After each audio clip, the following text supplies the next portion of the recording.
So the goal was to port the have Linux run on that board, right? I'm not gonna re-explain. That's the iCEBreaker board, which has an iCE40 fpga, and I've attached it to a quad HyperRAM PMOD that provides me like 32 megabytes of RAM. Last stream, we mostly did a bit of gateware so that we could have a VEX RISC-V running with a memory controller so that the VEX can access the 32 megabyte of RAM, and we tried running Linux. Now, it didn't work, I mean, out of the box, which is not, I didn't really expect it to work. You never know, but, that was kind of optimistic. And I did a few things since last stream, mostly documenting. I mean, asking people around to see what could the problems be, what problems I'm likely to encounter, or the Linux on Lytix thing, VEX5 project works, that kind of stuff. And there is several things that I discovered. The first is that Linux needs atomics instruction. So the RISC-V has several instruction set, and one of the extended instruction set is the atomic instruction set, the RV32A thing. And this wasn't, when there was some question whether it was supported or not by the VEX RISC-V last stream, I did, like if you look at the generation script for the thing, let's see. What is that thing? Okay, with LRSC. Okay. So there is this thing called with LRSC, and that's actually enables a part, like a partial support for the atomics instruction. And that's the first two here, which is LR and the SC instruction. And LR means, I think it's load. I don't remember what it is. Load reserved, and SC is store conditional. I mean, the two weird atomics instruction. And we have them enabled because the Linux, in our case, Linux is true. So we have support for those two instructions. But then there is a bunch of other instructions like ammo swap, ammo add, which are basically atomic add instruction, atomic XOR instruction, and that kind of stuff. And these are not supported here. The VEX can support them in hardware. Here you have with AMO, but that's only if you use the data cache. And we're not using the data cache because that's too big. That doesn't fit in the iCE40. Like I think the cache with support for the AMO instruction, it's probably like 500 or 600 slices, and we're already at like 98% of the FPGA. So there's no way we can fit that in there. So we don't have those instructions. Now, thankfully, it turns out that when they first booted Linux on the VEX, they didn't have these instructions either. And so it's actually possible to emulate them in software. What's happening is that you can have the processor trap on illegal instructions, and then in the so that basically raises like kind of a software interrupt, and in the software interrupt you can read the instruction, the illegal instruction that was tried to be executed, and try to emulate it in software. And that's actually something I looked into. And so here in the boot.s was the very short bootloader that was executed first in ROM that was loading the data from SPI, copying it to HyperRAM, and then jumping to it. And I added setting up a trap handler. And in the trap handler here, I've added basically code to emulate the various atomic instruction. I mean, it's not too hard to emulate atomic instruction in our case because we're a single processor, which means the only thing that can interrupt us is, well, interrupts actually. That's the only thing that could, break up add operation or something like that into several parts. But here, since we're inside a trap handler, we can't be interrupted. And so that works. But what I discovered is that there is you need actually to emulate more things, because the CPU does also unaligned, the kernel, I mean, also does like unaligned load and fetch, load and stores. So it tries to access like 32-bit words that are not aligned on 32 bits boundaries. And that's something that's not supported by RISC-V by default and by the VEX hardware either. And so again, that's going to generate a trap, and you need to emulate the trap and stuff like that. Now, I haven't coded that in here yet. And I won't do it like that, because what I found out is that when they first created the Linux on Lytix VEX RISC-V, they also didn't have this, and so they needed to do this as well. And so there is actually in the VEX RISC-V project, there is something that's called emulator, and that's sort of a miniature BIOS, if you will, that actually handles emulation of these things. Like if you look at the source code of this thing, see, it catches it has a trap handler, and it catches several things, including illegal instruction, and then it emulates the various atomic add, so the atomic XOR, atomic AND, atomic OR, atomic max, min, and stuff like that. It emulates access to some CSR which are not supported in hardware, and it also emulates unaligned load and store in theory. Wait, where does it do that?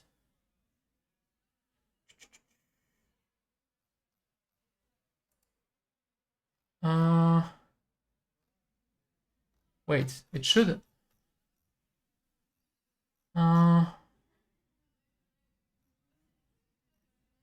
Emulate. Oh wait, doesn't it do? Oh fuck, apparently it doesn't. I guess this version doesn't. It's sort of inconvenient. Okay, well then we can take another one. Wait, if Dave just sent me this. So what happened is that, and that's something that confused me when I was looking, is that at some point in the past, because the VEX RISC-V started to handle these in hardware, the support for emulation has been removed from the, no, that's not this either, has been removed from this repo, basically. Like in the past, this repo had a miniature BIOS whose job was to do several things: emulate the atomics, emulate unaligned access, provide what's called SBI. SBI is sort of a standard interface between the kernel and the machine mode BIOS, if you will. And then what did that BIOS do as well? It also loaded the kernel image and gave the argument, gave the device tree to it. And that's kind of something that I was missing, because when you look here, when you look in the video and stuff like that, you don't actually see. Okay, actually in the video here, I'm not sure, you probably won't see it. I'm not sure if I can I zoom on this? Okay, so here if you look, you have this thing, VEX RISC-V machine mode software. This thing, that line is printed by the emulator BIOS, but that thing has been removed. And that's why if you look currently in the repo of Linux and Lytix, you won't find any trace of it. It's because this thing has been removed and it has been replaced by OpenSBI, this thing. Basically, instead of having their own sort of RISC-V BIOS, they started using OpenSBI, which is sort of a standardized one. But the problem is that standardized one, first, it's more complex, and two, it doesn't emulate atomics anymore, or it never did, because, well, well, they don't need it here because now they have hardware support. And OpenSBI is written for things like the SI5 and stuff like that, which are much bigger RISC-V, basically. So what we're going to do is basically take this repo and go back to a revision that had this BIOS, extract it, and basically start using it. So instead of jumping, the boot sequence basically is going to be the BIOS, which is hard-coded inside the RAM or boot.s here, whose only job will be initialize the HyperRAM and load everything from the SPI flash. And then this is going to jump to the BIOS, the LiteX BIOS essentially. And the LiteX BIOS is going to initialize a few things, including setting up the trap handler, which is necessary to emulate Atomic's instruction, and unaligned access, and then jump to the kernel and give it the device tree.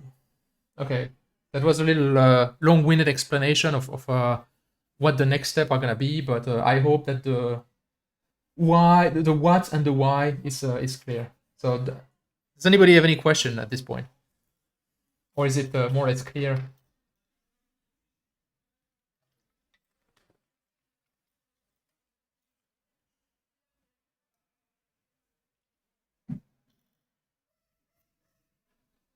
Okay, good then. So the other things that I've done since the last stream is that I have set up simulation, okay? Because when we're running it on card, the only debug tool that we have is the UART, which is very limited. And there is no way we can trace the execution or see where things are failing and stuff like that.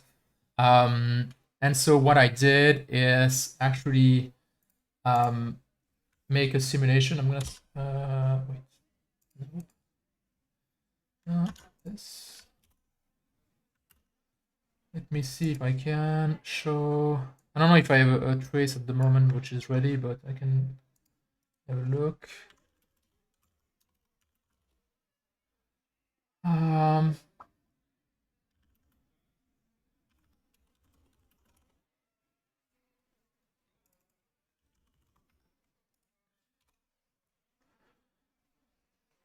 Okay, this.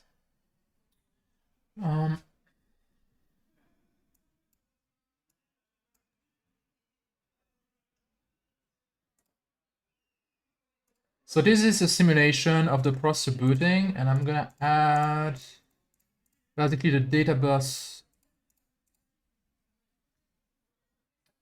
of the VEX, and also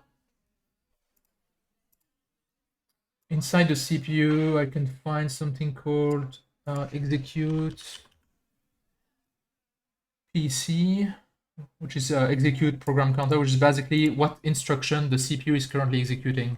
Now, this value is sometimes not 100% accurate because of pipelining delays in the VEX. The execute units will start executing some instruction after a branch, even if those instructions should not be executed, and it will just discard the result of those instructions, basically. But they will get through here, and so sometimes you see some instruction. You need to be careful about how you read this, basically. Okay, and this basically gives me the CPU running, and I can simulate it for some time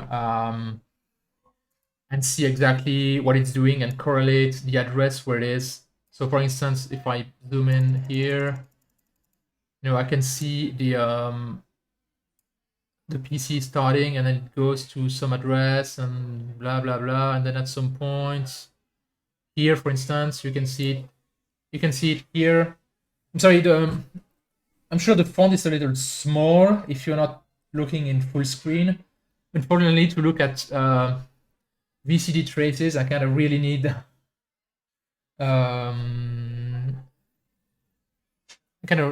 the screen real estate. I can't really zoom in on that. I'm already using a much smaller screen. Like usually I'm looking at those traces on a ultra wide screen. I'm already only using like about half of the screen so that I'm streaming in HD and not an in 4K. So I can't really zoom in more. But if we look just at the upper at this bit, you can see, okay, this is executing from the ROM, and here we basically jump to code into HyperRAM basically, because the upper bit of the bit 30 is at 1, so that code is in HyperRAM. And here what you can actually see is that it executes code in HyperRAM, and then one of the instructions that it tried executing is an invalid instruction. So it jumped to the trap handler, which emulates the atomic instruction, which is not supported, and then jumps back to the code once it has executed it. And so you can actually see when some atomic instruction get emulated. So for instance, here you can see some atomic instruction, 1, 2, 3, 4. You can see 5 atomic instruction getting emulated during the boot process, for instance. So there's not too many instructions, so it's not it won't affect performance too much, basically. That's the hope, at least. Okay. Okay. So how did I did set up the simulation in two types of simulations. If I just look at the, actually, can I do that? Yeah. Okay. So that's the commit that I did last time, and this is no, this is the. How can I resize this? Okay.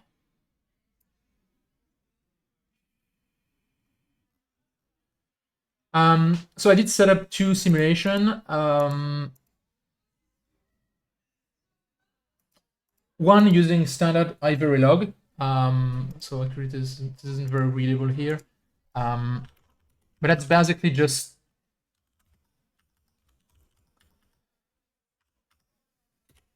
providing a test bench, and here really the only thing I'm doing is providing actually I'm not even providing a clock here, because the clock is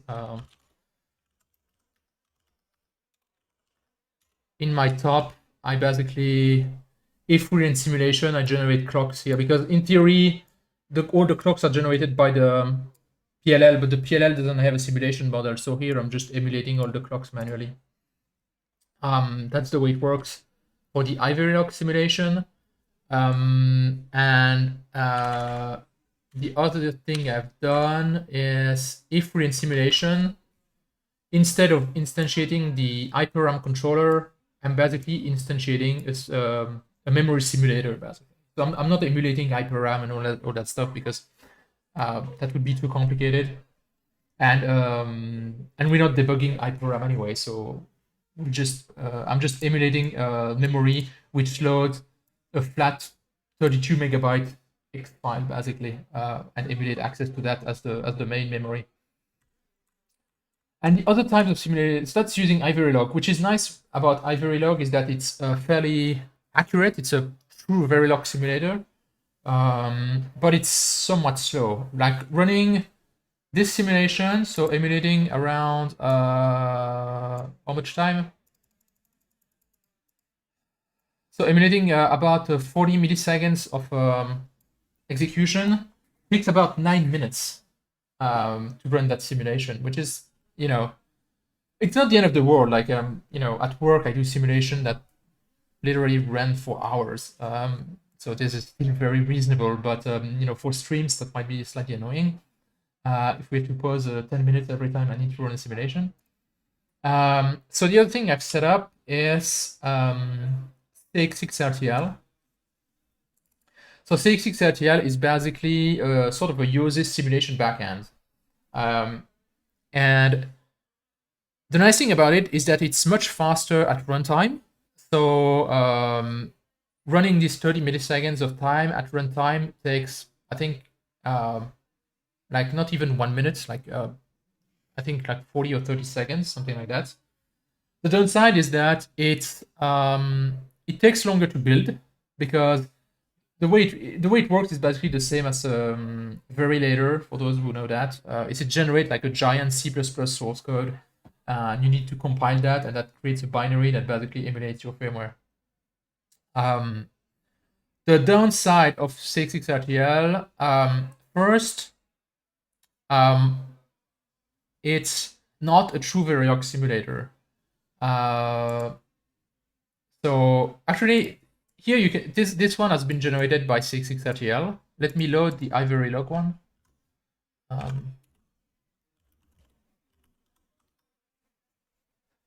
I have a Verilog one as well here.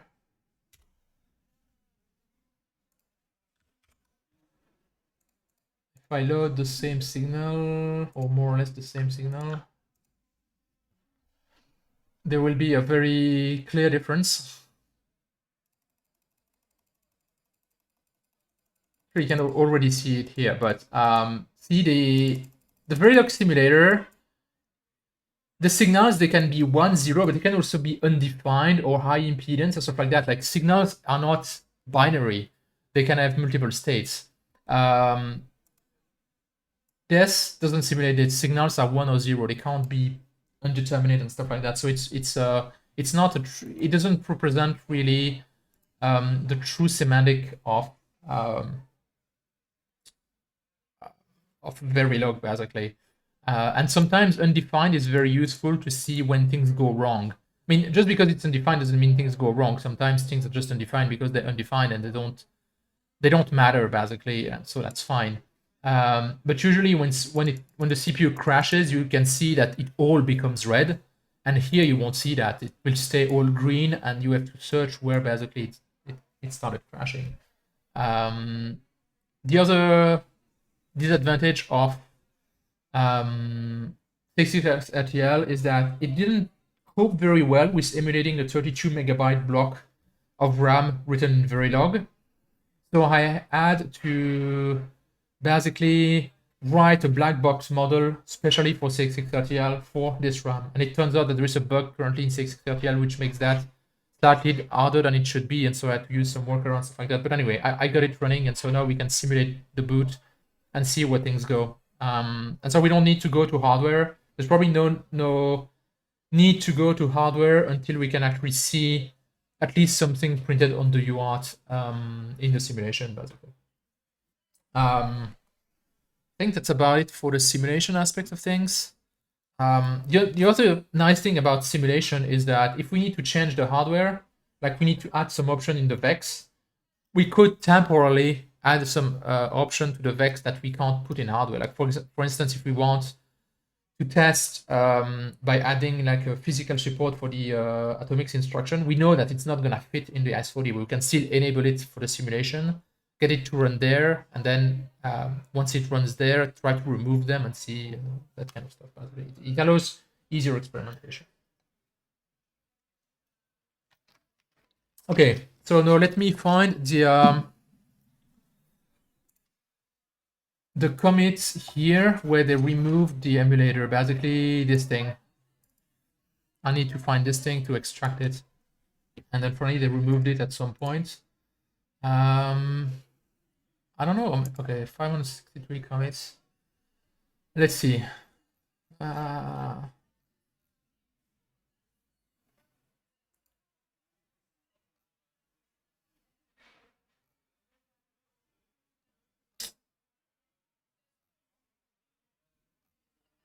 I think it's about the time where that's when they switched to OpenSBI, because they needed also SMP support.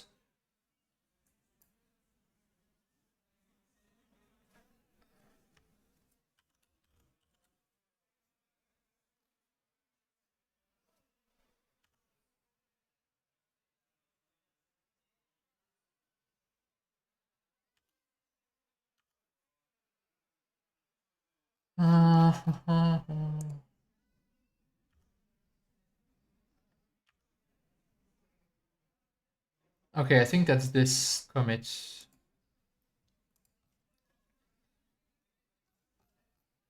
Yeah. Here they had emulator where they had basically a bunch of stuff. So I need to revert to before this commit, basically. Okay, so I have that report checked out already, but I want a second copy because I don't want to mess with the one that I have checked out at the moment. I'm gonna use this. Okay.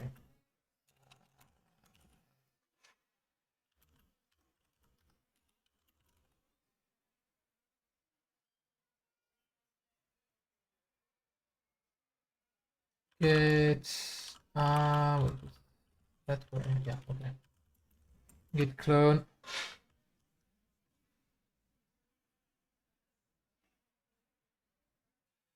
So I want to clone this repo a second time.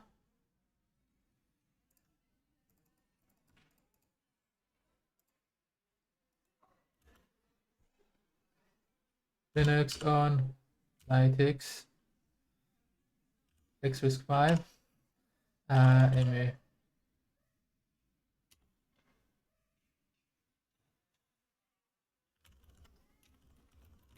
Okay. Need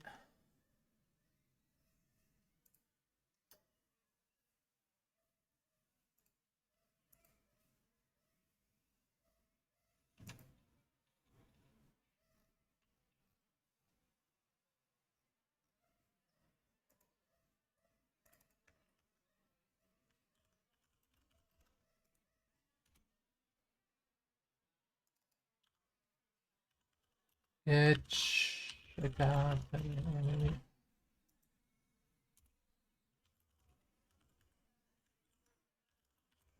Yeah, and here we now have the emulator, which is exactly what we're looking for. Well, we'll need to modify it for our purposes, but that's a very good start to what we need. So what I'm gonna do is go. Well, first I'm gonna check because let me see what currently the state of my repo here is, because I know I modified some things that I've not committed.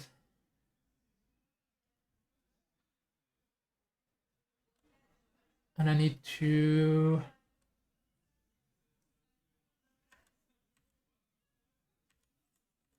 okay, so all the modification to firmware boot.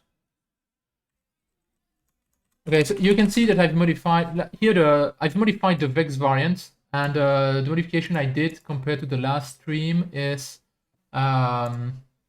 here all the catch access error, catch illegal, catch unaligned, all of these I had them disabled to win some space, but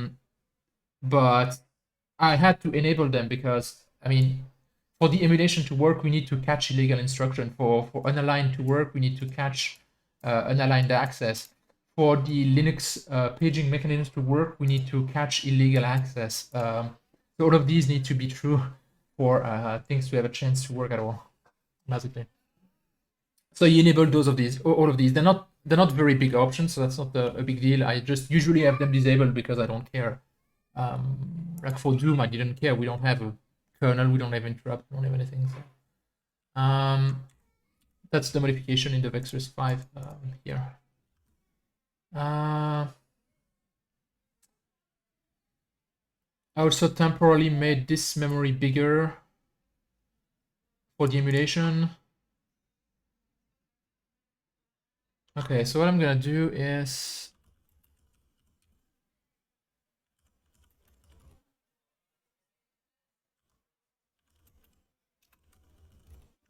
commit a few things.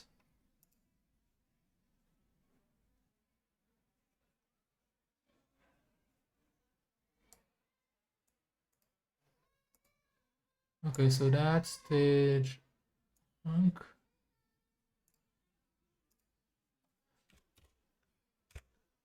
I just want to have a somewhat of a clean state.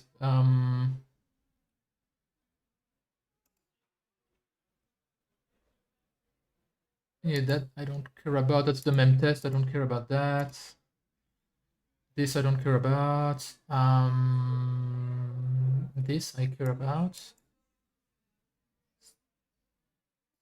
Line project is fun.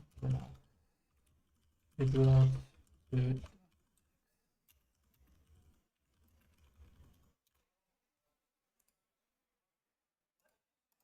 fixer for the make file to make sure that if I change the source of the boot stuff, it actually reboots. I'm gonna check that the variant that I have here is actually the right one. So if I go here,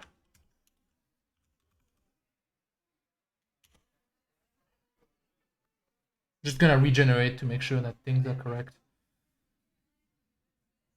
Okay.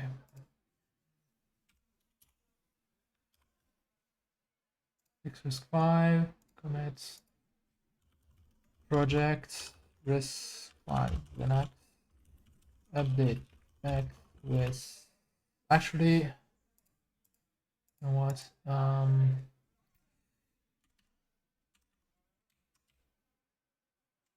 I'm gonna disable the single cycle shift because that takes time, that takes space, and with this option, it's currently very full, which means it takes forever to do a place and run. And at some point, hopefully, we'll need to do that. So I'm gonna commit a smaller version right now, and we can try to improve the performance later.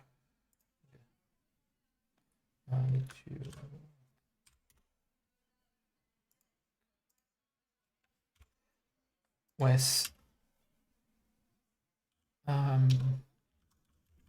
match illegal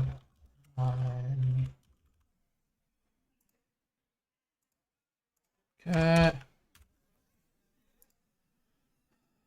So all of these are stuff that I tried that I'm not happy about because that's just temporary work that I've done to emulate the atomics, but we're gonna throw that away. I want to keep it, I don't want to drop it, but I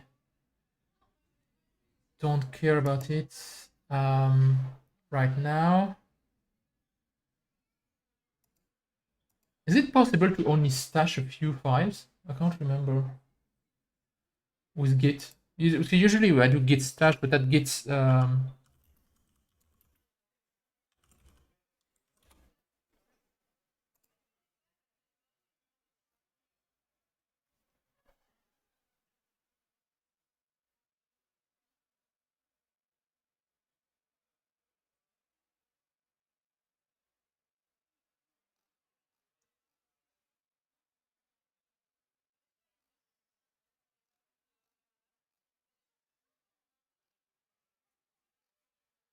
ideally I'd like a stash interactive, but I don't know if that exists.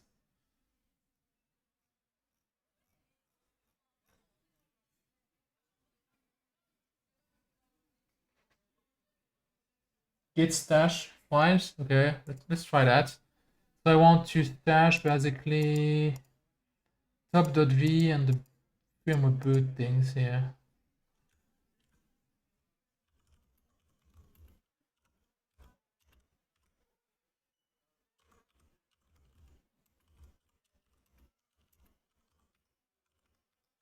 So firmware boot, boot.s, firmware boot, link boot.ls, and RTL. No, apparently not. Oh wait. Oh wait, git stash push.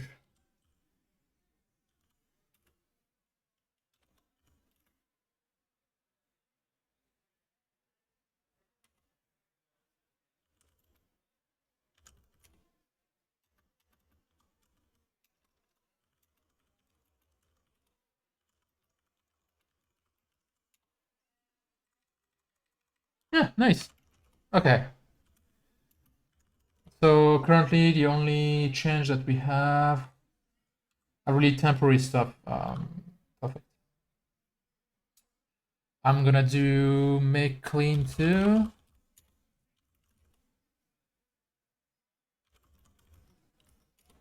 I don't need this.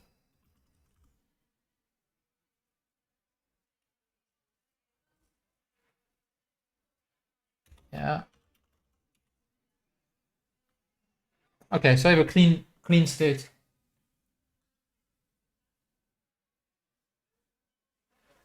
Thanks for the pip. Yeah, push work, so that's good. Um. Okay. So what I'm gonna do is create a firmware mu here and copy the files from here.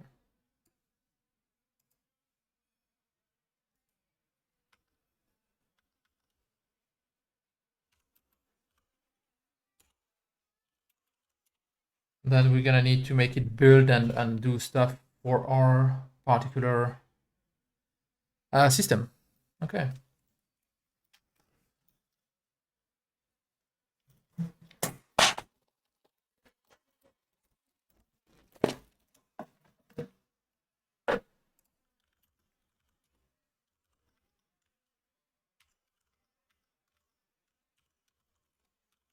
I'm just gonna try to make a build of the hardware and a build of the simulation as it is now, just to see what it's doing and see the state we're basically starting from. Wait, something I'm still missing. Okay. Basically, you saw in the simulation, it loads the memory. Like there's something else I did also in boot.s. Is that there's a boot simulation because I'm not simulating the SPI flash and stuff like that, right? So I'm not gonna spend some time waiting for the CPU to load data. I just have a giant firmware.x file which contains the entire RAM. And at the moment, there is nothing that builds that firmware.x. And so I'm just gonna add a rule quickly.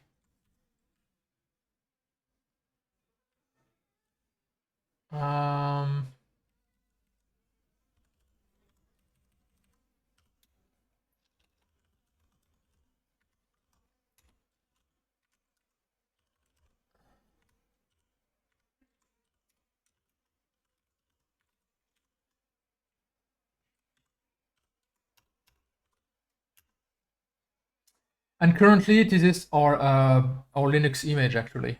So that's home TNT data fpga stream build root, no, Linux build root output images image. Okay, that's basically what we're converting to X. And I'm gonna do that with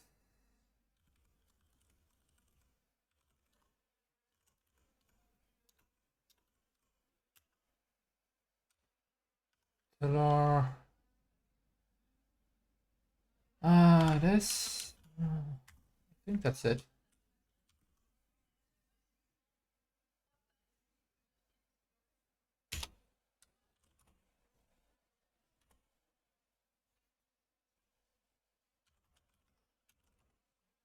Yeah, it generated firmware.x.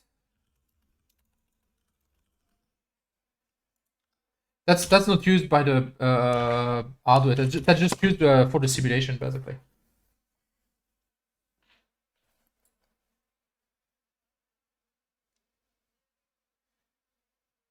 I didn't see how full this was.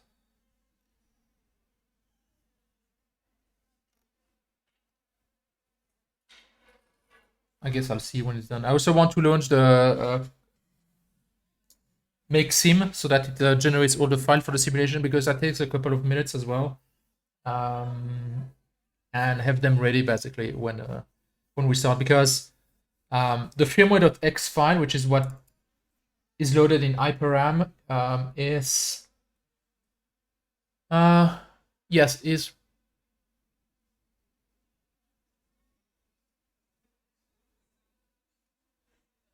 it's reloaded each time, yeah, but not the boot.x. That's built in.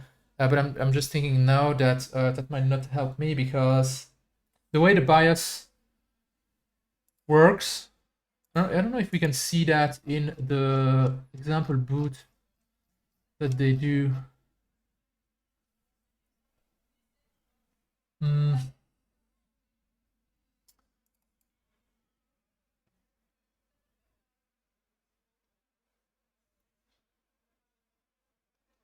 Where is the RAM? Because I think what's going on here is that they have their RAM loaded.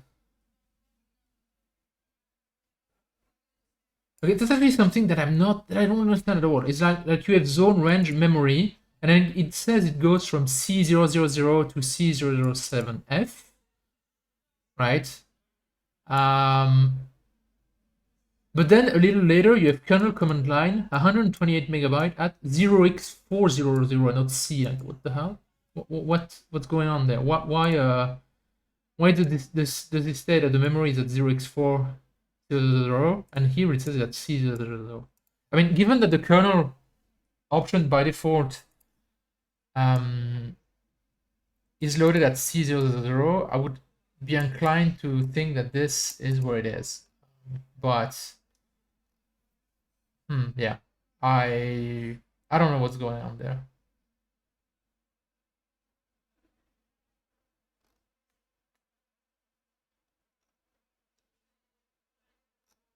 Anyway, the thing is, we're gonna need to load the kernel at the beginning of the HyperRAM, right? But then or BIOS, like or BIOS that does the emulation and stuff like that, where it needs to be somewhere, right?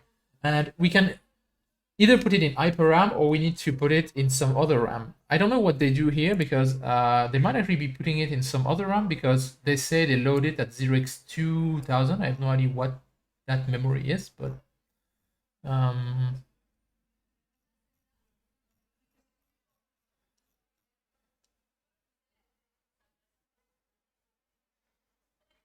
yeah, I don't have a memory map for this, and I don't think there is.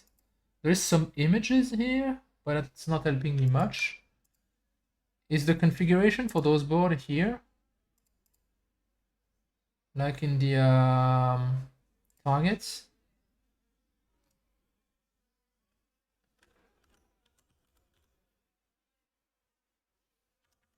Yeah, like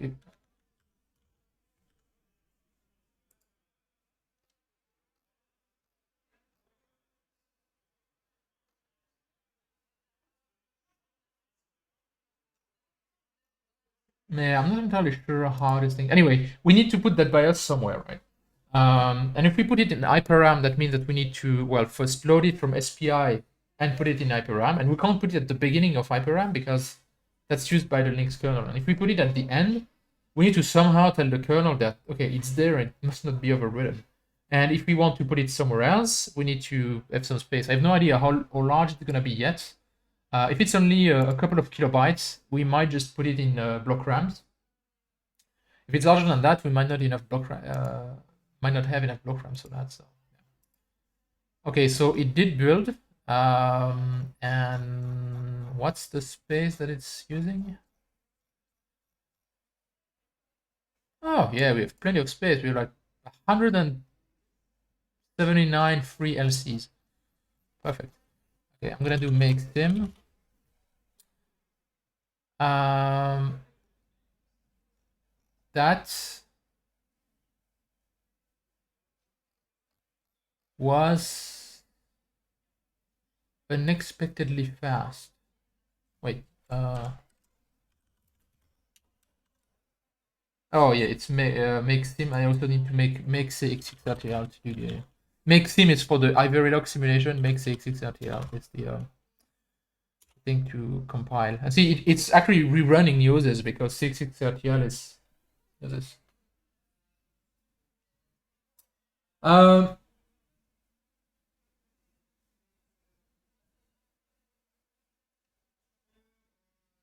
So where did you see that?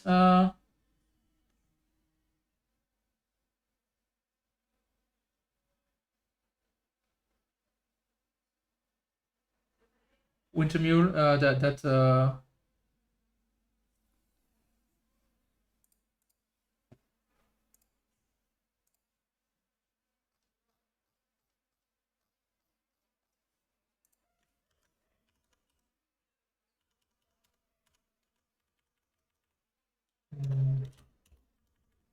Is it in the config file or something? A15. Oh, okay. I'm wondering if the memory is aliased somehow, somewhere, or yeah.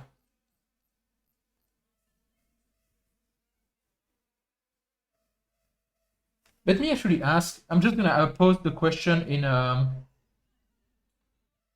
the config file. Where is that?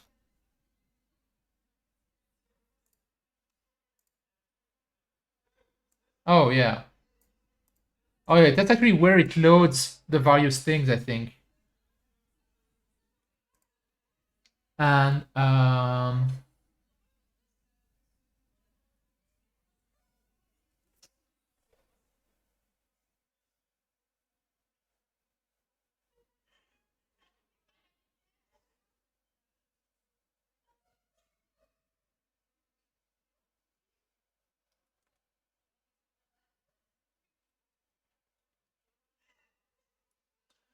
I'm gonna ask on the Lytix channel, and maybe somebody will answer me like before the end of the stream.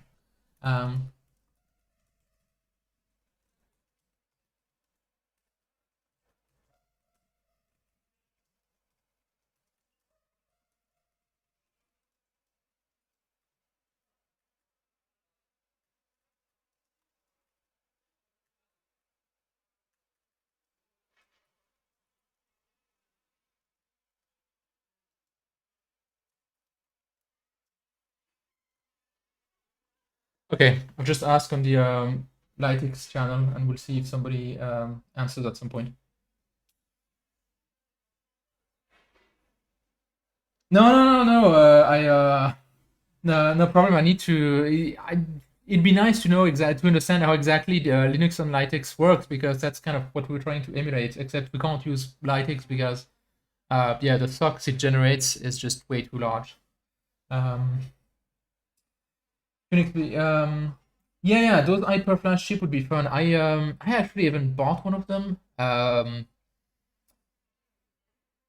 actually don't know if the right side has the same interface as the RAM, or if there are special commands to, like, can you just issue a write, but you need to write to only empty sectors? I don't know. But it'd be interesting to just solder one of those to the like have a mix basically on the quad PMOD to have the like one HyperFlash and then 3 HyperRAM chips and see how that works. But yeah, we can see here that they basically loading it. They'll. So wait, what? How much is that?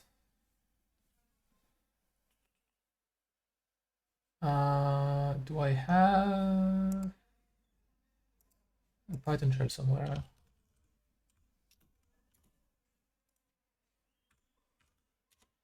So that's 16 megabytes. So they're loading the root FS basically at 16 megabytes into the RAM, and they load the DTB and the and this a little bit earlier. So yeah, I'm not entirely sure what the memory layout is and how they can guarantee that this isn't gonna get overwritten. Yeah, I mean here or OpenSBI is basically what we're gonna emulate basically. So let me see where we have. Okay, so this iCEBreaker simulation works, and if I run the simulation, let me actually take. So I'm gonna close this.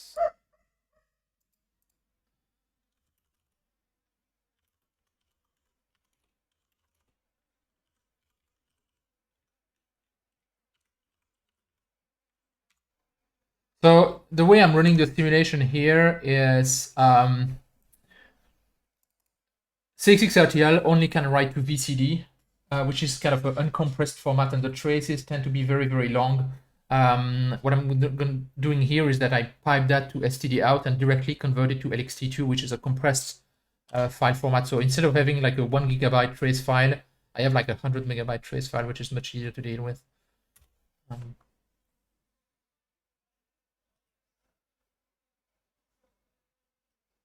Yeah, I actually did look at that because that's the next step when we got the firmware running, is that at some point we're gonna need a DTB that we're gonna need to write manually, and there is actually one here. Wait, no, where is it?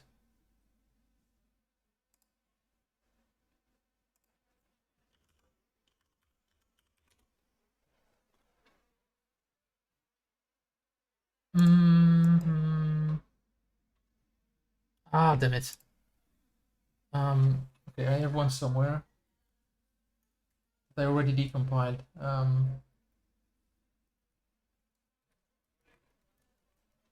GGs.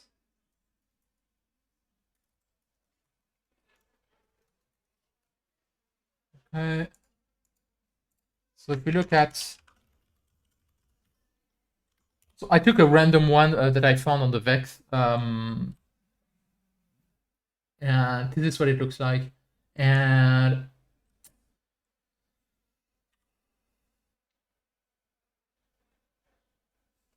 so we have the init.d, but see, again, we have boot args mem at 0x4000, and then here we have 0xC200. Like, what the hell?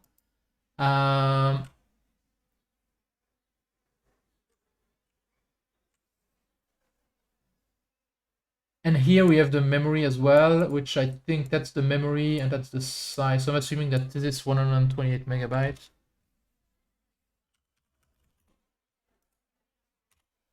Yeah, it's 128 MB. So that's the base and that's the size.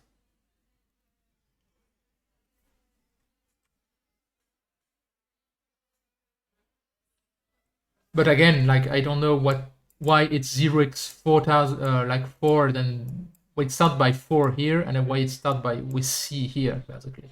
That's what I don't get.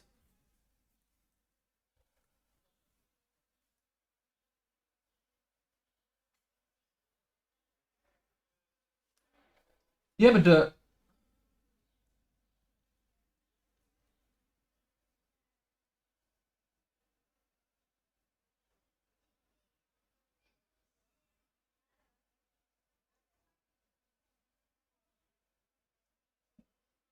oh, is it?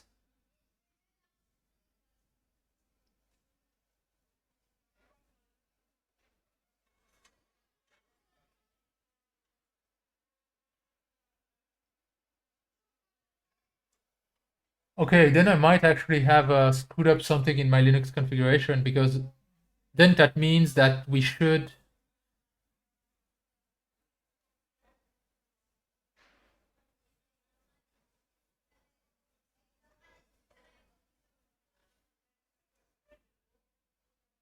Huh.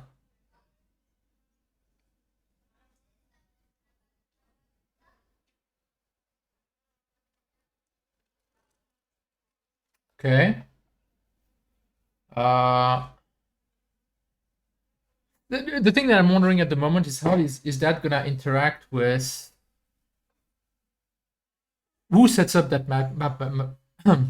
who sets up that mapping, basically? Because I would expect Linux to set up the virtual memory. Like, I'm not setting it up. Um,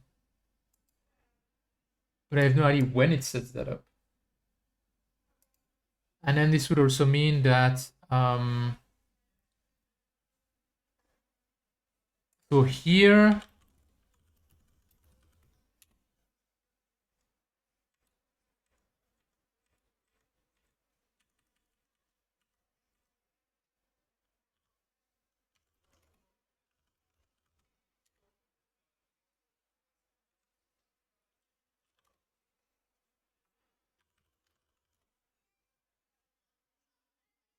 Yeah, here I changed the page offset to 4000, but then if it's the virtual address, I should leave it at C00, basically.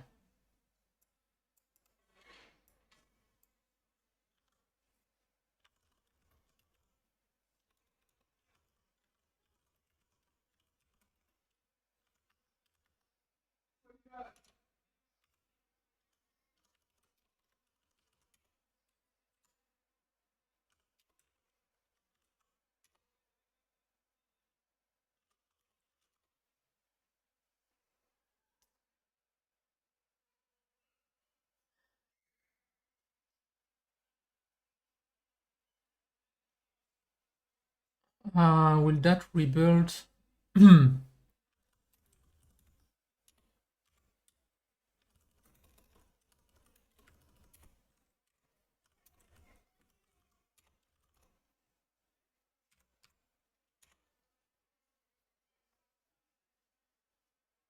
And then the other question is, I mean, what I'm assuming is that this thing here,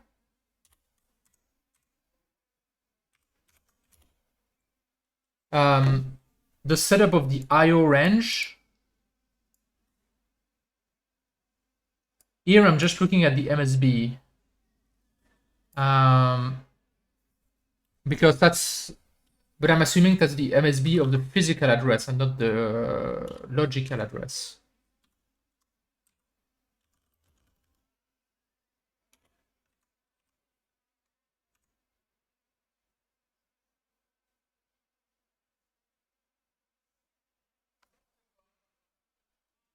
Okay, I'm gonna actually ask that to on Gitter to the Vectrisk5 guy.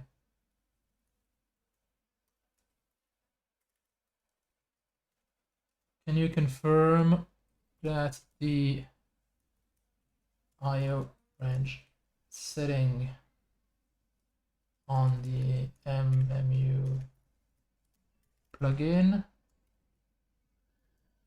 is relative to physical addresses and not logical? Yeah, if I have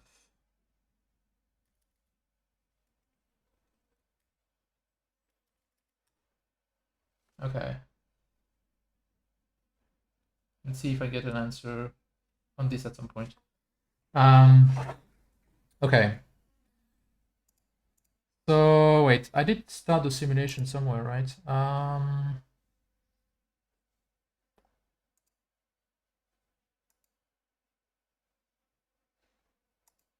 Where?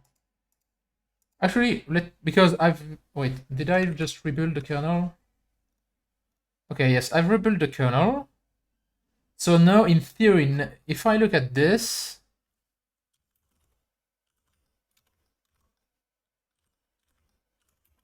I should then see address in the C range right now. Yeah, okay. But then yeah, all of this I guess needs to be position independent code, because what I'm actually jumping to 4000, not C down.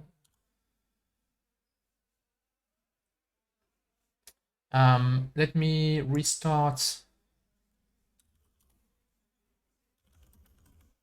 So this should regenerate the firmware.x file in theory.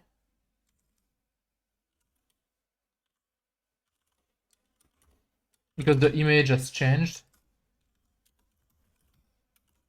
So 1946, if I do this,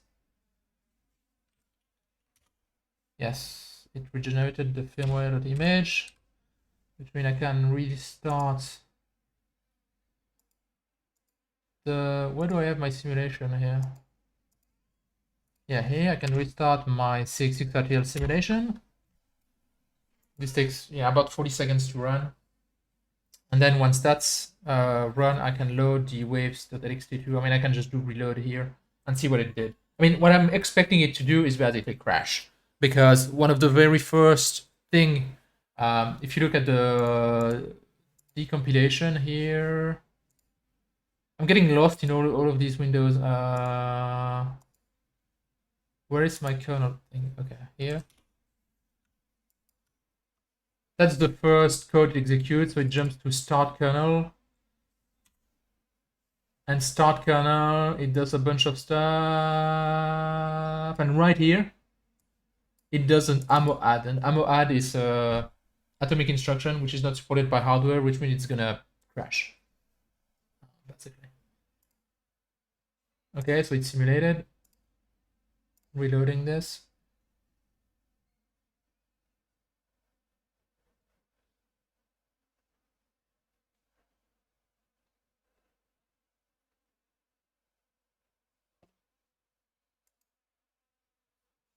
Oh, wait, it's not reloading properly.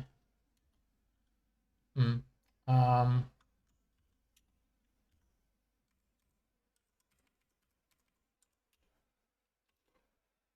How is that called? Waves, that's 62.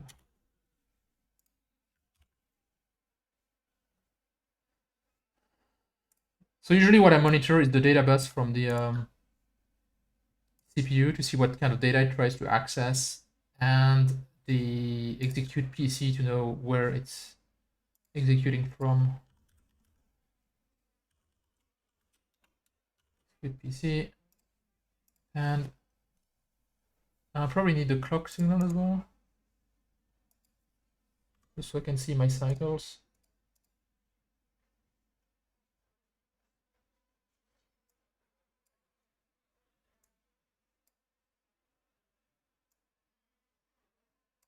Okay. And so we can see PC, and so C, or blah, blah, blah, it does a bunch of stuff. And at some point it will jump to,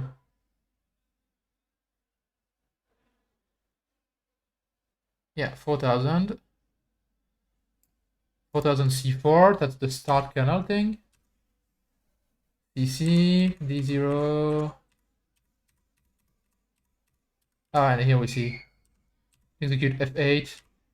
I mean, as I said, with the pipelining, it goes a little bit further before it realizes the problem. But if we look at the decompilation, we see that at F0, it crashes basically.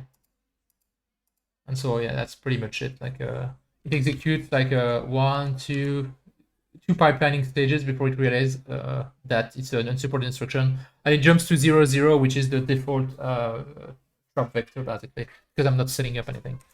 And that basically causes a reboot, which, if you remember the last stream, is like a continuous reboot is basically what we were seeing. So it's nice to see the simulation actually match the reality.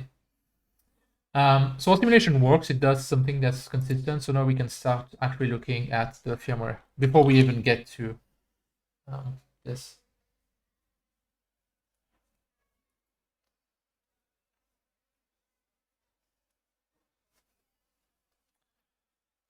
So I have, okay, so I've copied that somewhere. And I'm gonna go.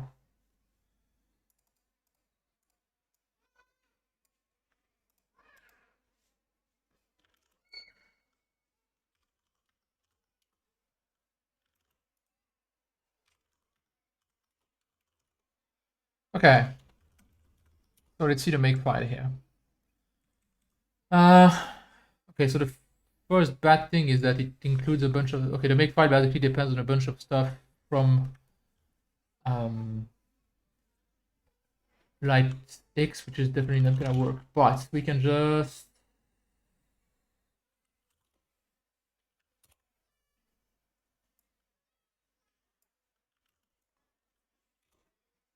use the same makefile.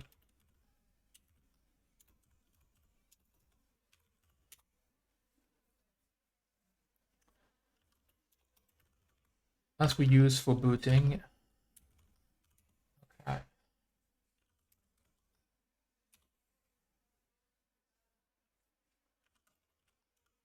And then adapt it. So we have iCER.o and main.o. We don't have a simulation here. We can keep all of that.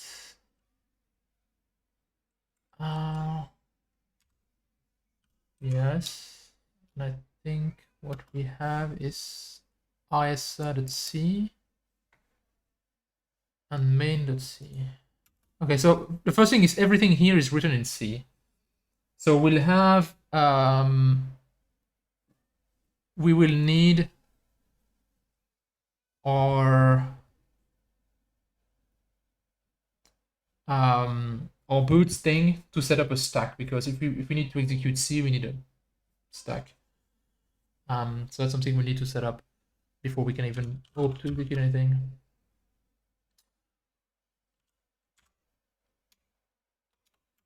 Okay.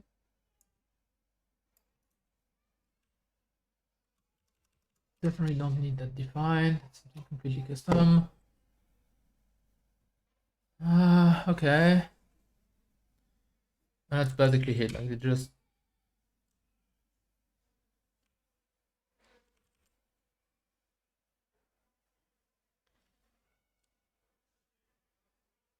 oh well, the CRT0 is probably what sets up the base environments for the C. So yeah, we'll need okay. I see. We'll need something. Okay, we can do it like that. Let's see.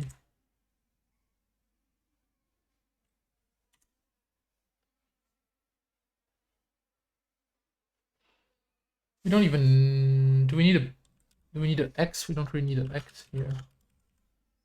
We just need the bin. Right.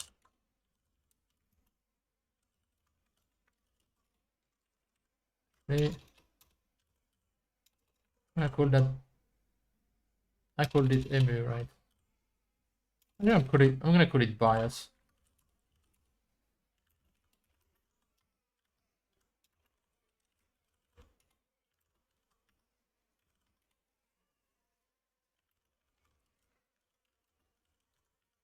That worked.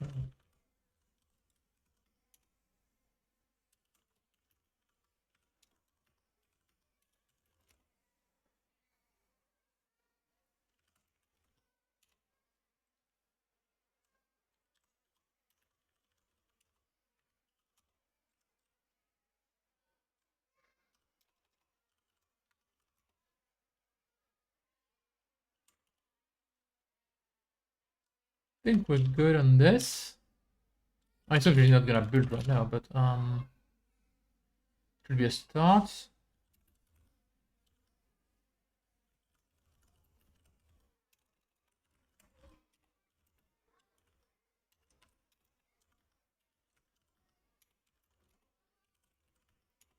RISC-V.H, we should not have to modify anything in it. It's just definition relative to the architecture, so we're good on that front.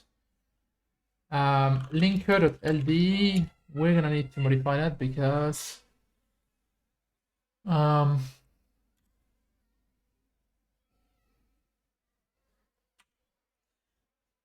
wondering if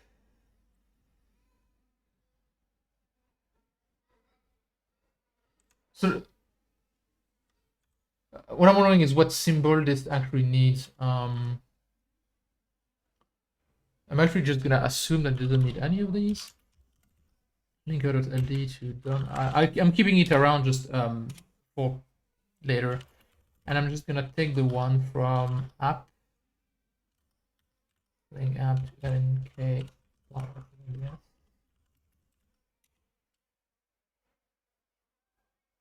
Where I have all the memory defined.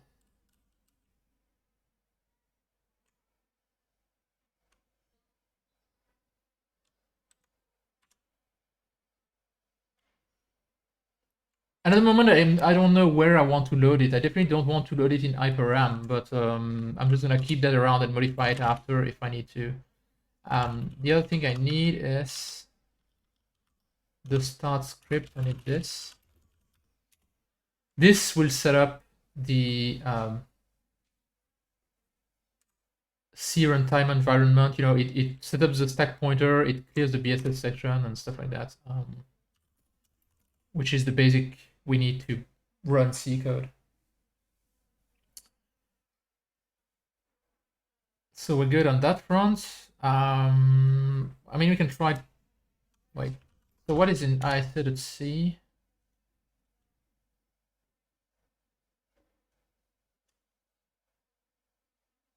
Huh?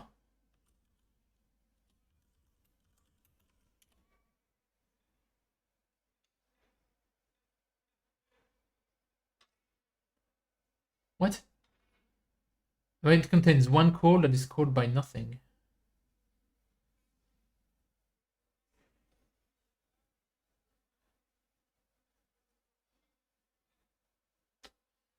I'm a bit perplexed as to what this is for.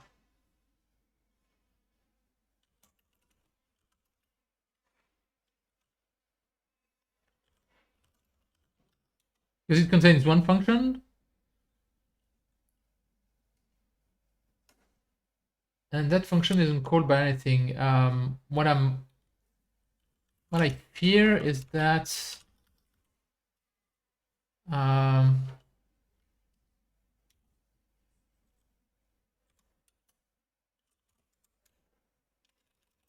this is actually called by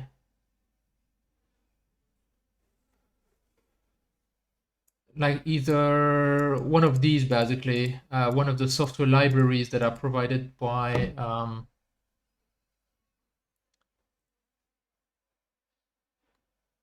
but I mean, we shouldn't need it.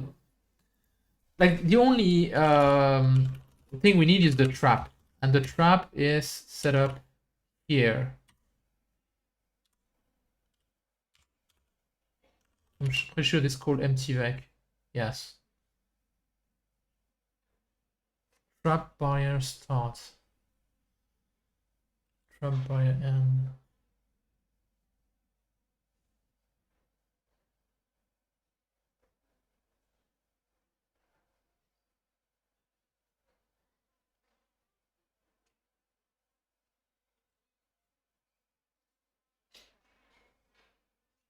So yeah, here basically we set up the machine MTVEC. Everything that starts by M is a machine mode, and that's like a privilege level in the RISC-V. The two that we have here is machine mode. That's what our BIOS will run in, machine mode, and the kernel runs in supervisor mode, S mode. And MTVEC is the trap vector for the machine mode, and so that's what's set up here. And so the iCEBreaker thing, we don't need it because it's never gonna get called, because even if it's called by some common code from LaTeX, that gets overwritten once we set up our own Android, as far as I can tell. So we don't need it.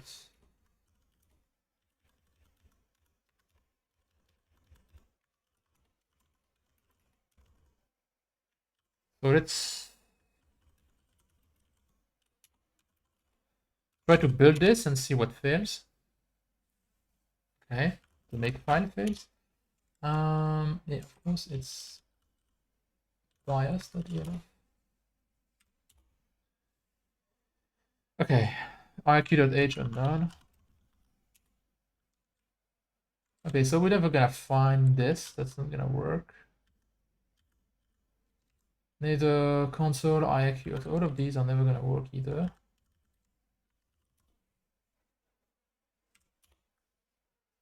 Okay.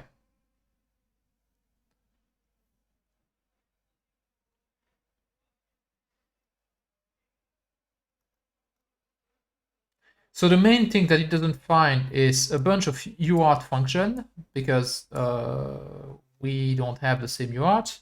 We can easily replace those. Something about CPU timer latch write, I have no idea what that is.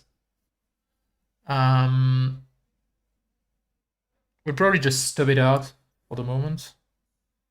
And then the main RAM base, which we can easily define.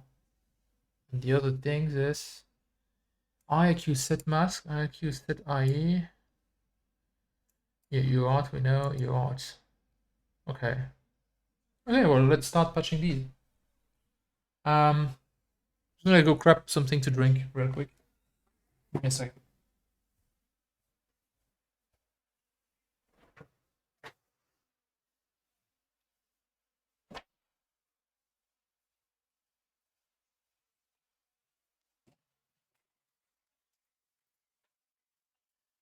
So hopefully people are still following what I'm doing, or at least what I'm trying to achieve.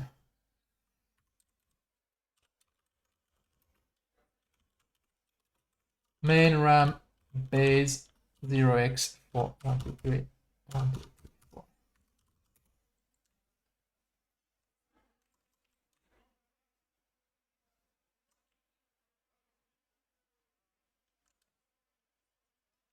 So we have put car and get car that we need to replace. So the thing that this BIOS does and does not, that I haven't really talked about, is well, I talked about SBI, but SBI also provides a way to access the timer and access the console basically. And so here we can see that this particular kernel, this particular BIOS supports 4 of the SBI function: put car, get car, set timer. I have no idea what xbase is, to be honest.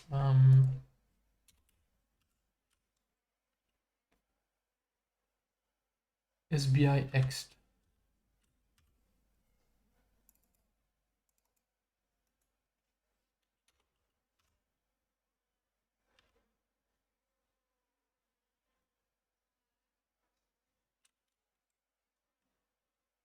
Oh well, that's the method that returns basically what part of SBI is supported. Okay, never mind. So yeah, what it supports is access the console and set the timer. Currently we don't have a timer, so we're just gonna step that out. Obviously, we're gonna need to implement one at some point, but that's for later. If we can get to that point, I'd be already very happy. So let me actually find timer functions. Okay, so that basically accesses the current timer. That's what this thing does.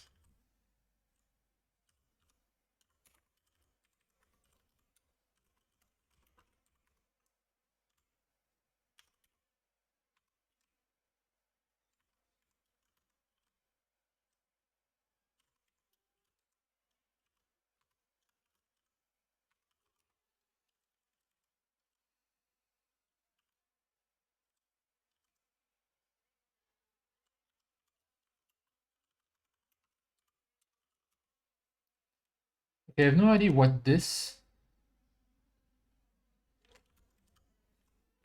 is, which means we probably don't need it. And here we need the access method for the thing, and I can find those in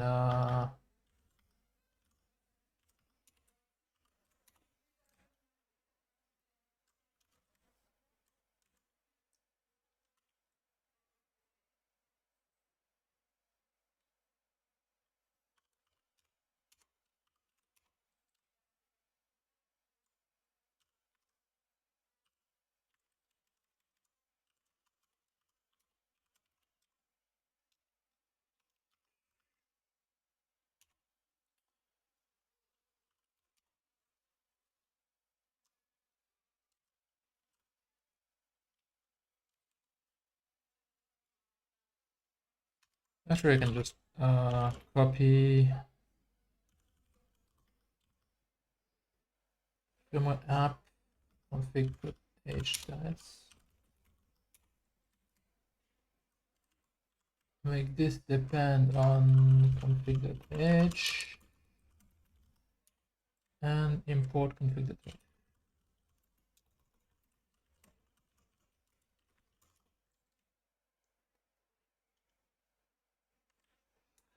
So we have get car, which is this blocking or is it not?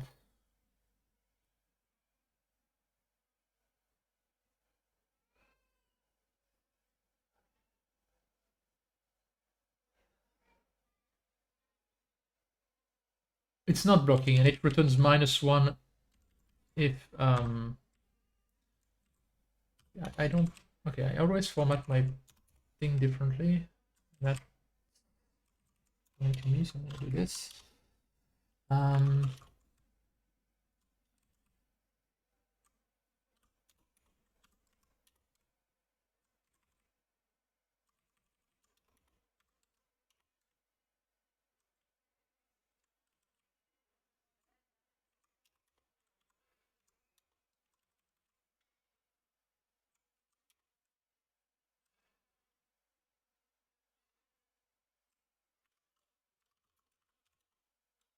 So we need a put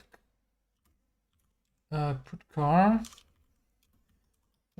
app console. Let's see.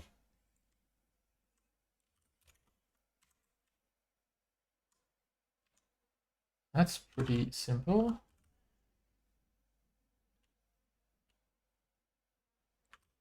Actually, need exactly those two functions. So I'm just gonna kind of paste that.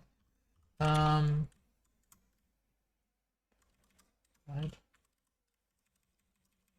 This is put car. With the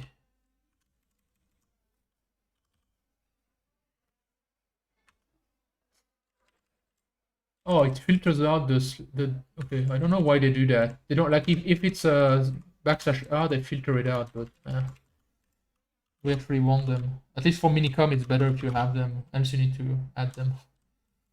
Okay, this is done, and then we need this, which is yep, that's correct.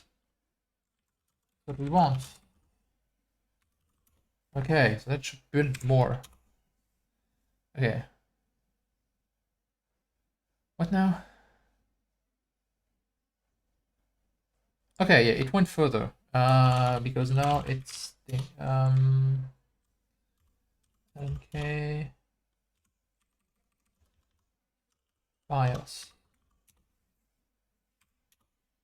Okay. Okay, so now it wow. It wants a bunch of function for some reason.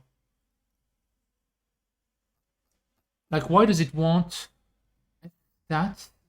SBRK? What the hell? Why the fuck does it want all that? Oh, let me guess, there is a printf in there.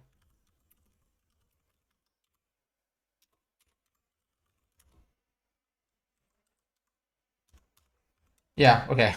So the reason it wants SBRK, write, close, fstat, and all of these functions is just because there's printf in there, and so it wants it wants the entire yeah thing basically. So what I'm gonna do actually is just take the console, you know what, from firmware app.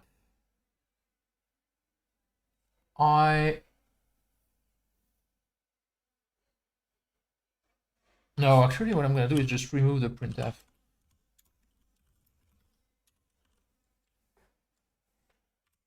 There's something else that puts no.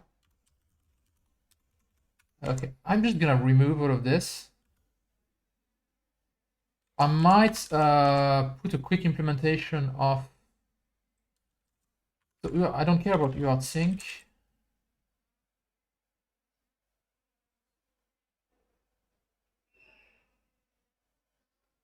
Huh.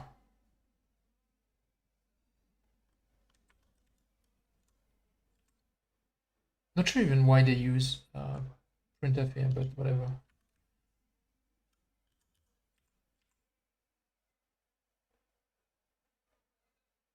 UART has been initialized already. I don't care about it.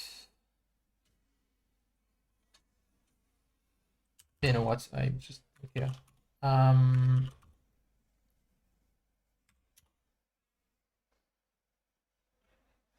Okay, so it's better. It still wants a reference to SP, which my guess is like a stack pointer or something, which I don't define. And then it wants IIQ set mask and IIQ set IE. And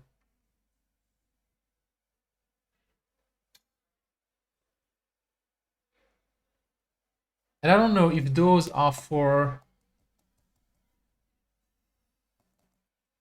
Okay, I'm just gonna go in the Lytix source and try to find out if these.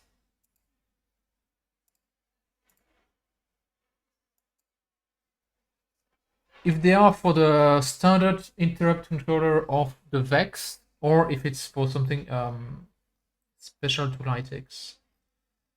Let me find Lytix here. Oh wait, Lytix Hub is not in Lytix. Okay, I think the Lytix repository is not in the Lytix Hub. It's in Enjoy Digital. Yeah. Okay. Lytix, SLC, software.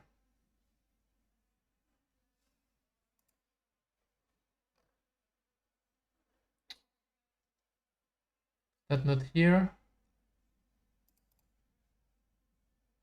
Is there a search?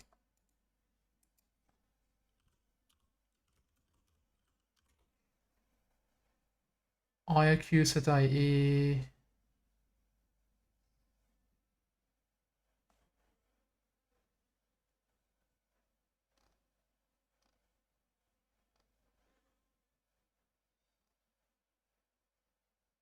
Okay, so it's actually the standard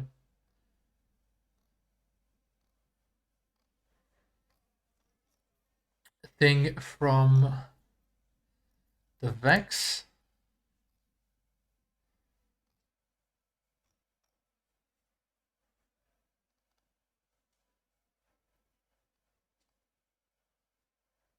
M status. What I'm wondering is why it needs these actually. I'm gonna download this.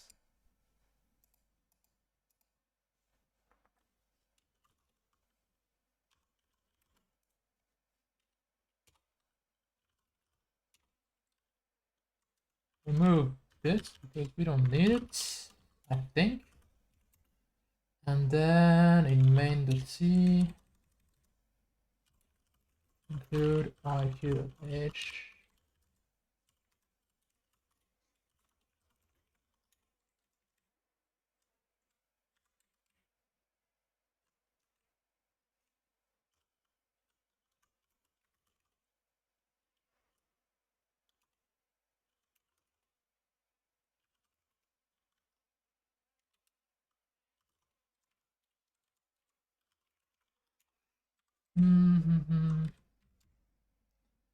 And risk 5. So we're never gonna modify that file, but oh, damn it. What? Oh, okay.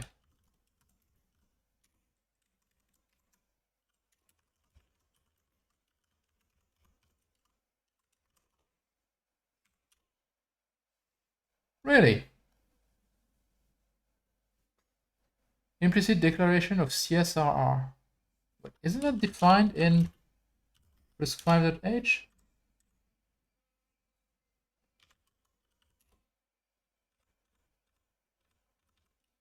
Okay.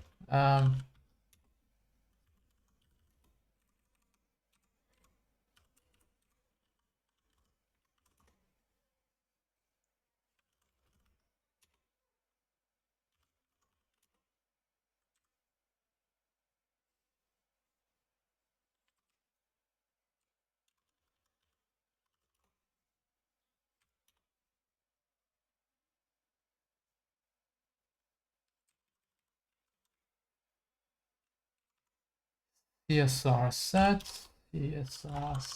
M status MIE and CSR clear M status MIE. Correct? Yeah.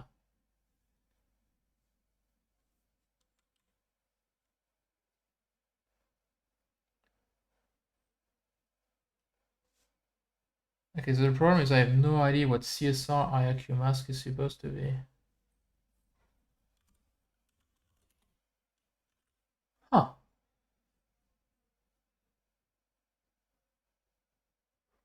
Oh, I know. It's the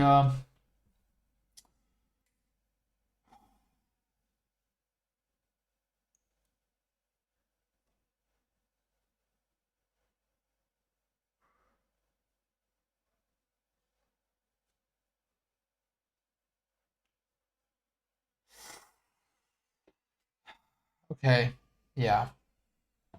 So the Vex as a special thing. Wait, but do I need those? I don't think I actually need those here.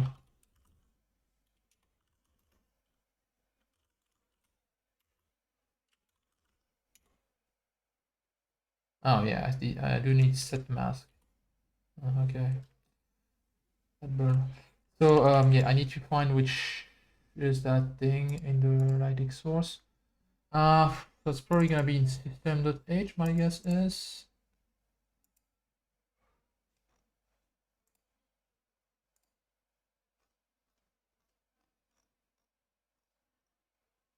CSR devs.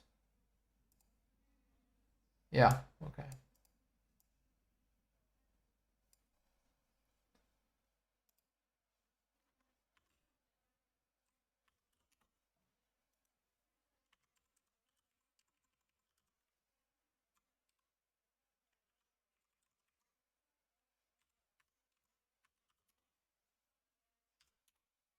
Okay, much better. So now, okay, it doesn't return, so it doesn't matter. Undefined reference to SP. So the only thing we have at the moment is undefined reference to like a stack pointer thing.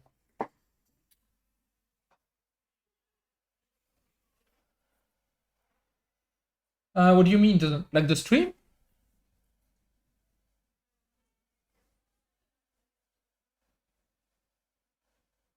Oh, stupid! I'm asking him a question, but if the stream doesn't load for him, he probably can't answer me.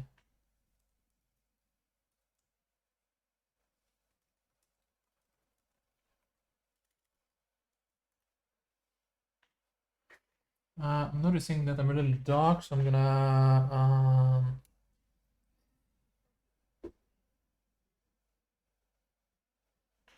okay, slightly better lit.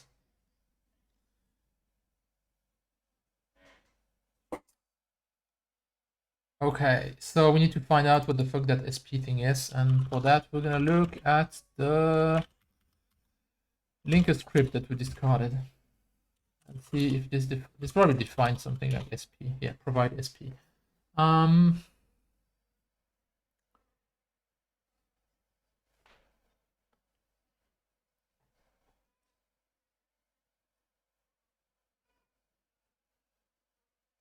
Heap and stack size. Okay. I think I've just named it something else, but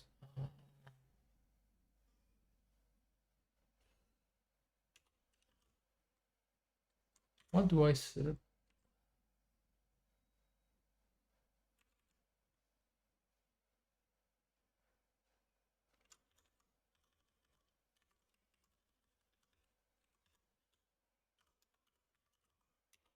The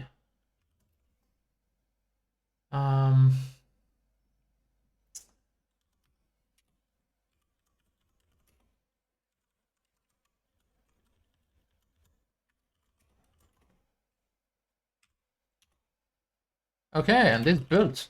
Nice. And this is about 2K. 2K. Okay. So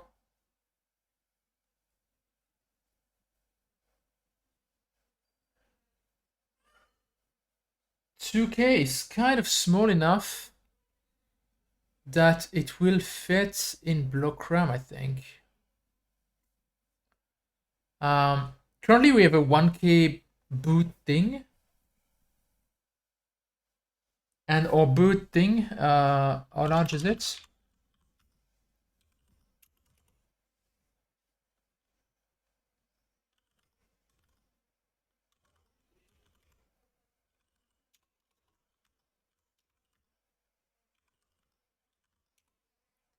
It's currently 512 bytes. Okay. Which means that if we had a 4K instead of a 1K zone, we could fit the BIOS and keep it in block RAM. And so that way, the advantage of that is that it's preloaded. We don't need to load it from the SPI flash. And it's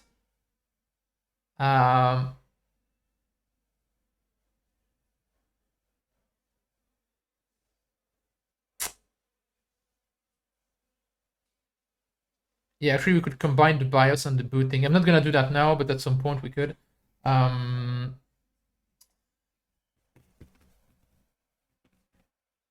So the question is, do we have enough block RAM for that? That's the other question.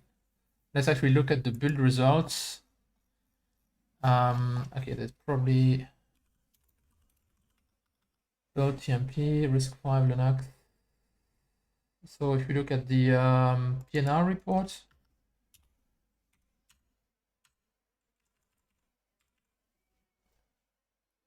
So we have 8 free block RAM.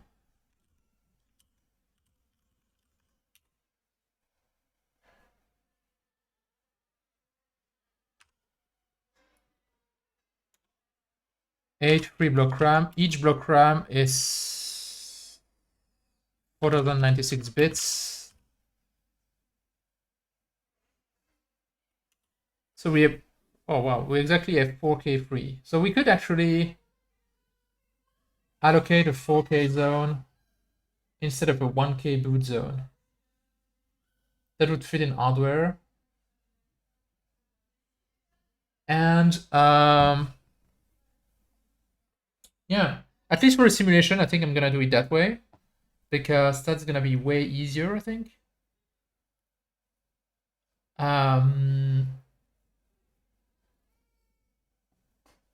Yeah, okay. So what we need to do is modify the hardware with a 4K zone.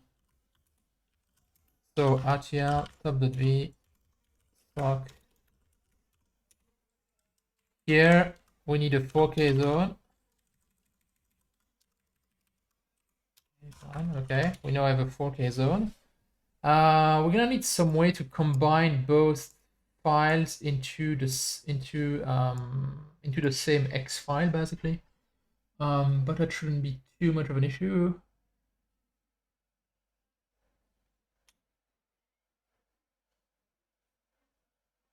Yeah. So what I'm gonna do is,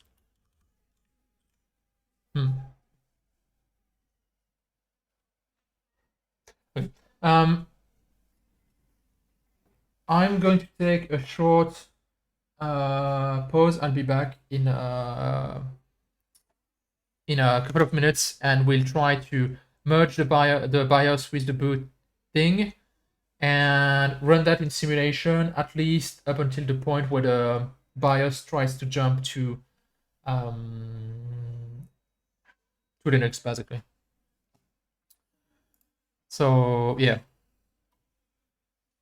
go grab a drink or something. I will be back.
Okay, I'm back.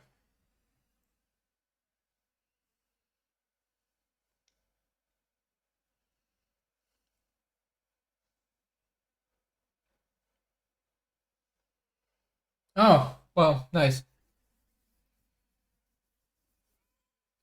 Good to know that it works now. Welcome to the stream then. So let me resume where I was going with this. Okay. So we need to combine two X files but at a given offset. So what I'm gonna do is change the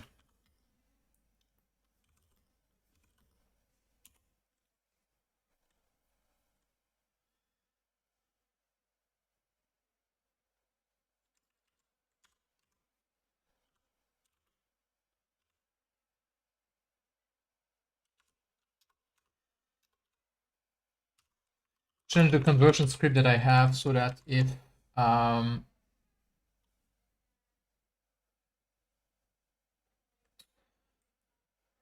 there's not enough words, it's gonna complete it pack with padding basically. And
of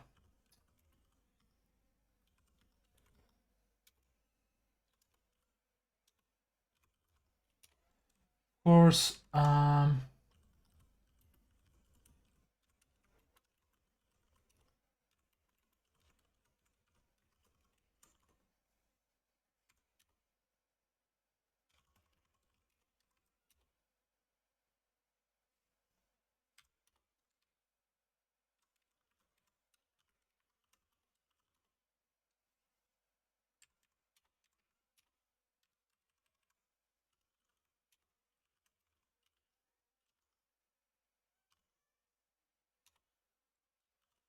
okay, I know we have 256 because it's padded. So the first K is occupied with the boot thing, and yeah, we can.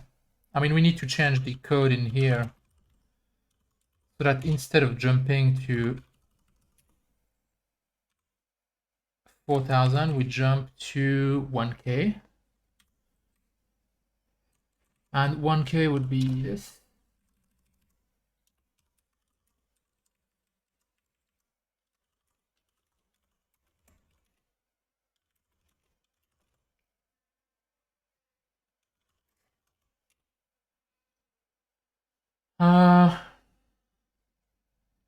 I'm going to use iVerilog to simulate here because iVerilog reloads the boot.x file every time I run it. While for 6xRTL, it's actually built in the binary, which means I need to rebuild the binary every time. That takes a couple of minutes.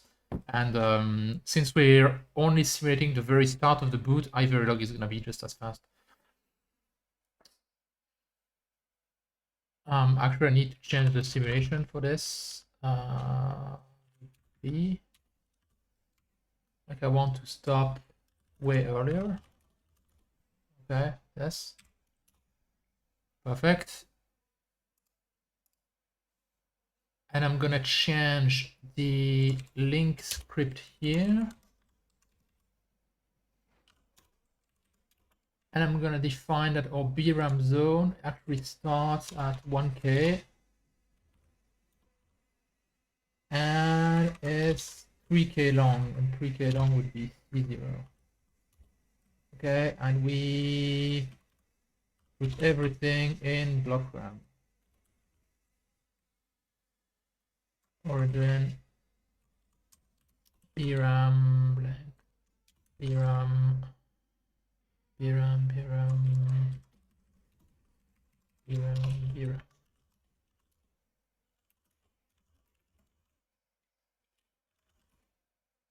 Yeah, okay. And so now if I disassemble this,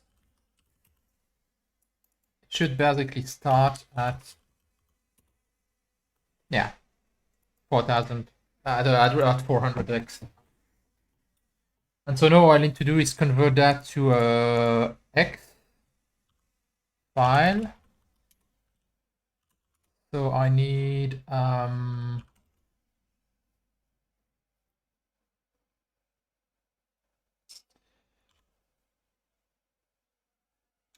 file, and I put file.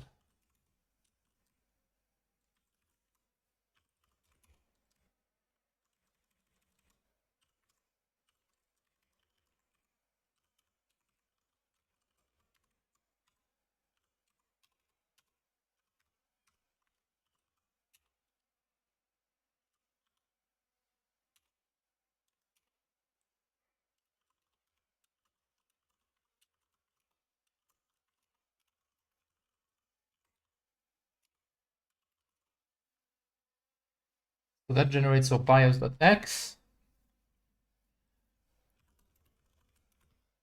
Make file.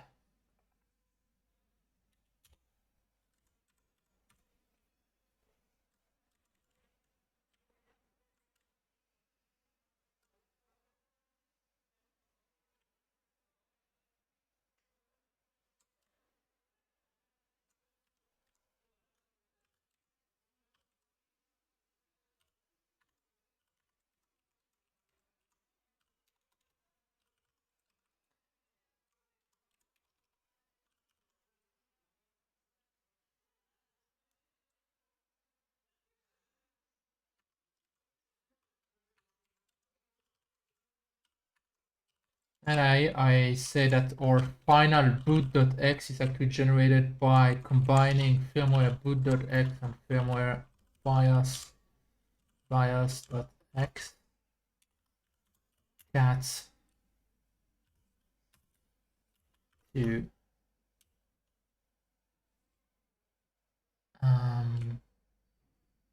wait. Okay.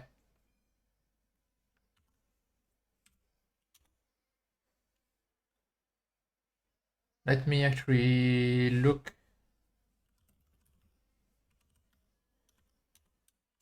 Yes, I know our build tmp boot.x, which is what's going to be used for the simulation.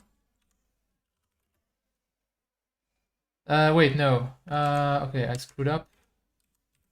What's going to get used is boot-sim, because there's a version for the hardware and a version for the simulation. Yeah, the error was because the toolchain was not in path. Only not all my console have the environment properly set up. I usually have nothing set up, and I manually import things in the past.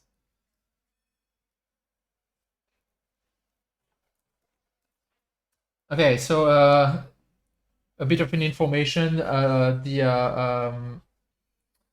The VexRisk5 author actually responded to me on Gitter, and he confirmed that the IO range setting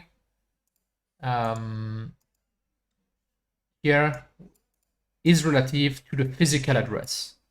So we're good. If you remember from a previous interrogation in the stream.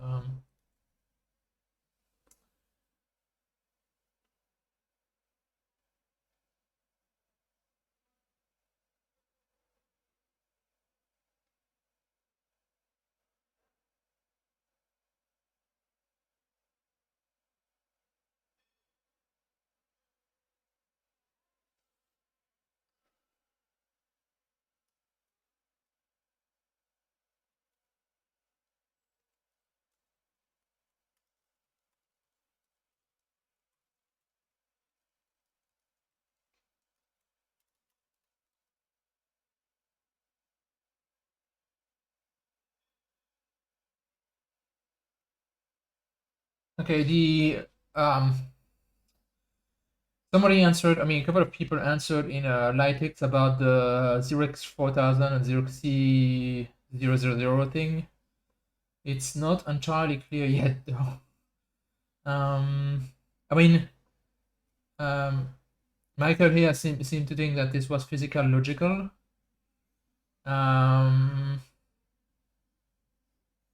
They're not entirely sure yet in the channel, though. So we might have something there. Anyway,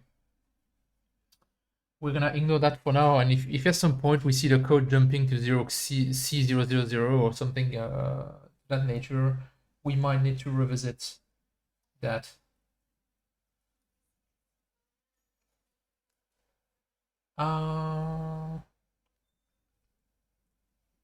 So let me try to clean up some windows here. Okay, I'm back to the chat. So back to this. Yeah, there is two. If you look in build TMP, I actually generate two things. I generate boot.x, which is used when building the physical bit stream, and boot.sim, which is a simplified version, which doesn't include some SPI, like fetching data from SPI and stuff like that. And currently, I only combine boot.x, not boot.sim, so I need to fix that up. I need to fix that in the right thing, though. Be here. Boot. Sim.x, and I need to take firmware boot. Boot sim. Okay, that should be. I'm not sure if this is actually gonna update it or not. Yes, it did. Vim build tmp boot sim.x. So we now have this, which says the beginning is the boot code, and then we have a bunch of 0, and then at address 4000 we have the BIOS.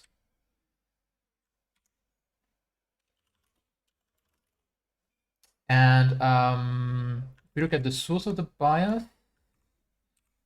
this was here. Because we didn't actually look at what the code actually does, right? But it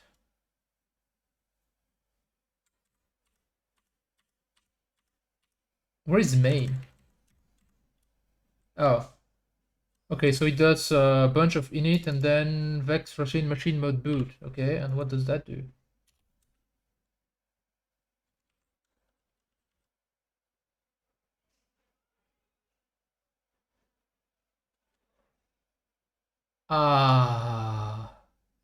Huh?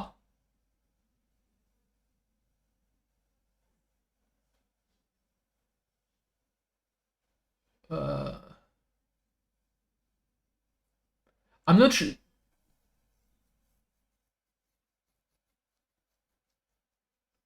How is that gonna jump to the kernel? That execute mret, which is machine mode return, but except we never entered it. Like, what the hell?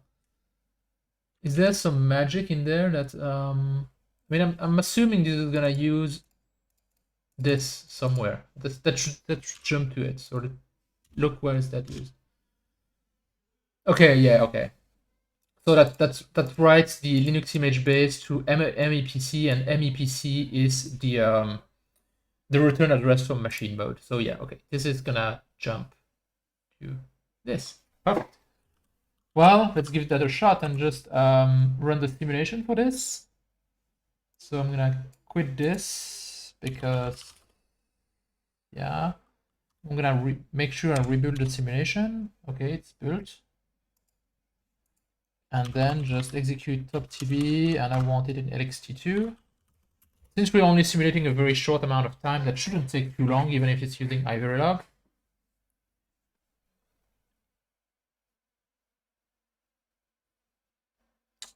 Hopefully, yeah, 11 seconds, that's fine. And let's load this in GTK Wave and see what it did. GTK Wave, this. Perfect. TV, And I want the clock. I want the data bus. Don't need error nor strobe.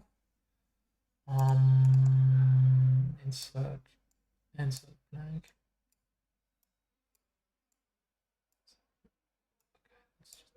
And then I want the execute PC. Okay. Let's see what it did. Starts at 0. Not too bad so far. C blah 80 C. So you can look at the PC here, right?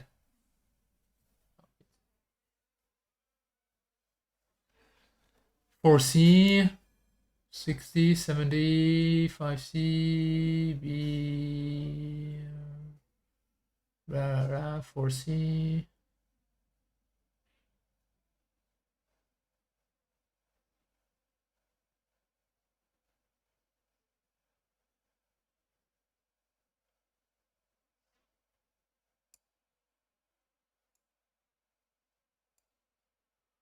$100. I have no idea what it's doing. Okay, here it finally jumped to 400. 400 is 1K. That's the offset where we loaded the BIOS. So from that point on, it's executing the BIOS code. Doing some stuff.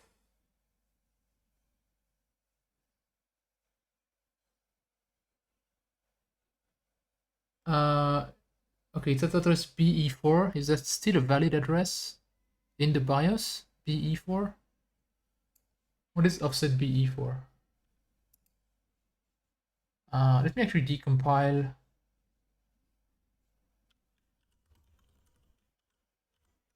There it is.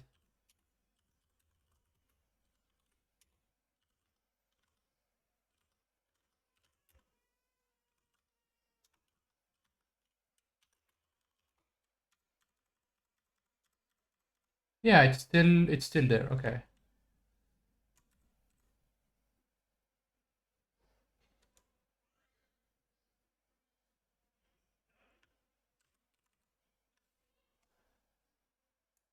B4, B8, C0, C.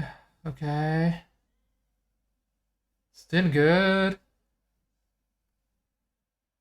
And here it jumped to the kernel at 4000. So the BIOS executed. I'm not gonna say correctly. I'm gonna say it executed without crashing in an obvious way, and then it starts executing the kernel. So one thing I'm gonna do is I'm gonna extract this. So this is the memory line that tells me if I'm executing from HyperRAM or if I'm executing from VRAM. And so we can see that as previously, we're executing up to around that point, and here we're hitting the atomic instruction, and so we're jumping to 480, and 480 is hopefully our trap handler if everything went correctly. 480 vex machine mode trap entry, perfect. And so it's gonna execute a bunch of stuff, and hopefully at some point it's gonna return to 4F4. Yes, perfect.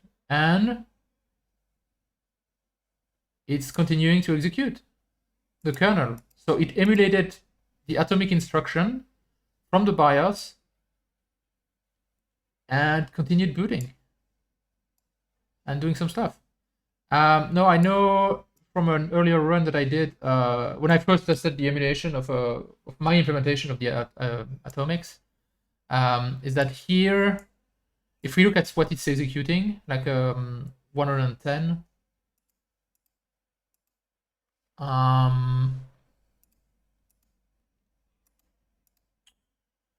so for that we need to decompile the kernel. Yeah, it's around here, right? and this is clear BSS basically, which means basically it's clearing all the BSS from the kernel. That's literally several megabytes to clean. So in simulation, it takes forever. So we're not gonna see the end here, right? This is gonna take forever. So at this point, iVerilog is pretty much useless because it's gonna take too long. So I'm gonna rebuild the simulation with CX6RTL. So this is gonna take a couple of minutes to build because CX6RTL takes a couple of minutes to build, but then executes fast. So we have to pay the price here. And then we can run the simulation for longer and see where it crashes next. Because I mean, let's face it, this isn't gonna run. We're still missing a DTB, right? We still don't have a device tree. Oh, Michael, if you said you had a way to generate like a basic one, like ideally the one from the Academy badge would be ideal, pretty much, I think, because it's 32 megabyte of RAM. I might be able to adapt that.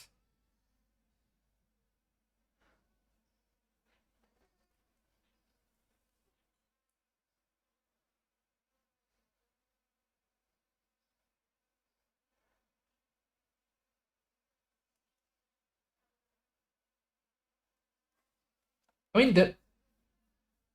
Yeah, I'm imagining that there is not much variation between them. At least for the non-SMP version, there's probably the memory and the.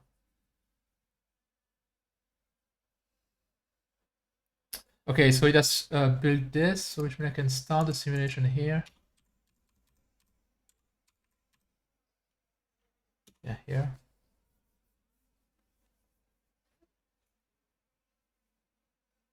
Yeah, I need the UART driver, but what I'm kind of counting on now is, so there is the early console thing, which is before the UART driver gets loaded, right?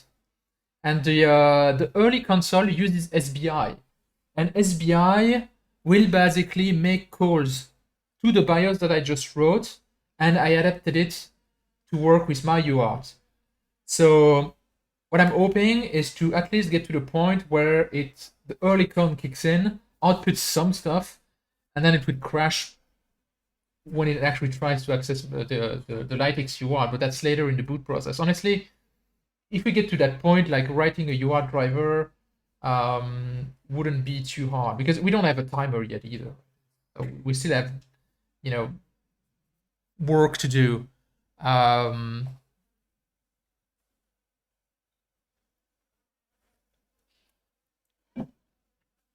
Okay. So I'm loading a second instance of GTK Wave with this. Let me actually check how much free memory I have because okay, I have 16 gigabyte free, so that's fine. Let's do the same thing. I want this. I want the data bus. Actually, I think I'm gonna do this too. This is the cache request and response thing, so you can see when it loads stuff from RAM and it's a blank. It's a blank data. Not only industrial, but on the error. It's a blank, and then CPU. Execute PC.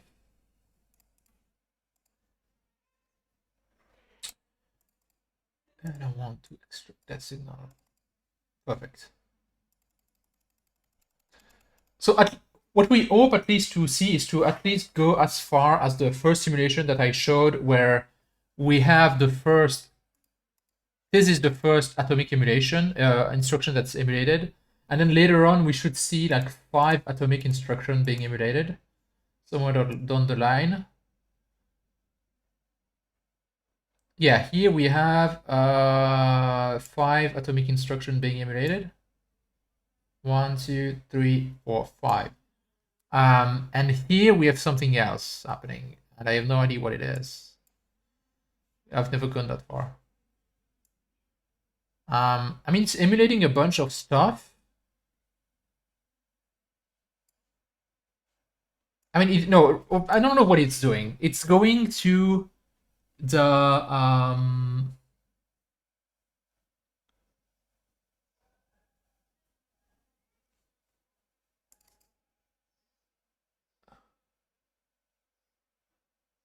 huh.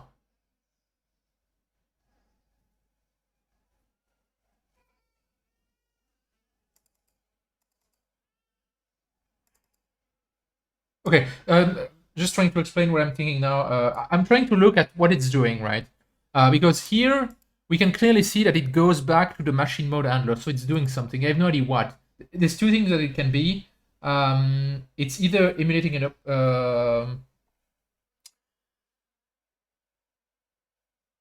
emulating an atomic instruction, emulating an illegal access, like an unaligned access, or it's possibly goes to call the do a SBI access. I'm not sure how I can know what it's doing. Well, something I mean, I can be very optimistic and adding the URTX line in case it's moving. I have serious doubts, but you never know. Yeah, the UART isn't doing anything, right? Yeah, so we're not getting to any UART activity at least. But I mean, the good news so far, as far as I see it, is that it doesn't seem to be repeating. So it's not rebooting itself. So that means it's doing something. I want to know what it's doing here, though. I have no idea how I can know that. How could I know that?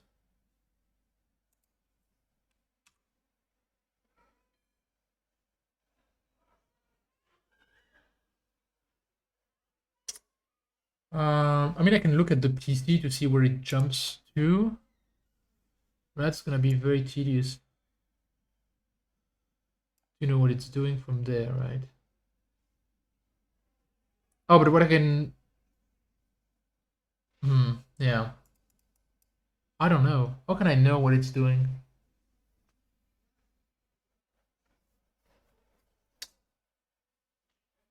I mean, from looking at the PC, I should be able to know what it's simulating, but what I can do is look at the instruction it returns to.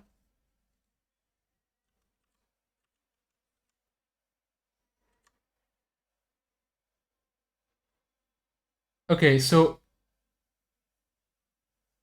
huh.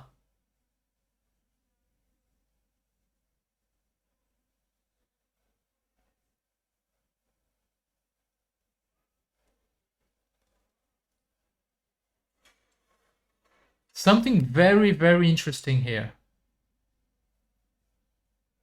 Look at the PC. The PC is C04. It's not 4.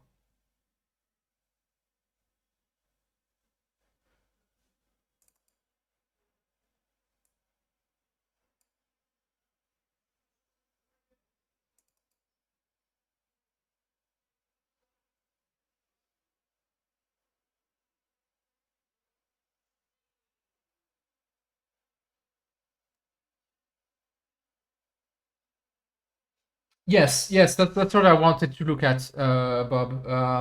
But I've just noticed something interesting. Is that the PC here is C0. It's not 4 anymore.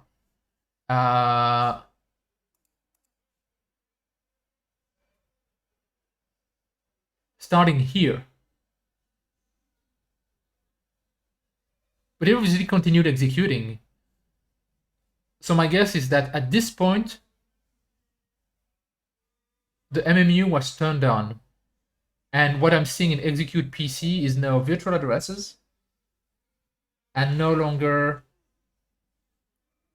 physical addresses. Obviously, it continued executing, so it's still fetching from RAM from the HyperRAM, the emulated HyperRAM, which is good.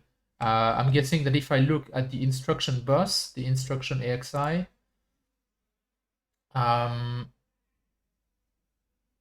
so if I add set blank, that's the instruction bus here, requesting instructions, and the address.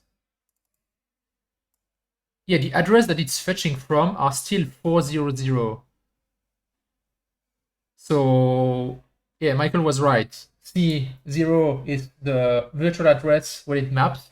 4 is the physical one, and so it's still continuing accessing at C40, but at this point, the MMU was enabled, and we can actually look probably at the kernel to see what it is, right?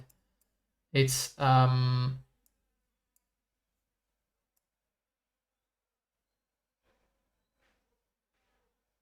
the instruction is around 4090. So if you look at the kernel disassembly for 4090, I mean, look, it's called relocate, so that would kind of make sense, right? That somewhere around here,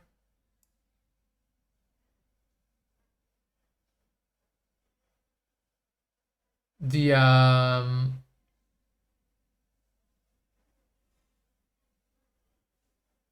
MMU got enabled or something. I mean, it's nice that it worked. So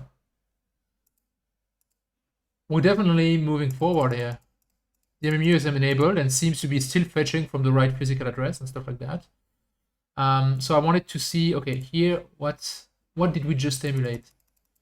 So if I look at the first instruction that's after here, 4E5 FB8. Oh, that's gonna be easy.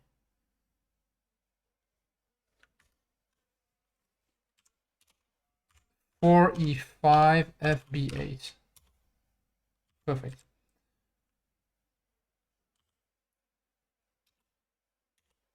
Wait, what? Oh, I didn't.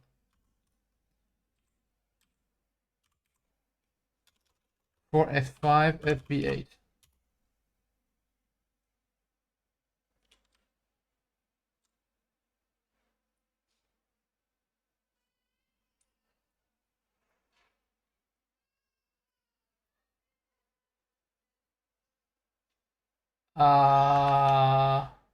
Really? For E5, of the for E5.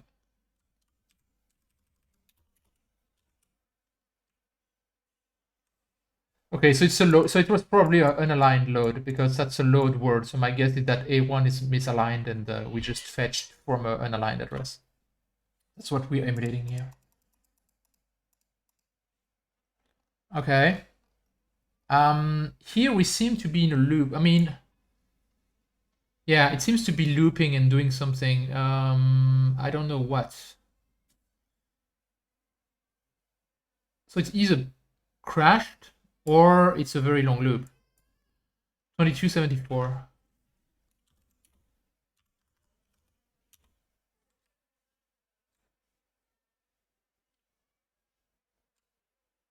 Okay, so given that this is called handle exception, I'm gonna assume that it crashed.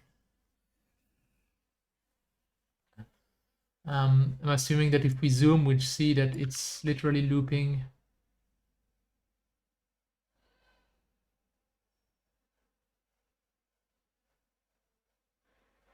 But it's waiting for something, right?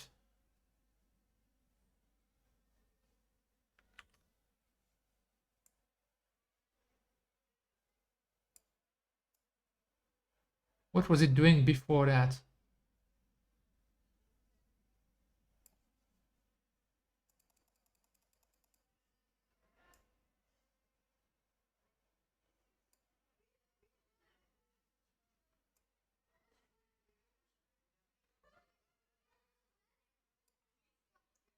For F5 274. For F5 274.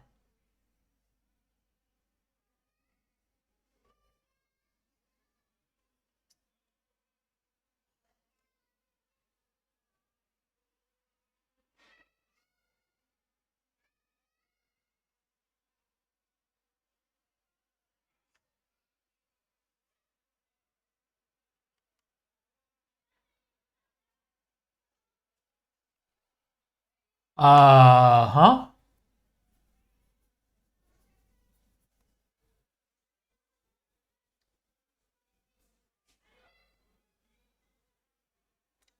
So it's basically somewhere around here. And then jumps to, I mean, 2270 is probably like the exception handler, basically. Um, so probably something here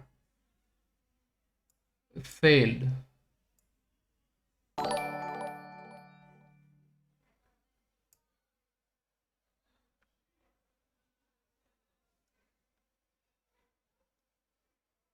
The Y or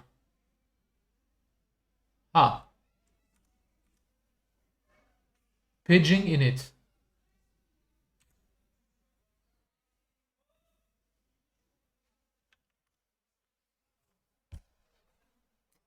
Okay. Any kernel experts? An idea of what the fuck paging in it does and why it possibly would crash?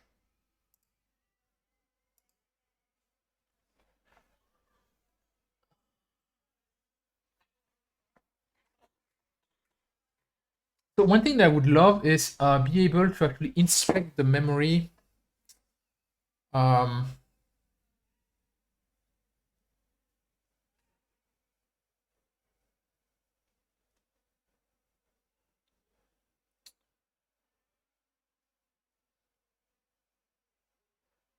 because inside the memory is the print k buffer, which it starts writing stuff to the print k buffer before the console is even initialized. Even the early console is initialized.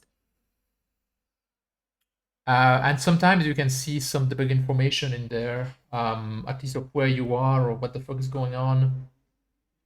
Oh, by the way, yeah, so it looks like I missed quite a few follows, so thank you for anyone who followed. Arch with 5 kernel setup. Well, let's check that out.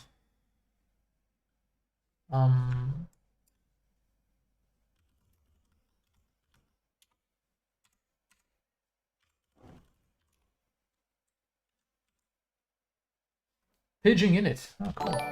So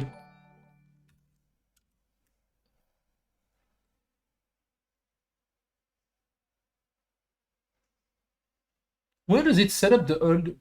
Okay, so the console is actually set up here in SB. Okay, so we're kind of flat.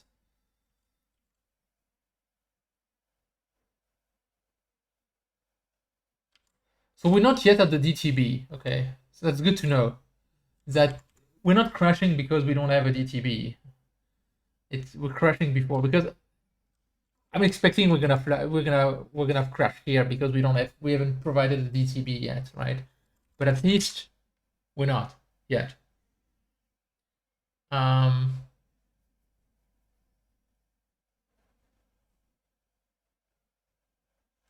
okay.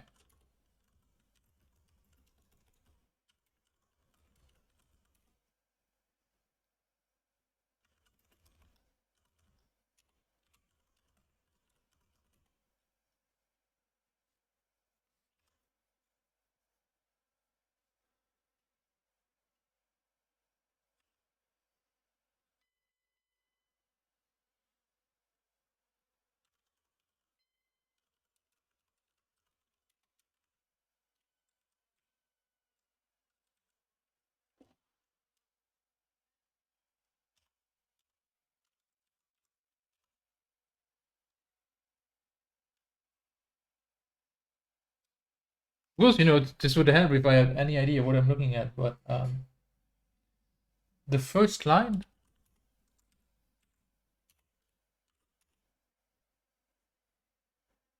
First line of what? Kernel.setup.c, that's what I'm looking at.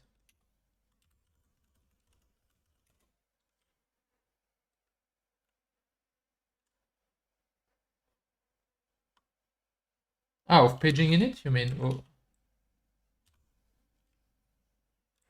Oh,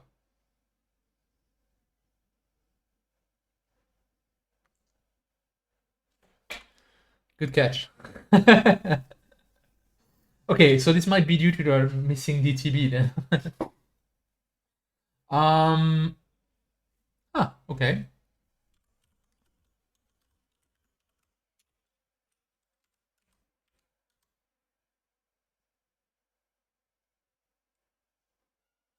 But so this should have printed this, right? This should have printed no DTB passed to the kernel.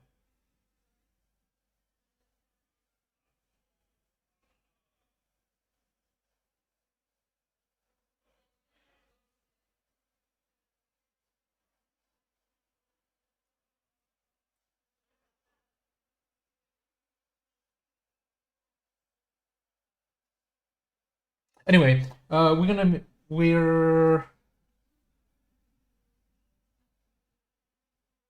let me actually find parse DTB and see. Yeah, I mean we must have gone through it if we've gone through it. Okay, so let's go. Let's settle that and let's actually put a DTB in here. Okay, that's easier said than done. We need a DTB. Do I have the device tree compiler here? No, I need to install that.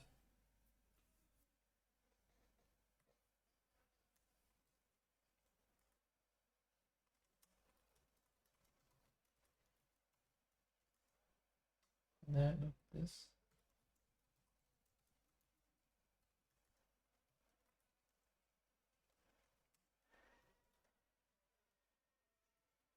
Uh,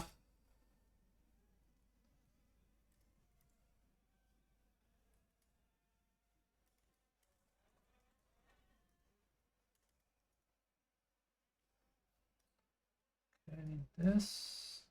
Get install device tree compiler. So now I do it. No, that's not what I wanted to do. Okay, never mind.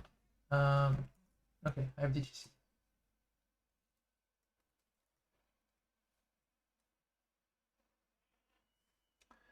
Okay, I have DTC. Okay, let's assume that worked. Let's try to set that up. How?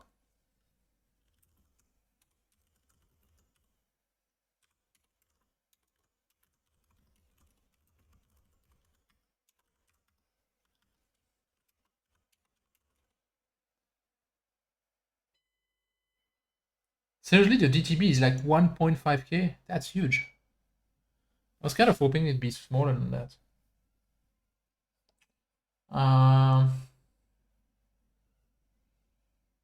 Okay. That'll have to do then.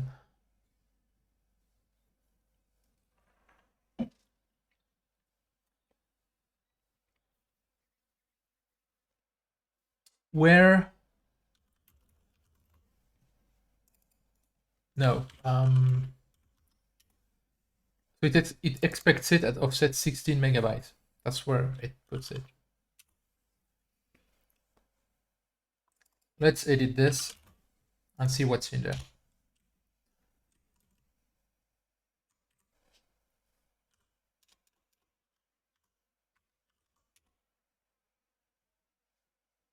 I'm not sure about the SWIO TLB if it should be 32 or if it should be.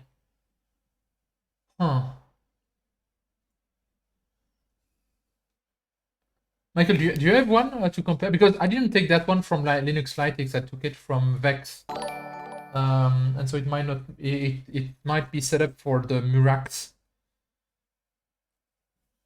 sock and not for the Lytx one.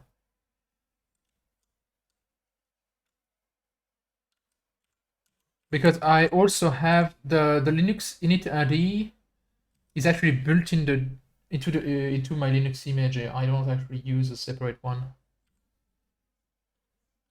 So I think I need to remove this.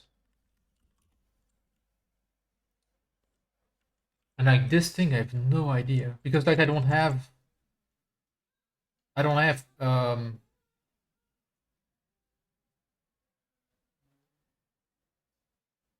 data cache enabled at all.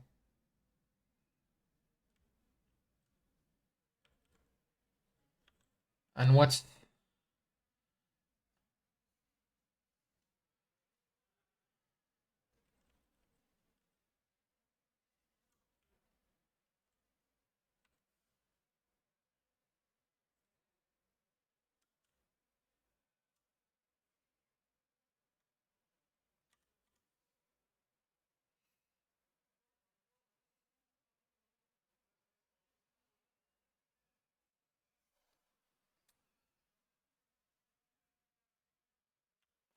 so I don't have a data cache for sure. So I hope that's not mandatory. It'd be kind of stupid if it was mandatory, right? But you never know because they sometimes assume things. Like if I do git grep.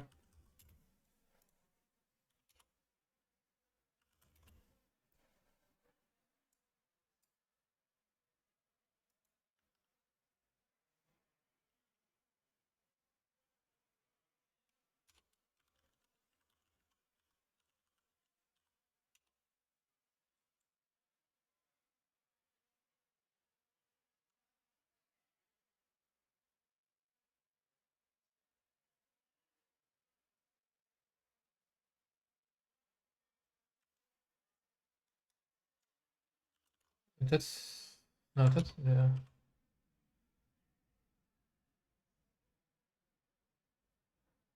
I mean, it looks like it's not mandatory at least. It would be nice. Okay.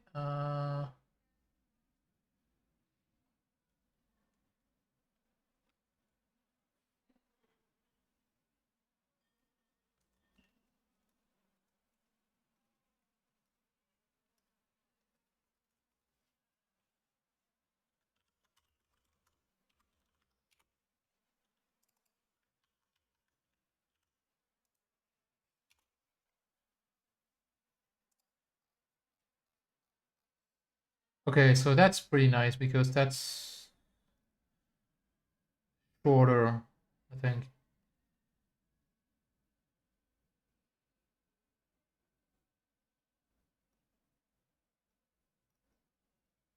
Oh, and it has the early Kernel's BI thing, which is nice. Yeah, I mean that looks good. I'm gonna use that as base and modify it. Thank you. Let me go back to chat. Yeah, it's very similar, but the problem with the device tree is that even small differences can make, you know.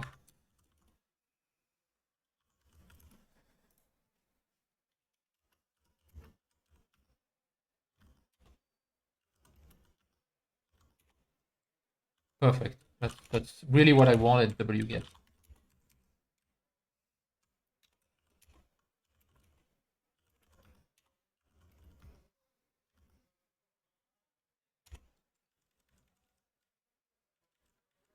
All of that looks good because it just so happens that we have the memory mapped to the same um yeah, 48 megahertz. Yeah, I don't think I think we have a 15. Not that it makes any difference, but um think because I have the image built in, I don't think I actually need that. Honestly, that's kind of a very minor concern to me at the moment because like booting the file system is like the last thing, right? Um, so you did have some dcache setup. I don't. So I'm gonna remove this.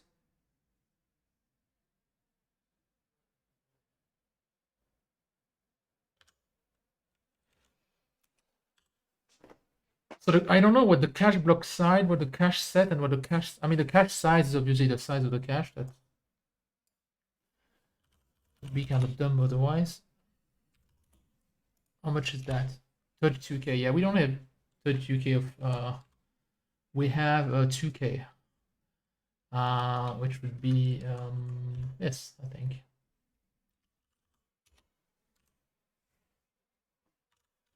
ZX40 is 64. I don't know if we have a cache line of 60. Is that the cache line? If I go to Lytix,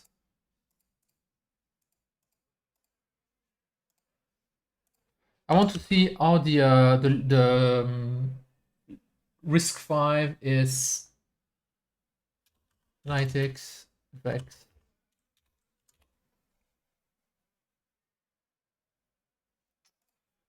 beta. Yes. I want to see how their VIX is configured. So for instance, the Linux minimal. Okay, it's all the defaults. Good. So I need to know what the defaults are now. Next. No, I don't think that's here. It's in here.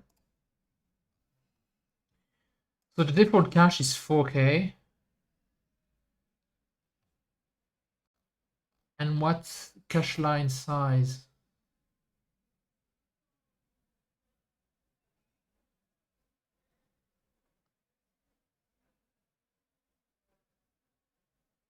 If archconfig.h,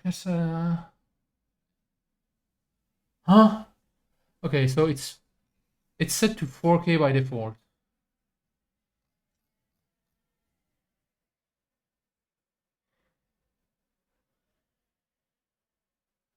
$4,096. Okay, so this would be 1 basically, and the other are 32. Um,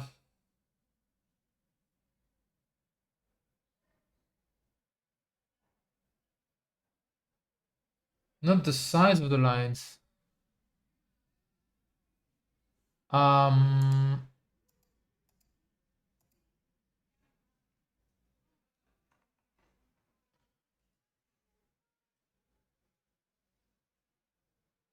Really? Uh,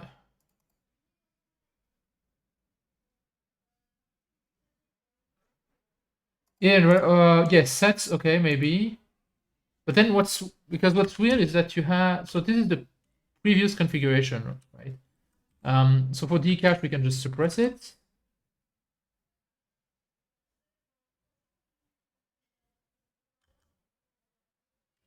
But here we have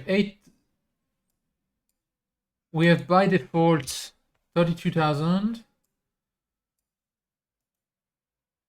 And then this is 64 and 64.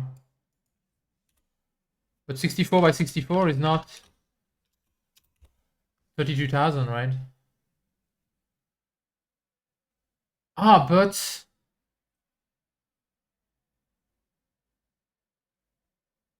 oh yeah, man. Michael, you don't happen to, you were using the no, you were obviously not using the default configuration for the Vex because you had 32K of cache. So you must have edited this file somehow.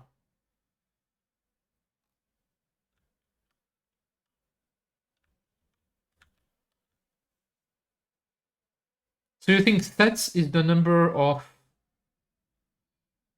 this would be the size of the cache line, block size, and sets would be the number of cache lines, which is the total size of the cache divided by the number of ways, but we only have one way. Is that what you're saying, Bob?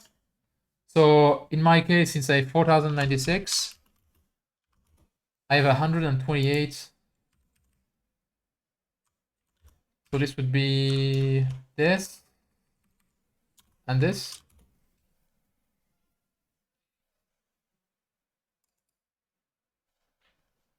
I mean, maybe there's actually documentation for this, right? Possibly.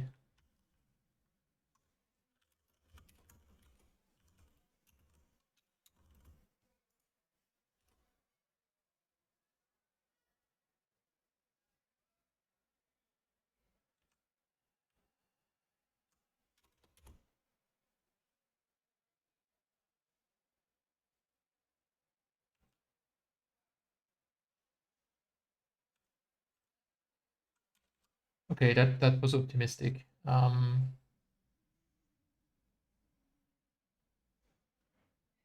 Oh, okay.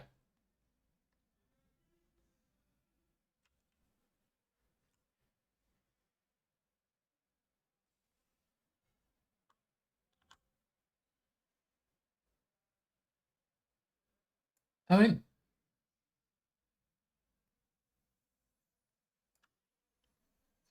interestingly, there is some documentation, but it's written in YAML. What the hell?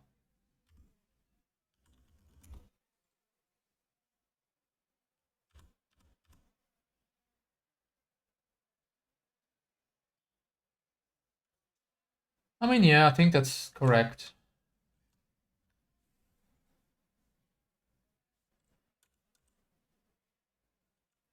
I'm not sure about, okay, TLB set and TLB size. I have no idea what that would be. Um, uh,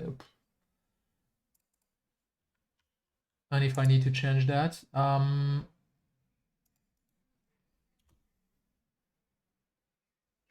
No much for that here. Oh, okay, that's interesting.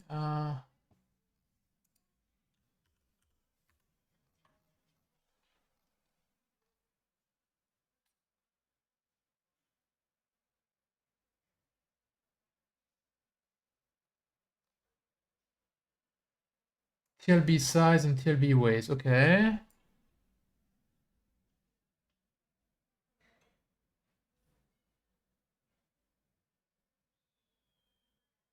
Oh no, TLB sets is the number of ways. What?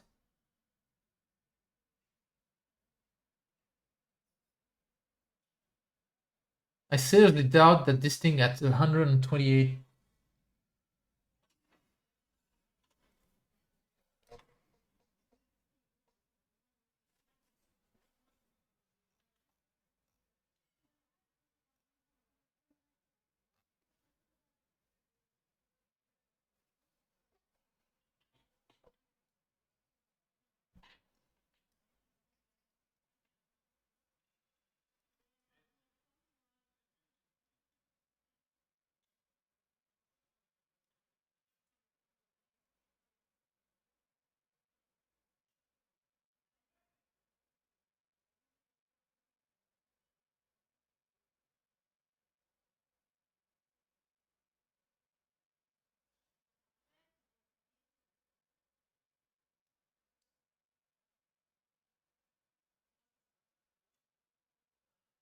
Okay, I honestly have a that doesn't that description, like the size in bytes of the data cache. Okay, the number of associativity sets. That's not the number of ways, right? Because that would be, it was set to 64 in the example. Like, there's no way the CPU has 64 ways cache. That's just that's just not happening. Um,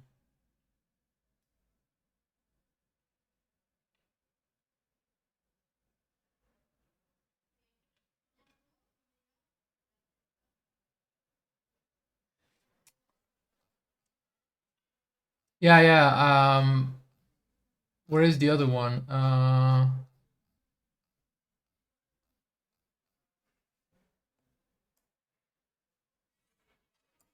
Ah, wait, I should at least go to master tools. Okay. Vex risk 5 SMP. Okay, no, I don't want the SMP. More K something. But where is the not SMP one?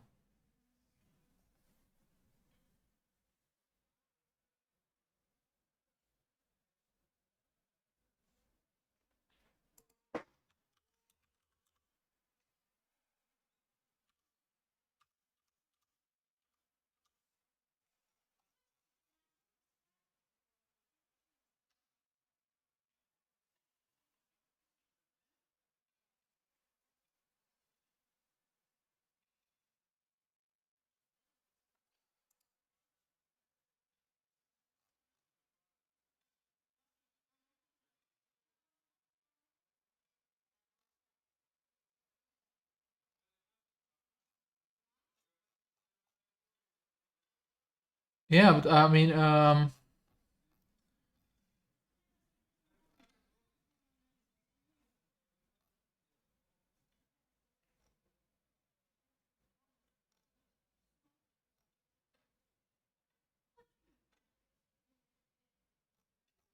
and more importantly, where are those constant sets? Because it says it's accessing constants, but okay, and where do they come from? Those constants. Size, ways, dcache ways,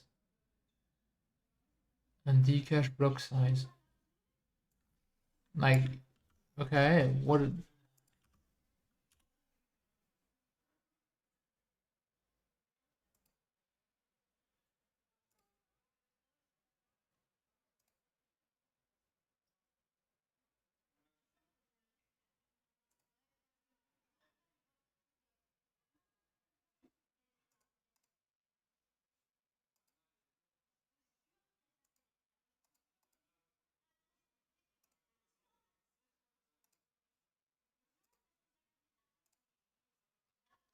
Okay, blah blah. Okay, SRAM.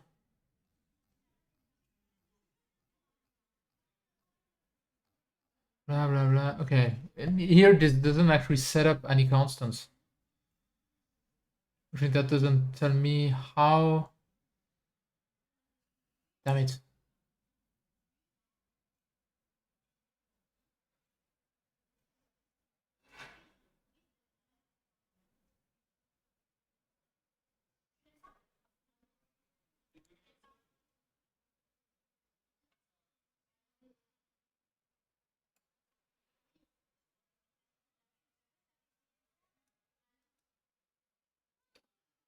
Hmm. So how is the device tree?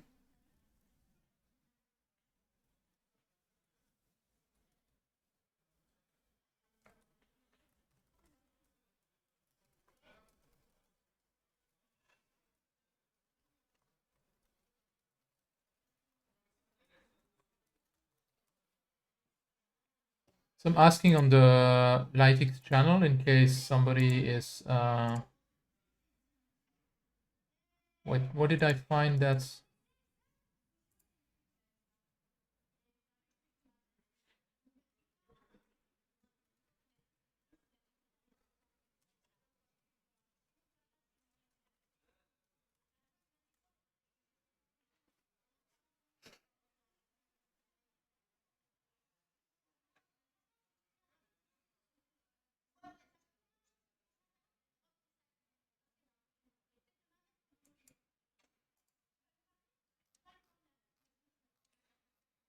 okay, well I'm just gonna ignore those values for now because I have no idea what they're supposed to be. Um and yeah.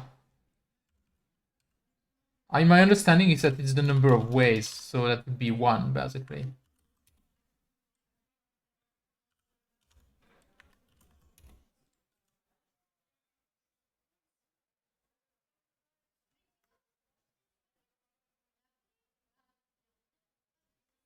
I have no idea what that is. I have no idea what that is either. That's 32 megabyte, and that's uh is that supposed to be the physical or the logical one? I think that's supposed to. Oh wait, I think this one is supposed to be the physical one, right?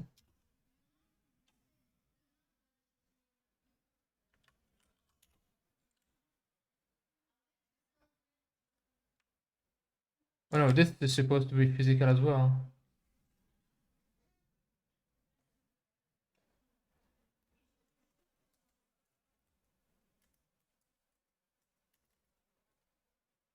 Hmm.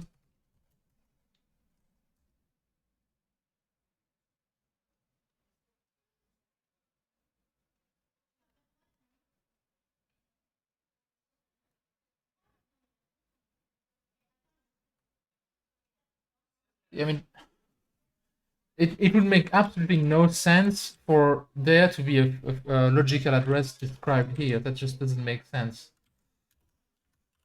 Everything in the device tree should be physical.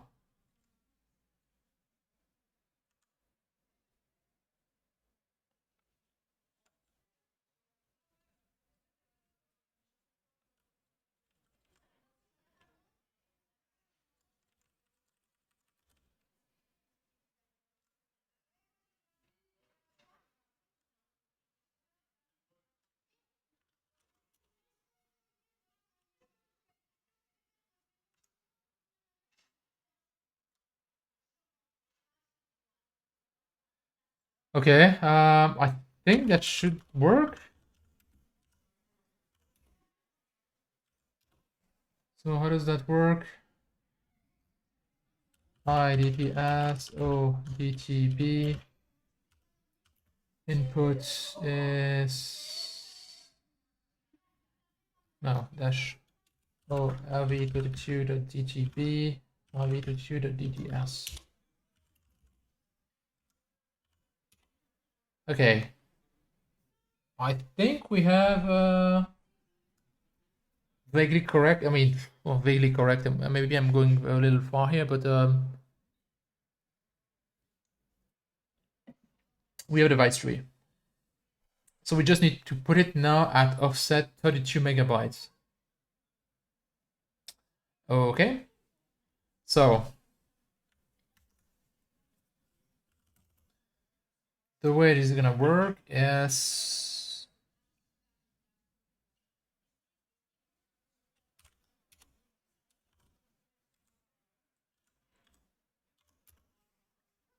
$16 megabytes in words.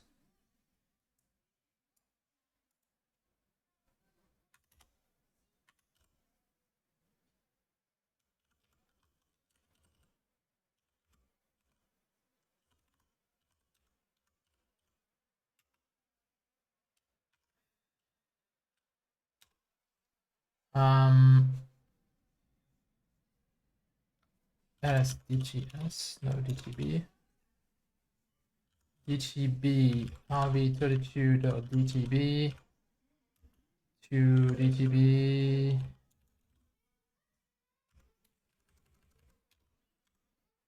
rv32.x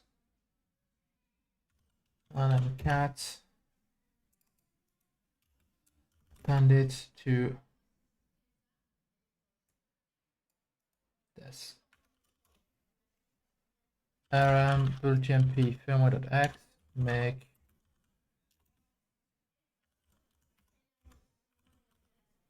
build tmp firmware.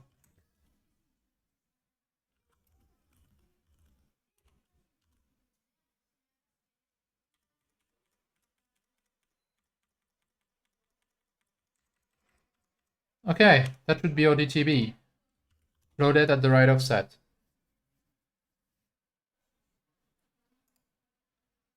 I'm just gonna restart the simulation and see what it goes.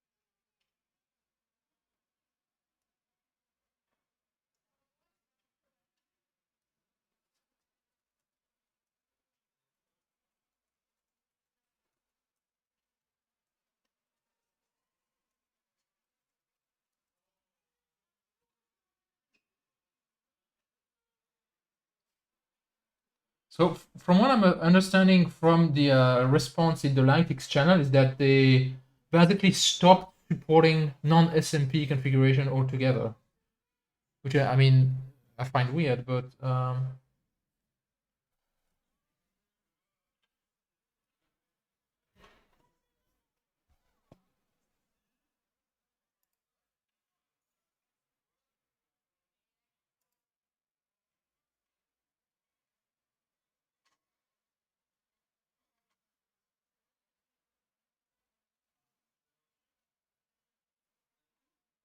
I mean, to me, that changed absolutely nothing, as far as I can tell.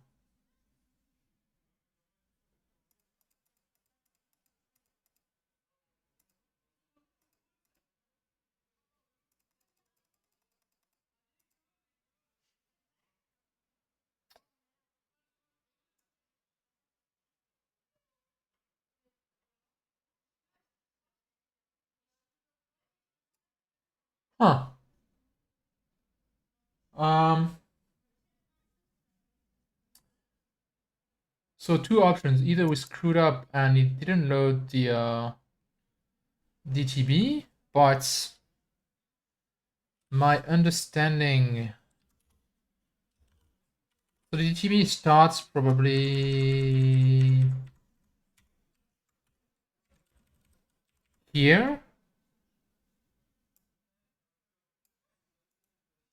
That looks correct.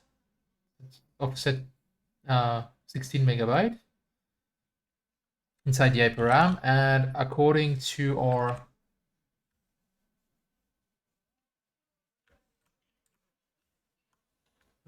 where did I build them?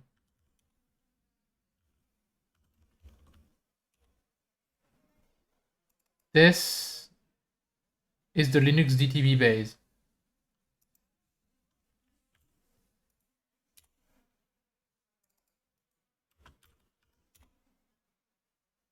Yeah.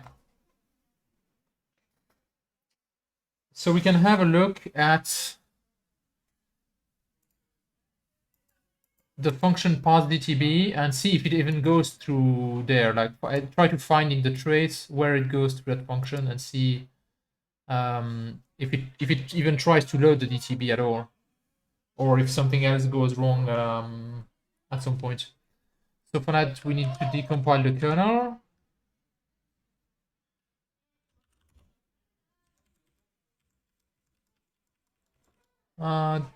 What do I have?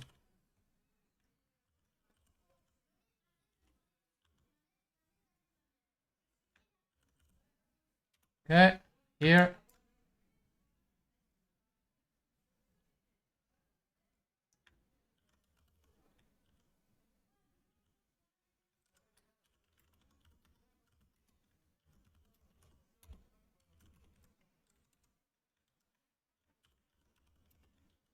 Trying to find again the function paging init parse DTB. Huh.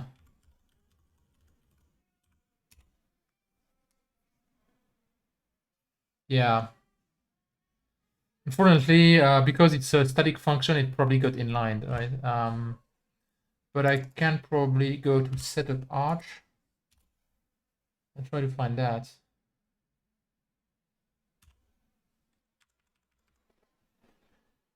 C04F43D8.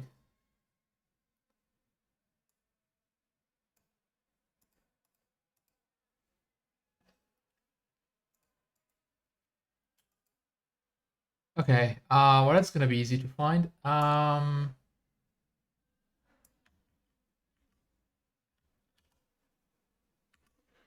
Where do I have the kernel?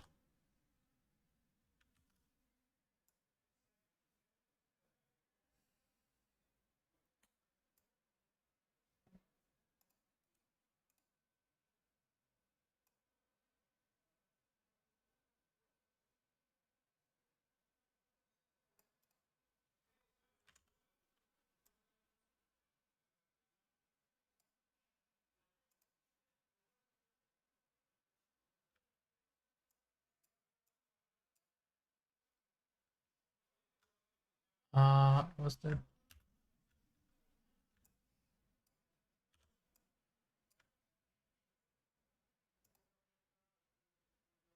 Okay, the search works. Nice. This is where we're executing it.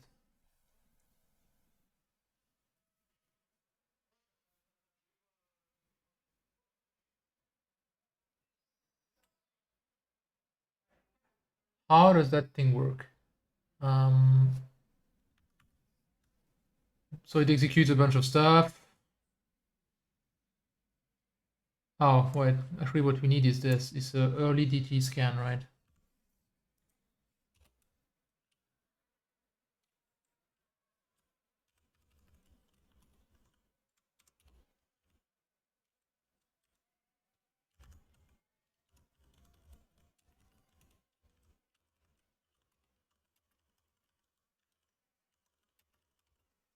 So we need this early init DT scan function.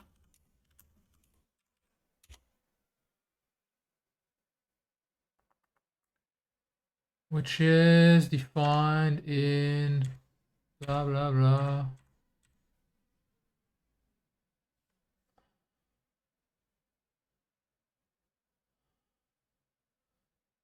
Okay, so it's it should be exposed somewhere here. Able to find it. Okay. Oh wait, no, that's this root.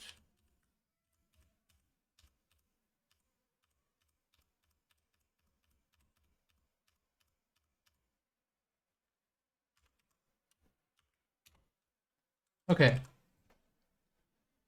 Here, let's try to find this.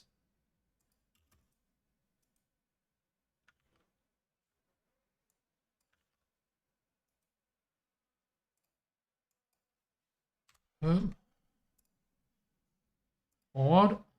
Perfect. So I'm trying to trace the execution of that function to see if it even tried to load the device tree or anything, basically.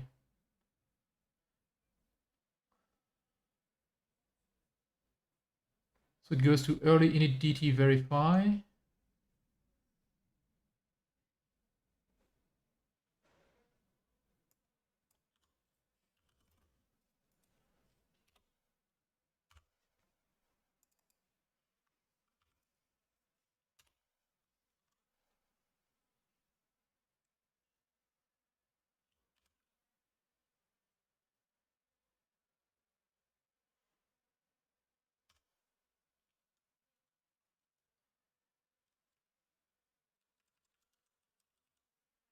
And the first thing it checks is if the parameter is false or not. Okay. So we should be able to see that somewhere, right?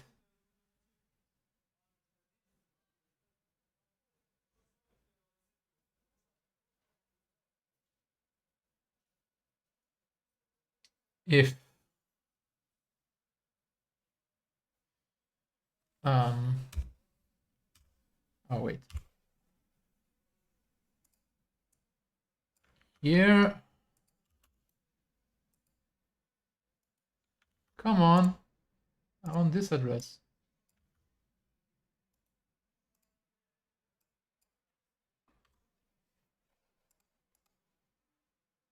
What? Okay.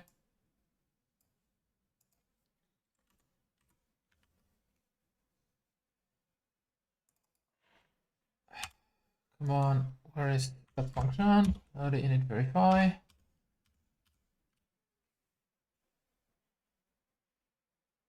HC, which is ACC, which is exit. Okay. So it goes to A4. No, it's not null because it goes through, 8A5C, 8A5. So it goes at least up till here. So that means that the device tree address that's passed is not null. So it has an address. Params here is not null. Now I want to see is where it tries to load the first word and compare it with the word that I put in memory to check that it's actually valid.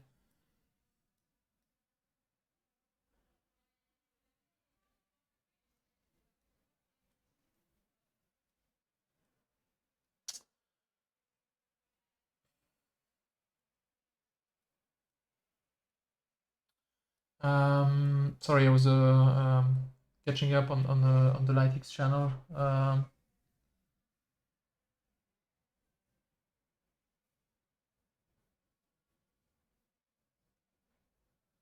Yeah, unfortunately, like I don't think Florent is online, which is the guy who would know basically. But since it's his day job mostly, I think he pretty much is only on the channel like during the day or something, which is not now.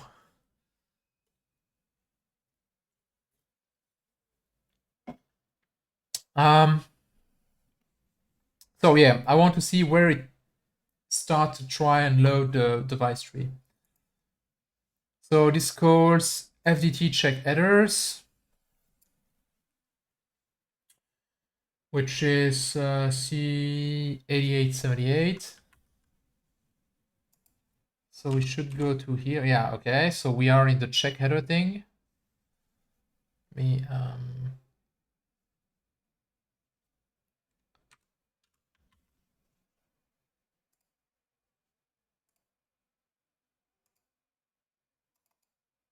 FDT check header.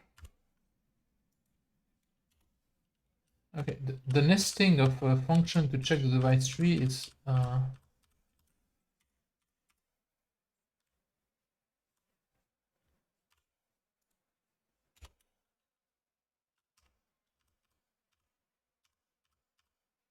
where is FDT check header? Okay, apparently it's not in that drive. It's not in that file.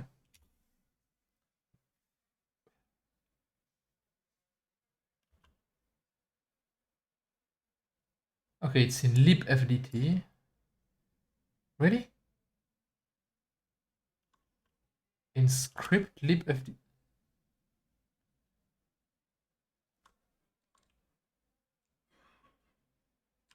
Okay. Find that weird, but okay.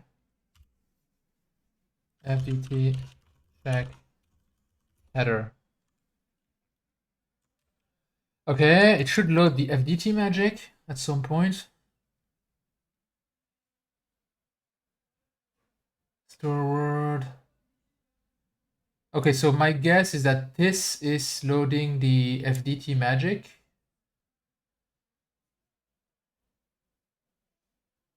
So there should be 4 byte loads executed here. Or around here.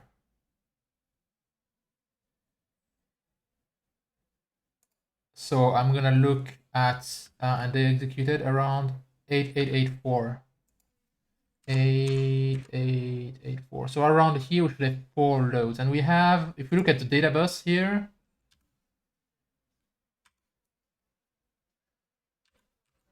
I mean, we do have some things being loaded at address FD3. Okay, no, that's incorrect. What?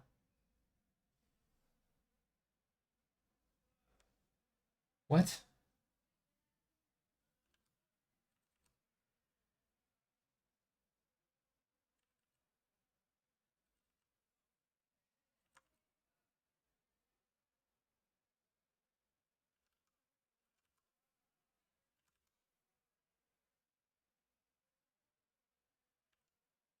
Okay, so there are 4 loads. These 4. Now, something that is confusing is if you look at this address, this is the word address, right? You see the bits, they don't start at 31, they start at 29, which means you actually need to multiply it by 4 if you want the real address. And when you execute a load of a byte, the CPU actually executes a load of a word and just selects the right byte out of that word. That's why we see 4 loads at the same address, basically. But if you notice, it's accessing 0013, which is like not at all where our device tree is, like not even close. So something's wrong. It's not loading our device tree. I don't know if the device tree is correctly in memory or not, but one thing for sure is that it's not loading it. And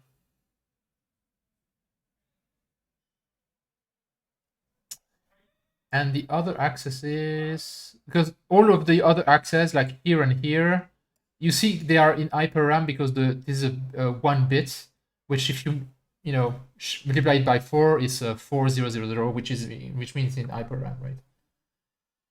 Unfortunately, no. That's kind of a problem. I can't easily inspect the register because it's implemented as a memory, and memories don't get logged in the VCD because they would be too large basically by default. Because imagine like if it recorded every state of every memory for every cycle for like every byte of the cache, that would be a huge. Okay, give me a second because I accidentally turned off my screen. Okay.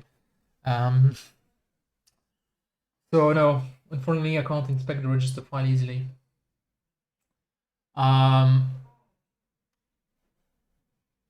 Yes, it's unfortunate. I mean, technically, you could modify the simulation to log one particular memory, but you need to find the right one.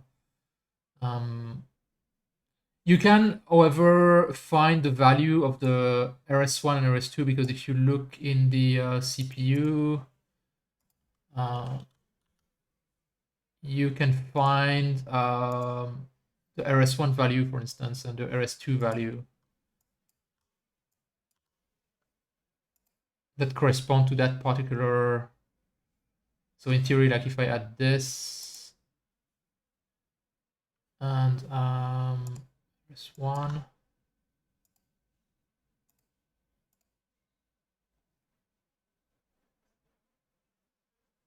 my guess is that, so where are the loads? 884. So if I go to the execute PC and try to find 884.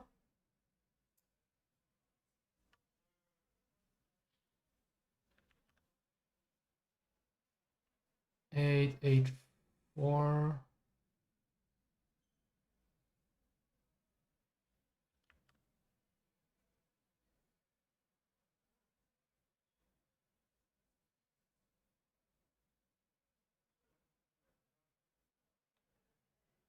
That would be 40004C.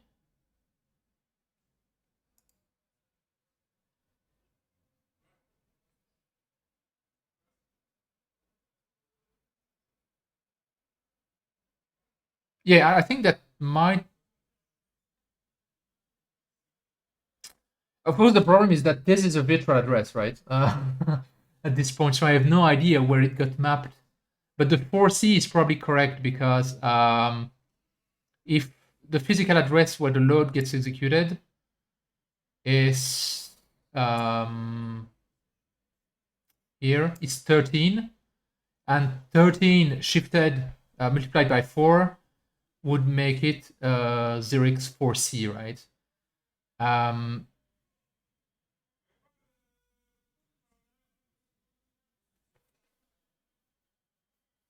Okay, well, bye, Michael. Honestly, I don't know like how longer I will be. It might be 1 hour, it might be 2 hours, or it might be 30 minutes. But thank you for joining at least, and possibly see you later. Here, what would be the like? How large would that offset be for 004? Do we have a Python shell somewhere? Okay, 0x004 1 2 3 4. That's only 4 megabytes.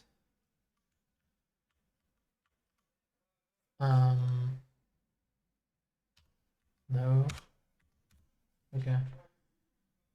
004. So that's yeah.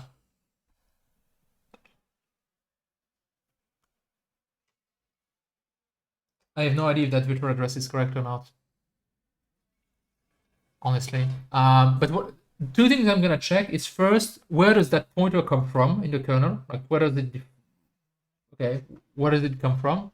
And two, I'm gonna verify that the bootloader actually gives the correct address at boot, because it's supposed to give it in like in the A1 registers, I think. when calling the kernel. So somewhere around here.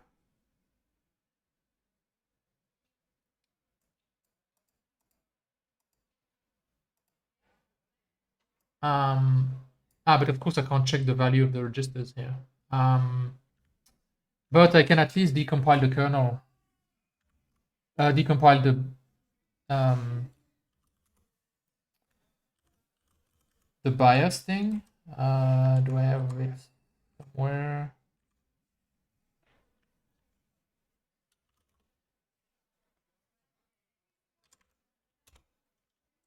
If I look at the BIOS main, okay, it does a bunch of stuff.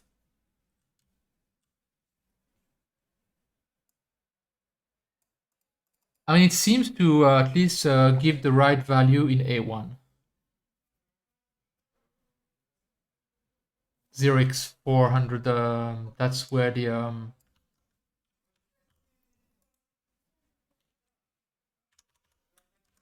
5, 6, 7, 8. And this is the HRAM, so it offset 16 megabytes. So yeah, the offset in the BIOS at least seems to be correct. So I have no idea where or why it's not loading from the right address.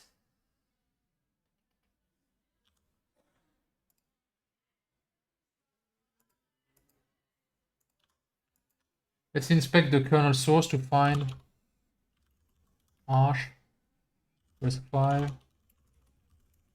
kernel setup, parse. So DTB early VA. Where does that come from?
How does it?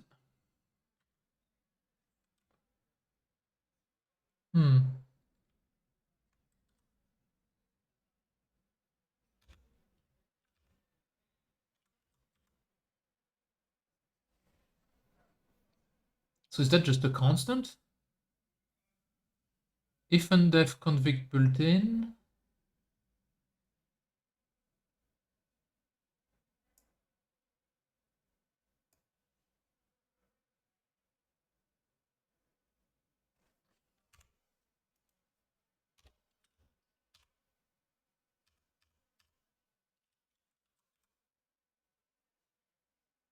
Page size. Okay.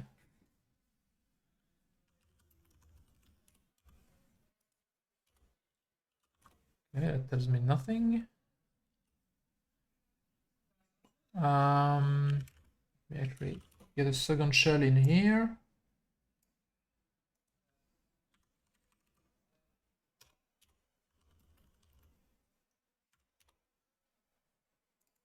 Get grab PGD size.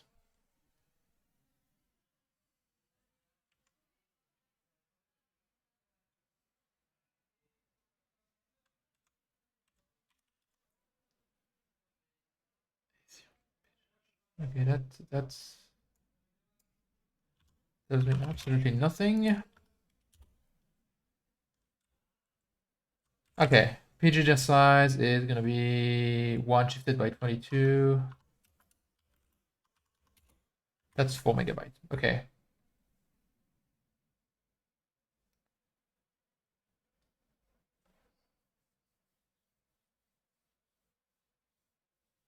Okay.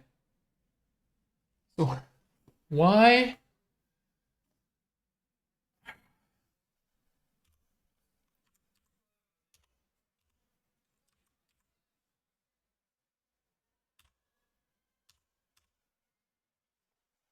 That mean that DTB-PA. Oh wait, what is this? PMD size.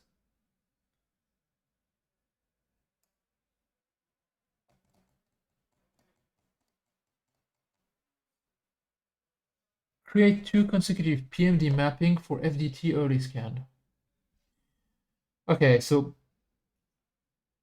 what does PMD mean? Um, RISC-V PMD.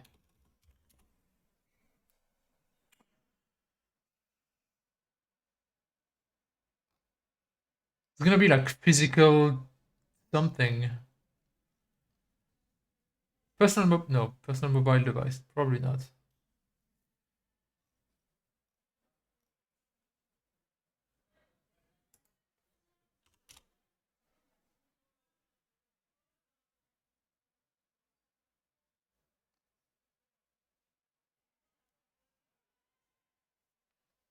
Any idea what PMD is? What PMD means?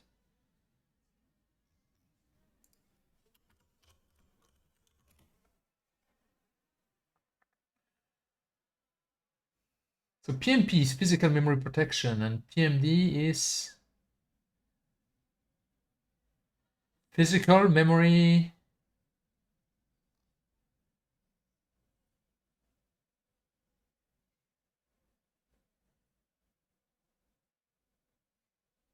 Wait, there is a config physram base. Did I miss that or no? I don't like this. Never mind.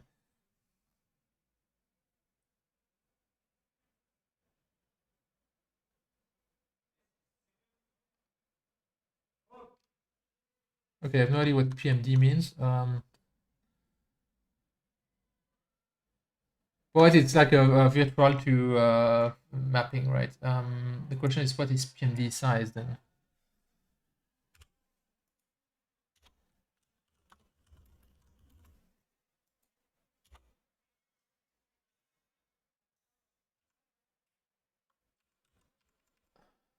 Wait, what?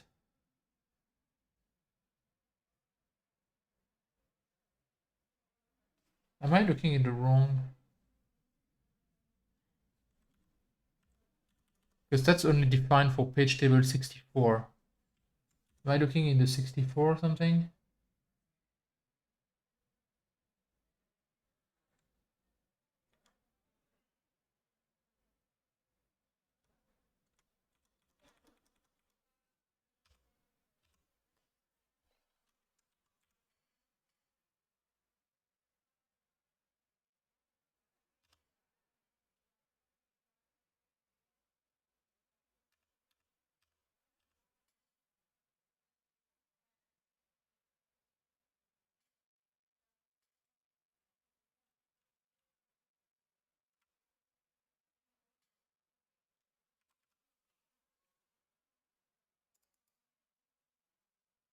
I'm gonna assume that I'm in this.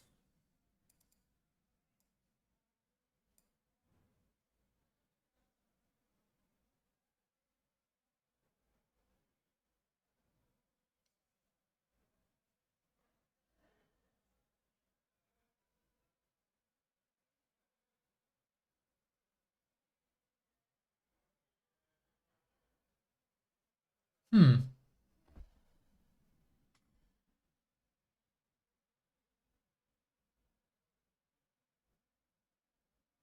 Okay. Okay. I understand what this thing does.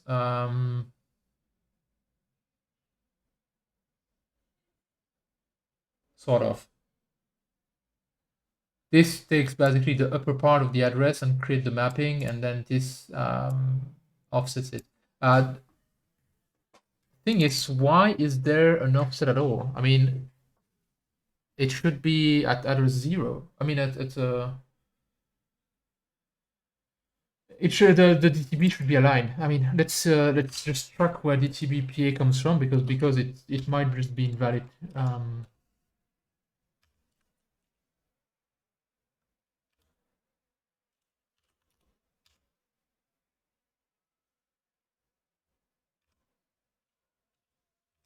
So it's a parameter to set up VM. Okay, where is setup VM called from?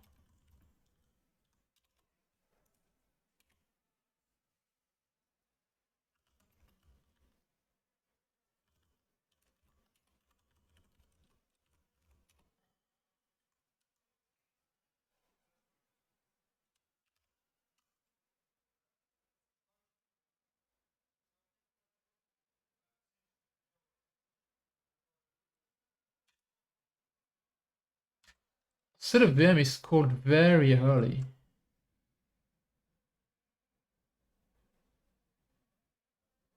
Okay. I don't have built-in DTB configured, right? This thing.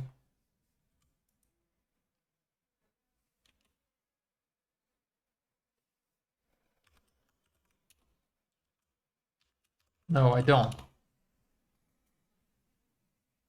Which means that this should get executed.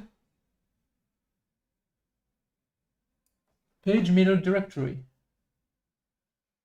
Okay, yeah, that might very well be. That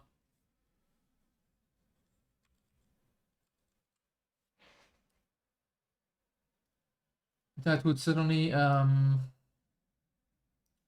yeah, that would make sense.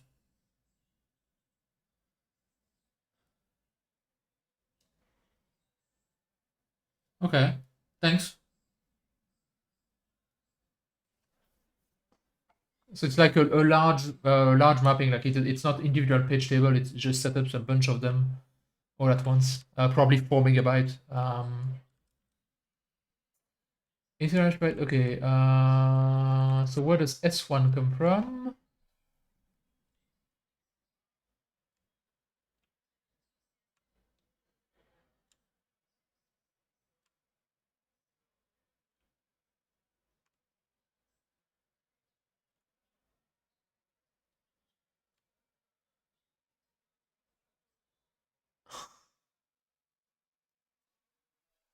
Do you see what I see?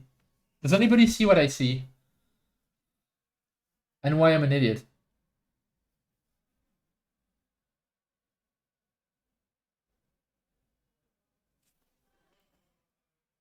Anyone?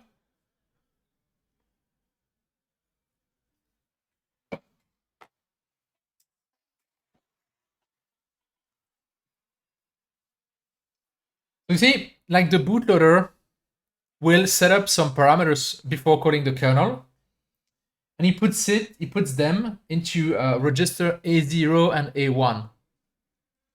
What's the first thing I do? I overwrite A0 and A1 with my debug print that I added.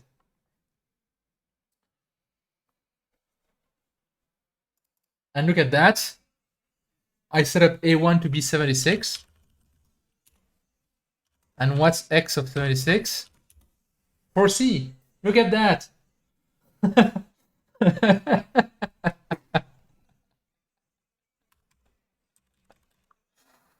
That's just brilliant.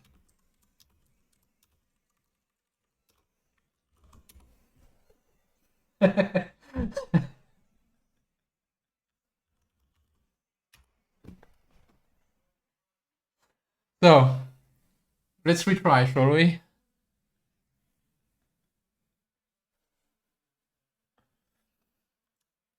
Okay, rebuild the kernel. I need to rebuild the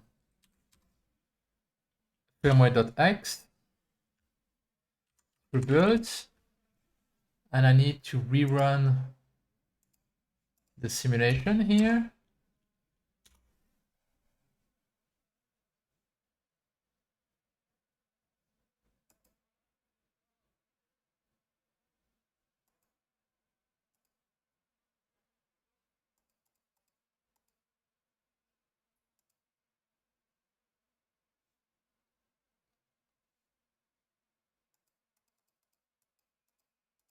Okay, that was way.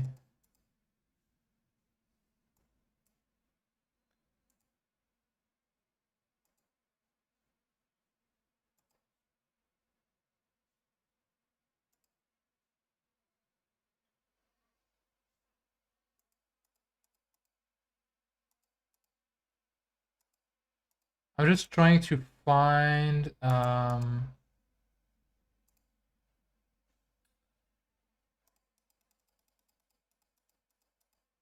the 4 previous loads that were buggy.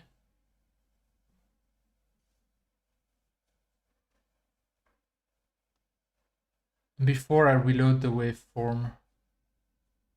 Okay, so here these were the loads that were buggy, and we were loading at address 013. Okay, the simulation has been rerun. I'm gonna reload the waveform, and hopefully we'll see them go to the right address, which would be I mean, it would be 441,000, but shifted by 2, which means it should be 14000.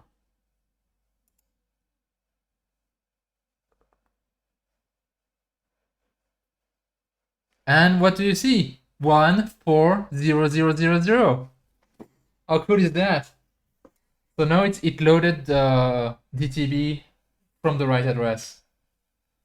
And we can check that it actually did load the right word. So if we look at the what was returned,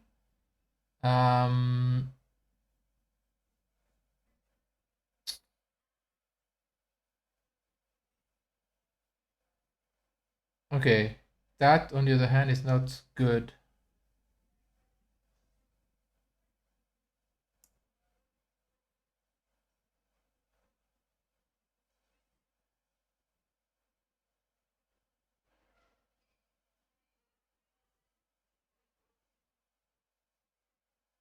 Oh, wait.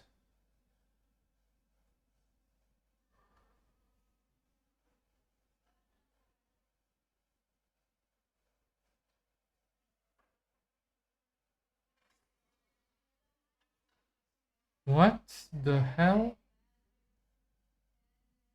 Oh, no, sorry, I'm looking at the wrong. Okay, so what's returned is this. It's master in, slave out, because it's a read operation. And so that's what's read is 0C4006F. We can check that this is indeed the first word of the DTB by just doing a xdump on the DTB. xdump-c DTB av32.dtb, and just look at the head. And it should be not that at all. Huh.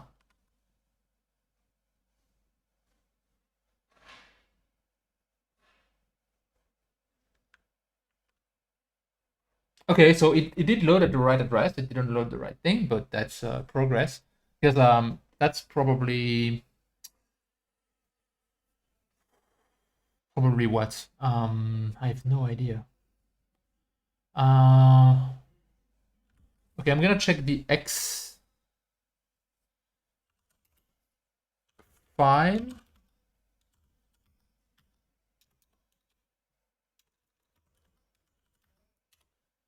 See if the problem is with us building the X file, or if it's something not loading the proper thing.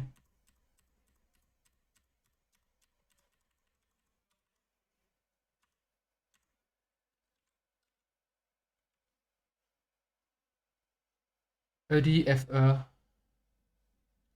0DD0. Nope.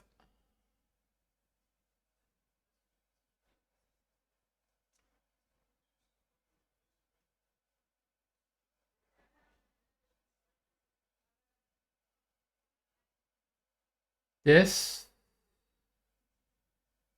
The X file is correct. The return value is not.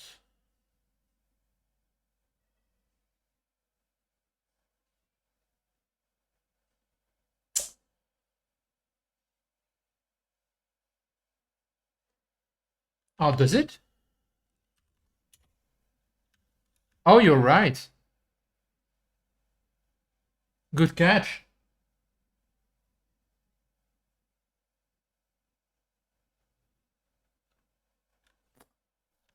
Uh,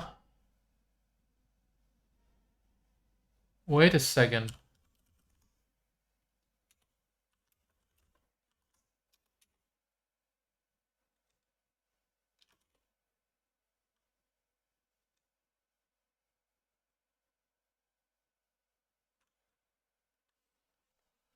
Um,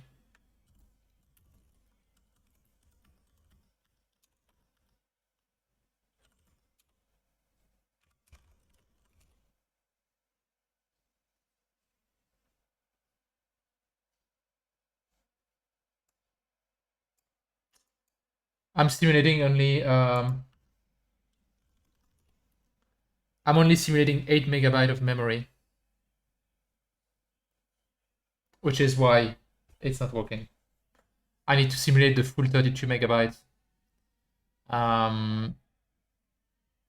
Okay, which means to simulate 25. So I need this to be 23.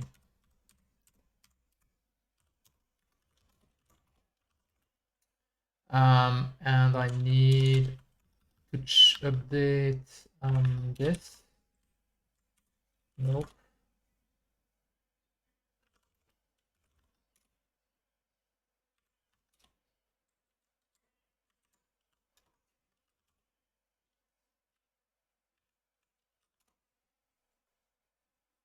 So I need to rebuild the TX6 RTL simulation,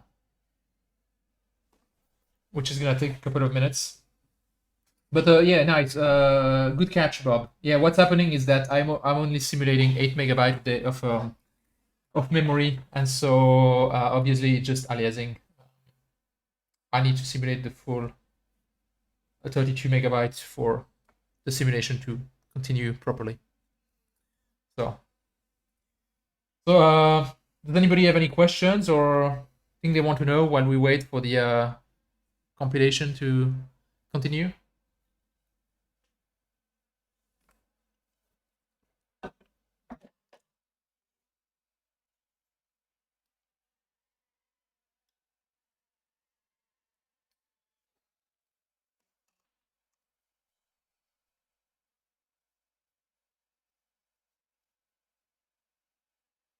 Hey, hi, Michael. So to catch you up, um, oh, thanks for the follow, um, Karen Kanchi. So to catch you up, Michael, what happened is that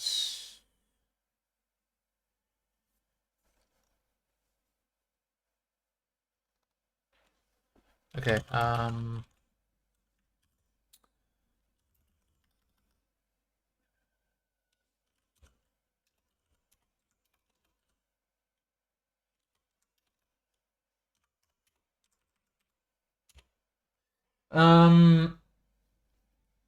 it was loading the DTB at the wrong address.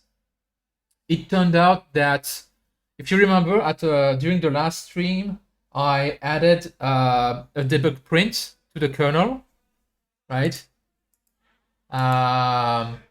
And the first thing that I was doing was overwriting the A0 and A1 register in that debug print, which was corrupting the DTB address that was given by the BIOS to the kernel.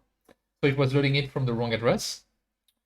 And now what we're fixing now is in my simulation, I was actually only simulating 8 megabyte of memory and not the full 32 megabytes, which means that well,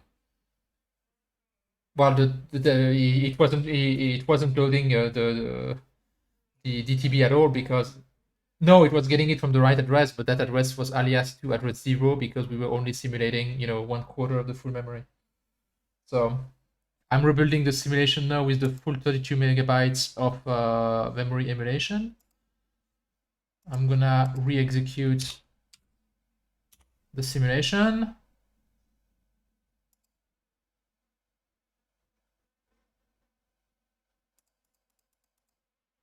That's not the one I want to see. So here we have the load of the memory, but you see the data word is 0C46F, which is actually the beginning of the memory. And here we're gonna see if it actually loads the correct DTB now. It's still running.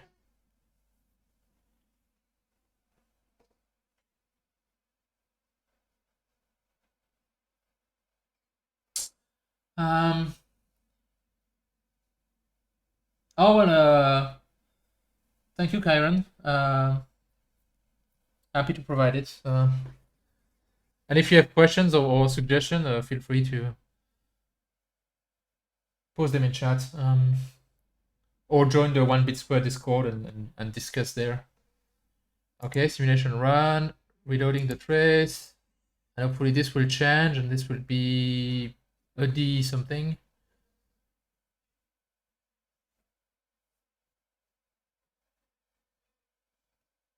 That's a fail.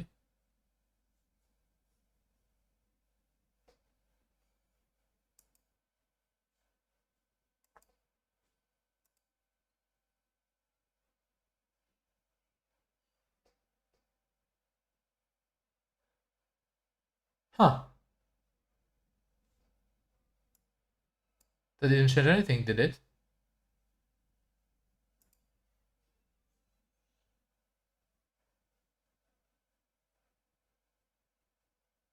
Nope. Okay. So either I screwed up something and I'm still not emulating the full 16 megabyte of RAM.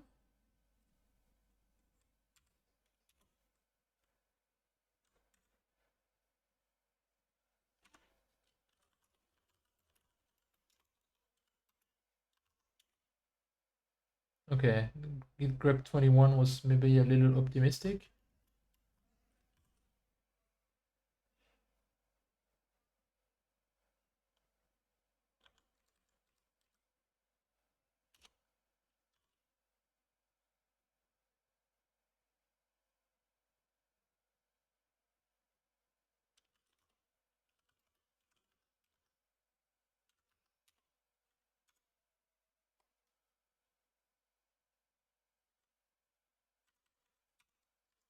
Tw 23 bits. So it's 23 bits of words. So it emulates 32 megabyte of RAM. That's what this simulation should do now.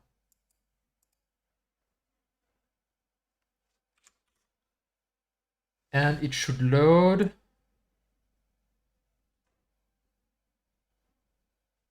all the bits from there, so that should be correct. So I can check the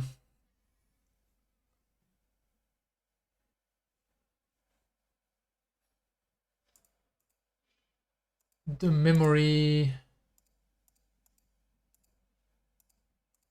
controller bus, basically. Okay, I need to suppress this. So if I look at the memory interface, which is the MI thing, add.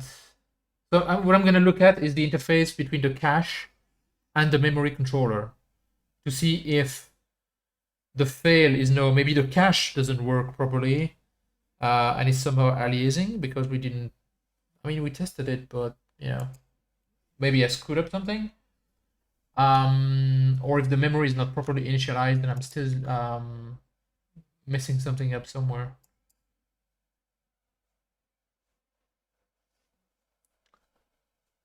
So memory interface. So this is the write, this is the read. Read data, read strobe, read last. Write data, write mask, write last, write ACK. Let me actually orange.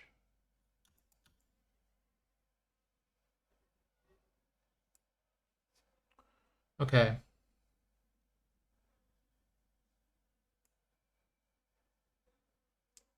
So the data returned by the memory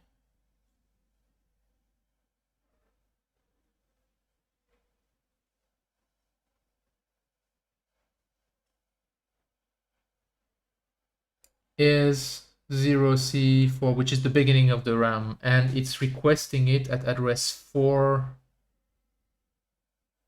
1, 2, 3, 1, 2, 3, 4, 5. 0x4, 1, 2, 3, 4, 5. Multiplied by 4 because it's word address 16. So, okay.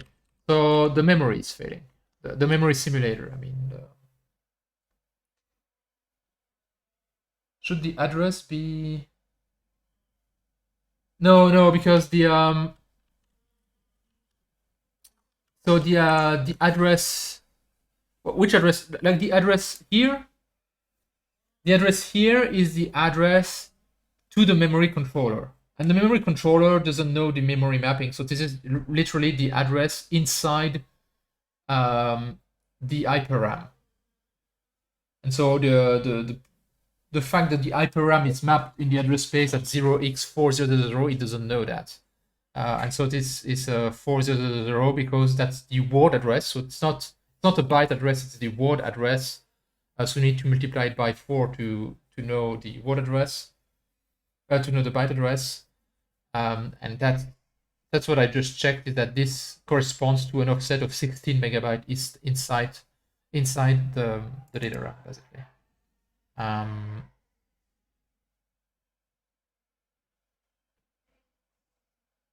Yeah, but it still returns the wrong value. So that means that the memory simulation is not working properly. Another question is why. I think I might know. Yeah.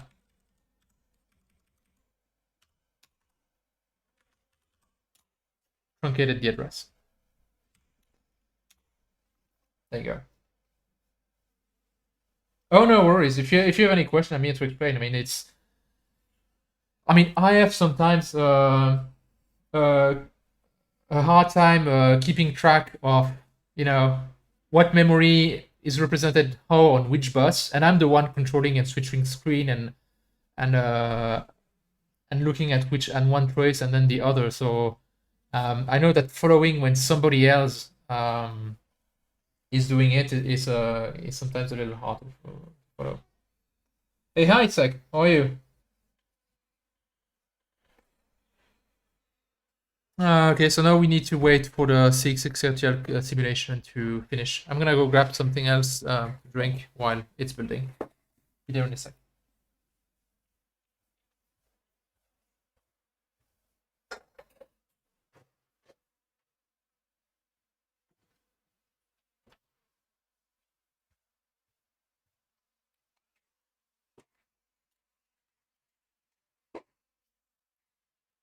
Okay, simulation is built. Now I can actually run it.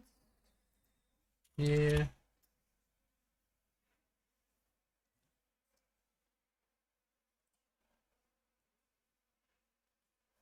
Oh, really? Yeah. Cleaning up code always takes up like writing it is like 10% of the work. Then cleaning it up to publish is like 90%. At least for me, that's always the way it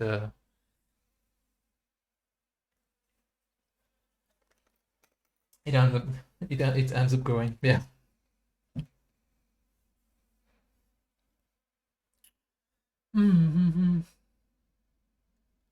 Okay, is it running the sim? Yes, it ran the simulation. Fingers crossed. Reload. Hopefully this will change.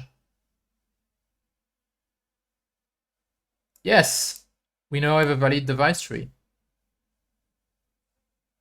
Of course, I mean, that's just the first word it loads, right? I have no idea if the parsing actually works or anything, but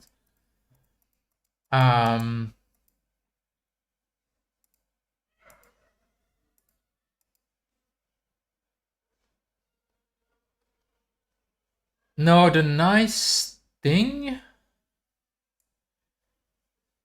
as far as I can tell so far, You know, before we were getting stuck in a loop, like by the end of the simulation, right? We're not getting stuck in a loop anymore. Like you see, it's changing. Like I'm at the end of the simulation, and I'm not stuck. I'm somewhere in code, executing, advancing, progressing. So the simulation just hasn't run for long enough, basically. But it's not crashing anymore, which means the DTBs definitely helped and did something. Nice.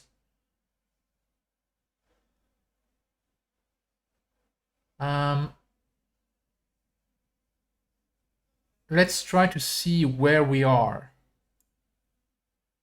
The prime screen, we're probably inside a subfunction somewhere, and tracing down.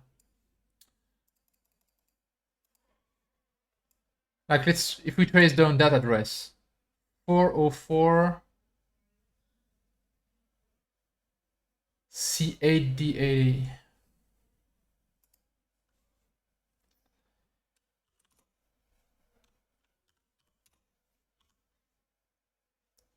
Where did I have the OBG dump?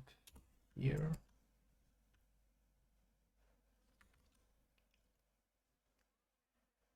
404 C8D8. No, it's not. It's obviously. Wait, is it? Where am I? It's not 404, it's a C04 because I'm looking at physical address and here I'm looking at logical address. C8D8, C8D80.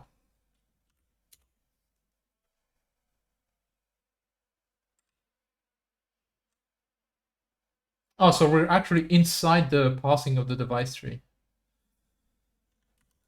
So parsing the device tree apparently takes forever.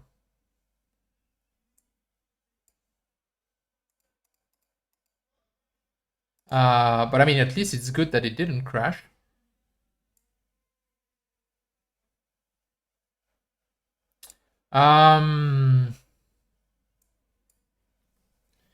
So let's just simulate for longer.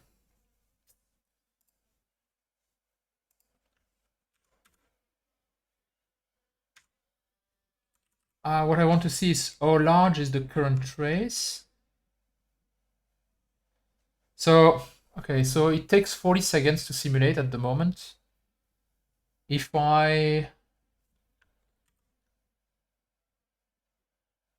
let's just double the simulation time.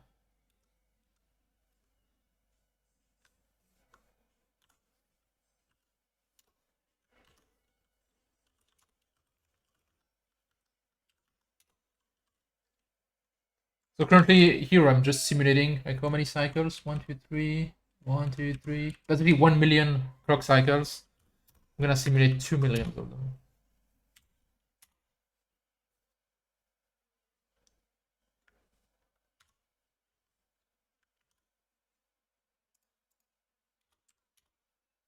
Unfortunately, it can't continue the simulation. You kind of have to. I mean, technically, I could actually make it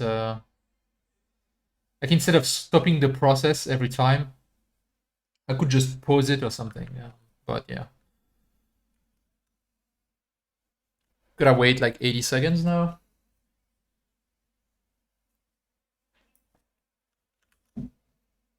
I'm actually also.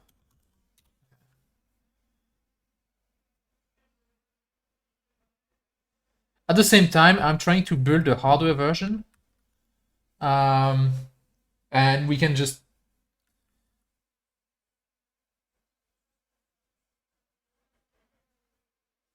try to run it on hardware before the stream ends. I have no doubt that this is gonna crash, but you know, optimism.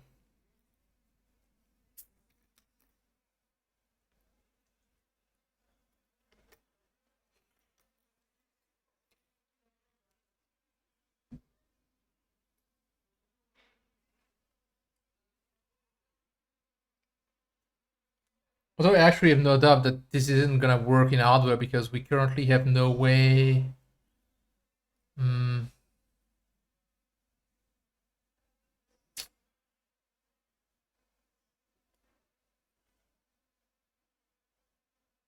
because we're currently only loading like 8 megabytes from the SPI flash to the RAM, and we're not loading 16 megabyte or 32 megabyte because the flash isn't large enough anyway. So we need to modify the boot code to load the DTB. Yeah. So something to try. So this is actually useless because we're gonna need to rebuild it. But at least we can get an idea of how long it takes to build this. Okay, simulation is done. Reloading the trace.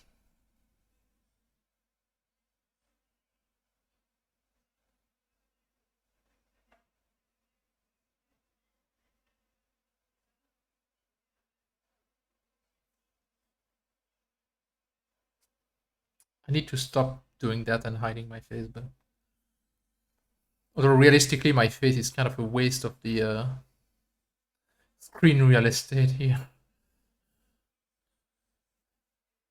Okay, it did load. So okay, so it didn't continue much further. Obviously here it stopped doing anything very useful. Let's try to see what happened. So it jumped to 960.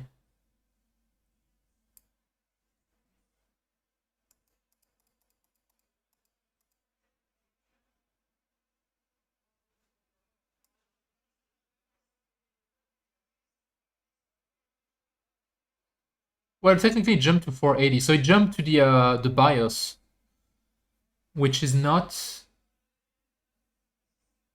unexpected.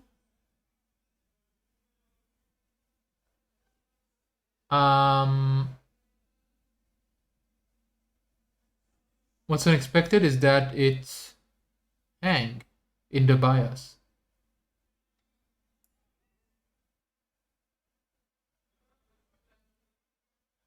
What is 960?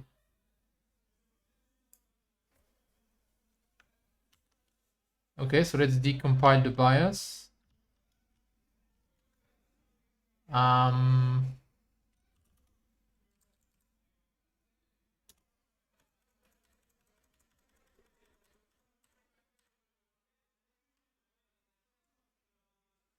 So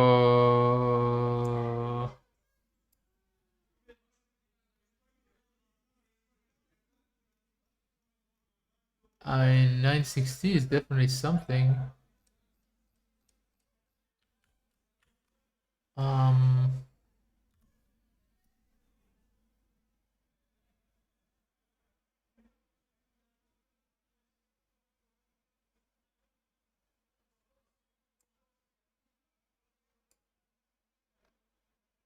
I'm not entirely sure why it stopped executing anything.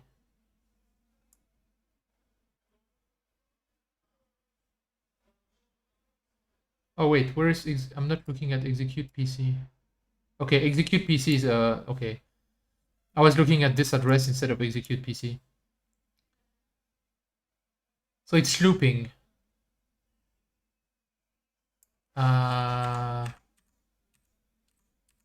96C.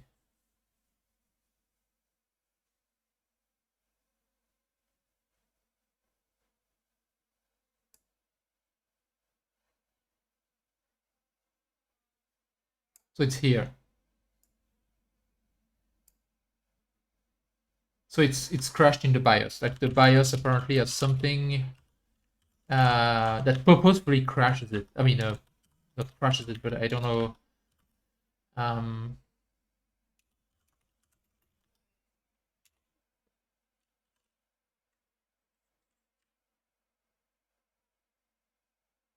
I mean, honestly, we might very well be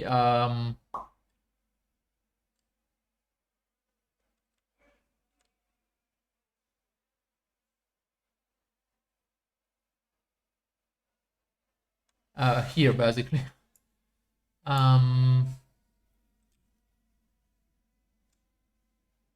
Is that we got a BIOS code that we don't support and we crashed.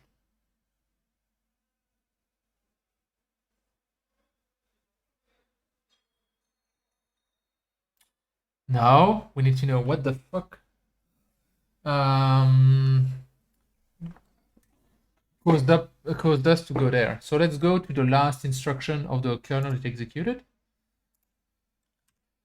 which is 1E, probably 1E6, two instructions before, so 1E60, 61E60.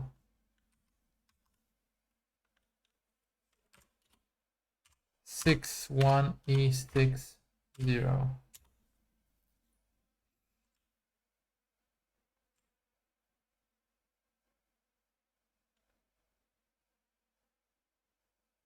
61.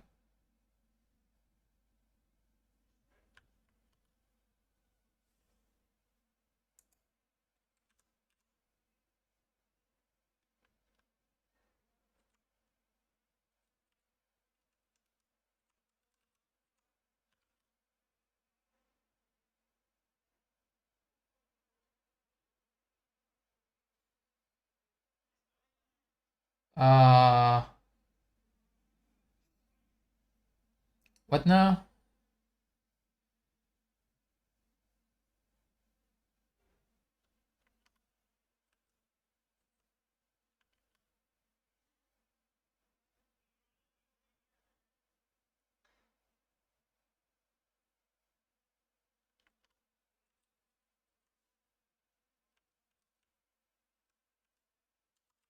You know what? I have no clue whatsoever what caused us to jump. I mean, there's literally like a shift instruction and a jump. But the jump didn't cause the fail. I'm at the right address, right? C0061, C0061, E5C, E5C. Let me,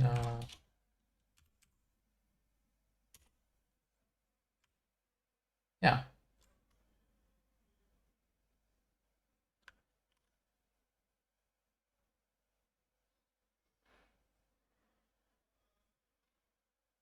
The hell happened?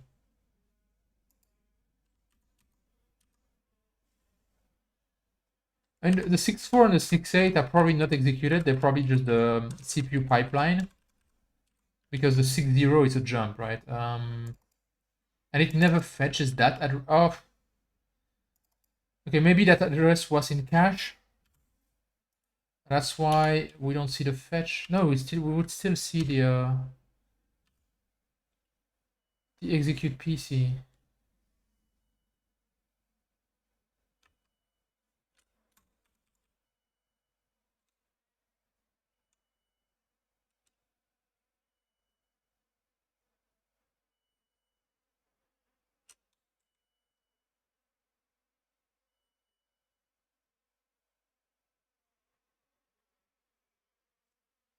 So I'm not entirely sure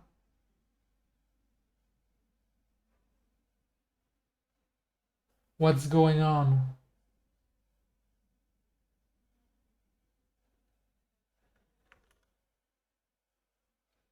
To be honest.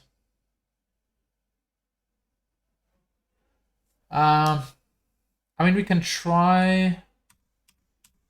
Okay, so we get here. In the CPU, we should be able to find the mcos register.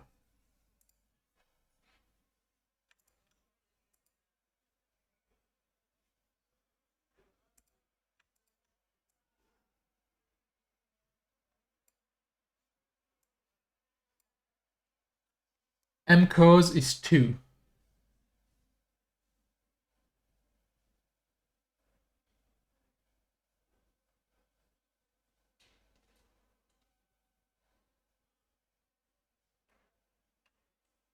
Okay. Risk 5.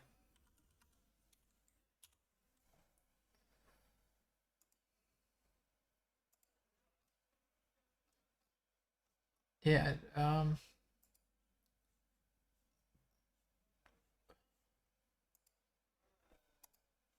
Do I have mcause here? So the mcause register is a register, a machine mode register that tells. Is it illegal instruction?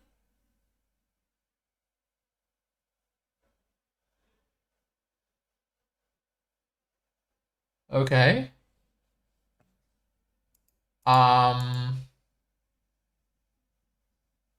But what illegal instruction? Like, that's not. That's a jump.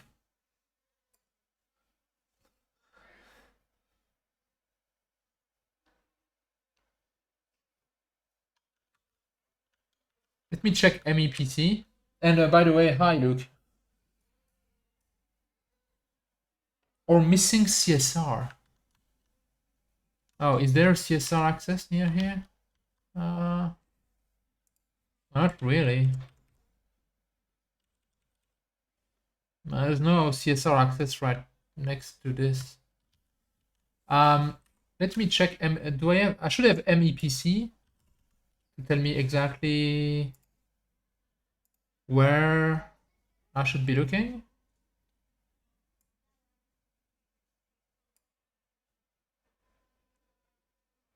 C0061E60.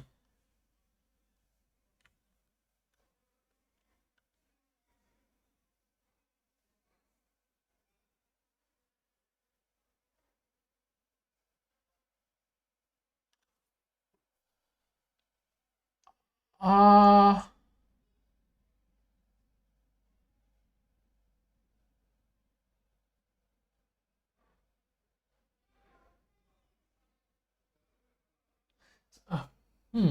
Okay. Something I'm starting to wonder is how exactly um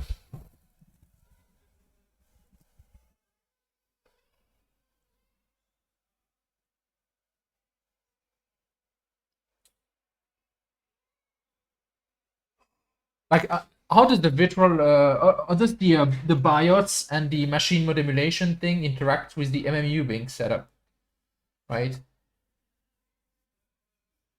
Because obviously, like the what I get in MEPC here is a virtual address, and so if the emulation code tries to load that,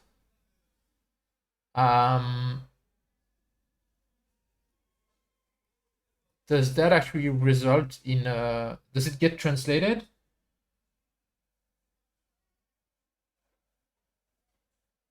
Like does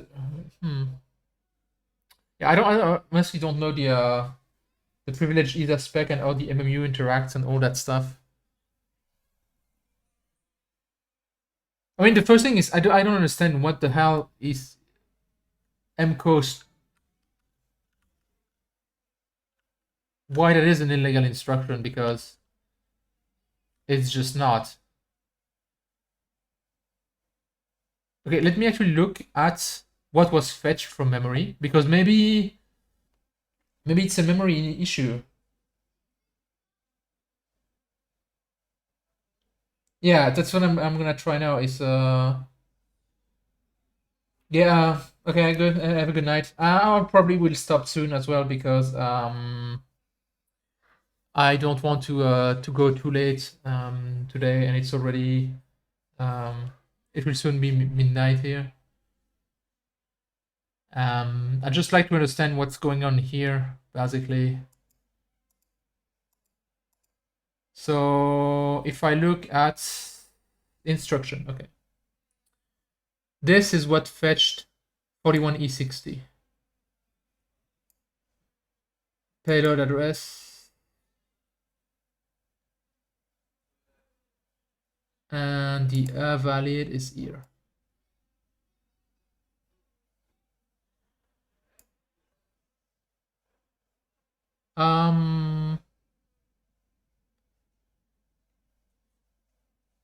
Wait. Yeah. It's 0. FF81.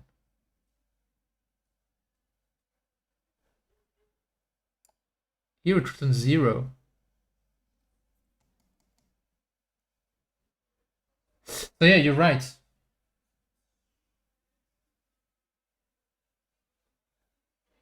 So what is 2 then? Oh yeah, no, okay, yeah, you mean 0 is an illegal instruction. Yeah, yeah, yeah.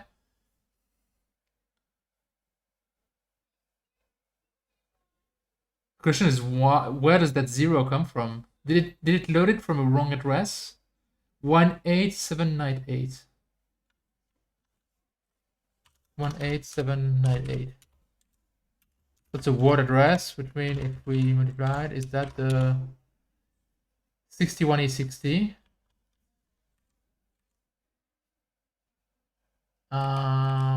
That's the correct address, right? 61E60. Yep. Okay.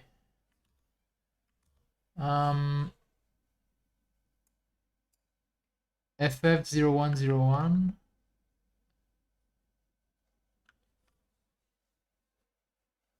Okay, so interestingly, that one is invalid, but this one is correct.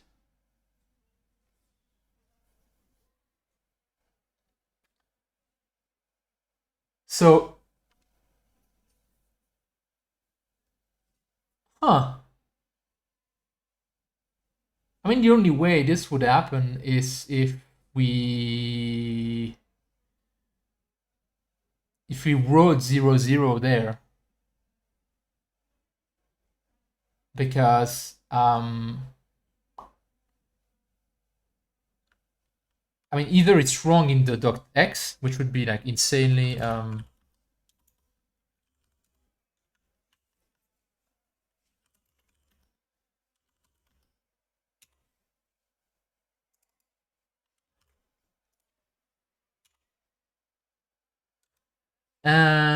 unsurprisingly, it's correct in the .x, right? This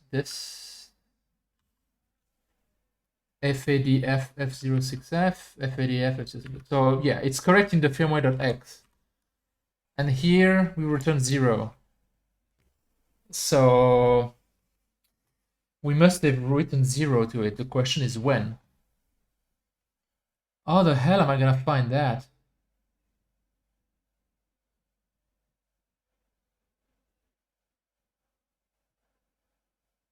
What's even more surprising is that this is returning 0, but that's a memory controller access, which means we must have written 0 to it a while ago, because that cache line has been evicted since then, because it got written to the memory.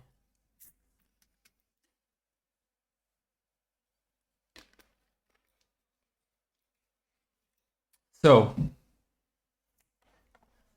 we need to find where we wrote to that address.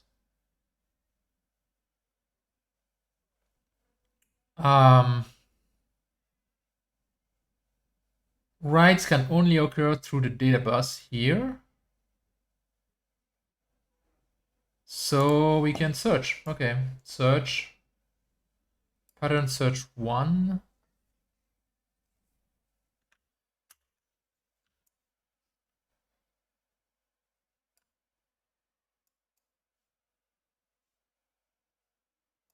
Actually, okay, here. Search.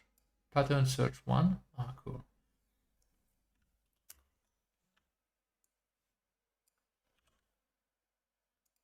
We want the act to be 1. We want... Okay, I'm not sure why all the bits of the address have been separated. Okay, I'm W address, cycle. Well, actually, I don't need cycle. And write enable. Okay, I'm just gonna do that. Okay, that's much better. ACK1 and the address.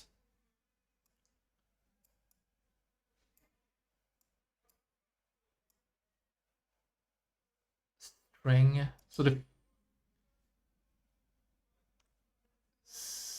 C0061. C0061E60. But we need a word address here, which means that we need to shift it by 2.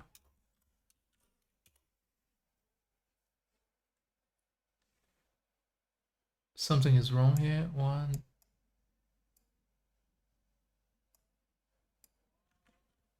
And this is also the physical address. So this is not actually C, that's 4. Okay. 1001 1001 8798 879. So I'm searching the data bus of the VEX for the last time it issued a write to that address.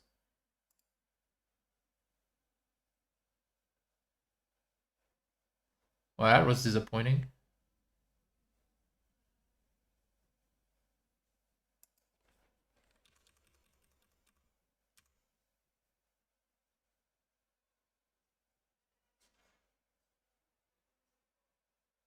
Huh.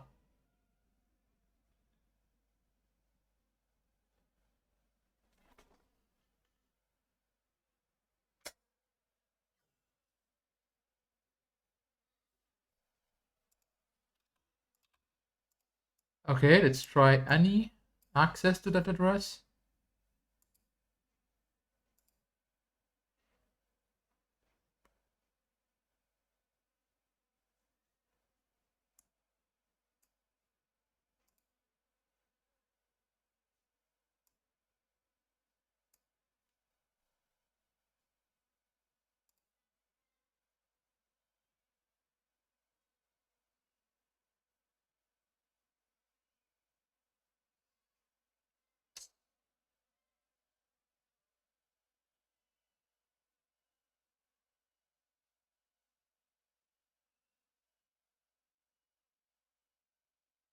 One E60. Did I make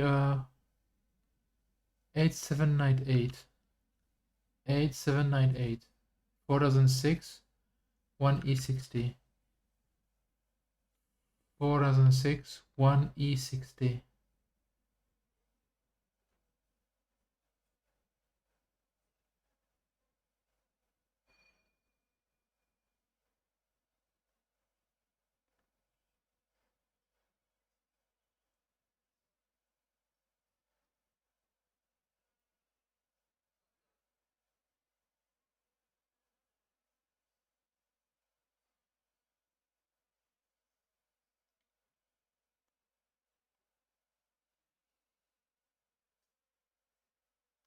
Sorry, I'm silent because I'm just not sure what the hell is going on here.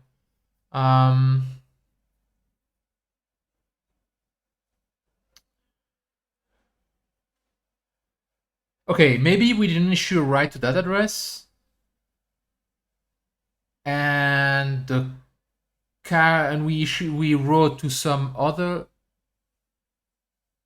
Yeah, I mean there's nothing else than that's how you put the string matches basically on that value, right?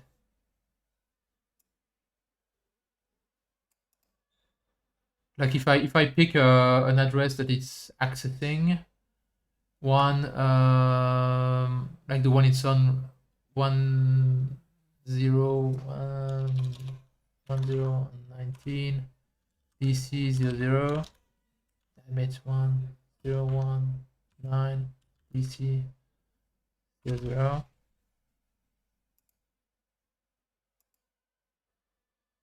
I see that works. Of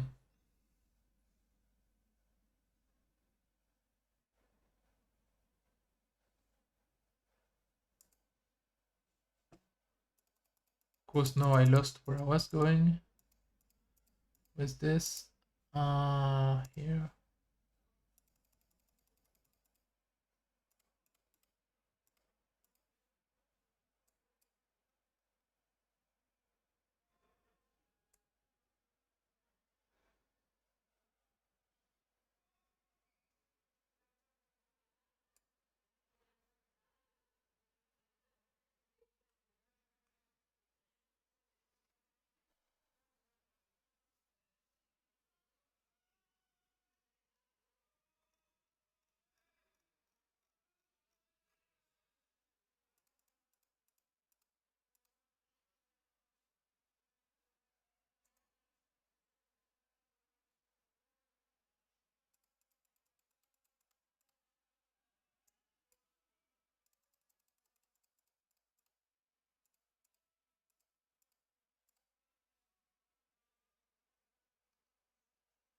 One nice thing to notice here, like it's something I'm just noticing now, but you see that the memory bus here, like at the beginning, it's very busy when this is clearing the BSS, so obviously it's trashing the cache. But here you can see that it's accessing new functions and stuff like that. But here it's passing the device tree. And it's mostly always accessing the same stuff, so the memory is actually very lightly used. Like it only uses the cache basically. Except here when it tries to load new code and loads a wrong instruction, and I don't know from where. So one question, so one thing we can look at is actually, okay, if we can't see the access on the data wishbone, we still should see the access on the memory bus. Maybe that's where it got.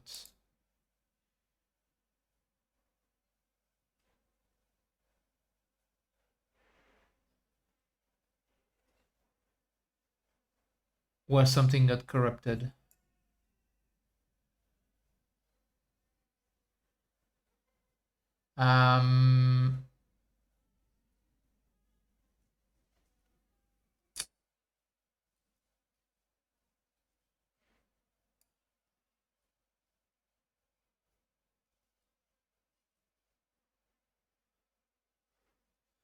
Because it's very possible that see, we don't actually have.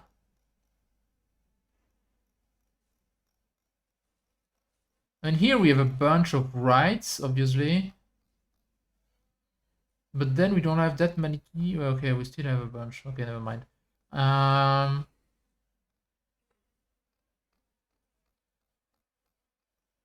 Okay, anyway, let's try to find an access to that cache line. So it would be. Wait, I'm lost again. The hell? Where am I? This is crashed. Here.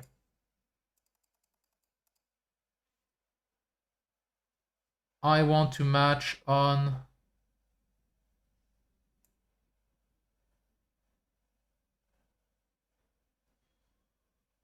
this.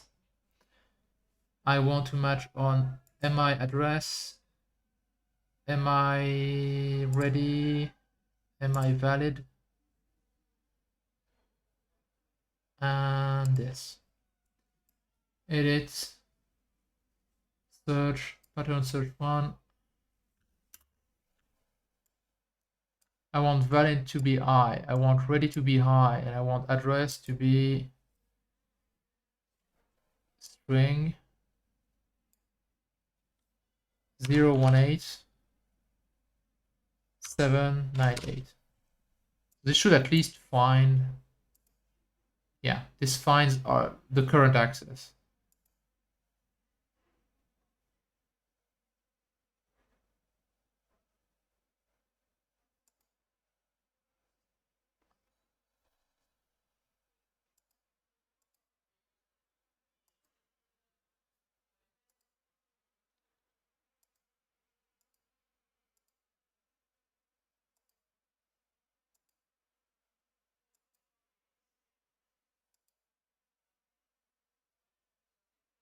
So when RW is 1, it's a read. Yeah, that's weird. I should have made it the opposite, but RW1 is read. So what I'm seeing here is that I have an access here.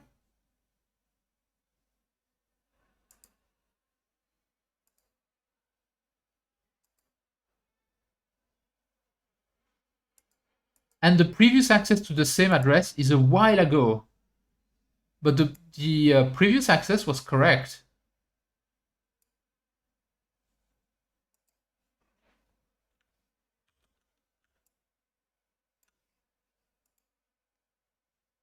So somehow this one got corrupted.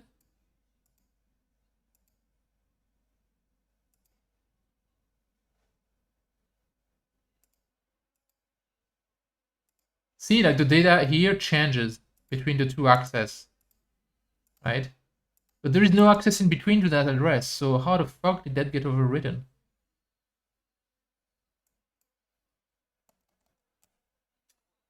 That's what I'm wondering. So I'm gonna go and try to look at a little deeper inside that module, basically. But that bug, I'm not sure. That doesn't even look like a Linux bug or something. That just looks like a bug in my hardware, to be honest. Um,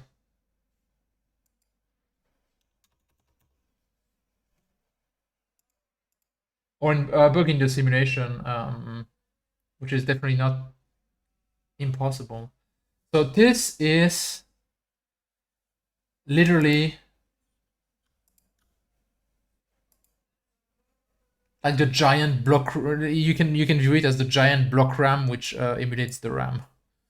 And I need to look at that. But before that, I actually need to um, go to the bathroom for a second. So I will be back in a second.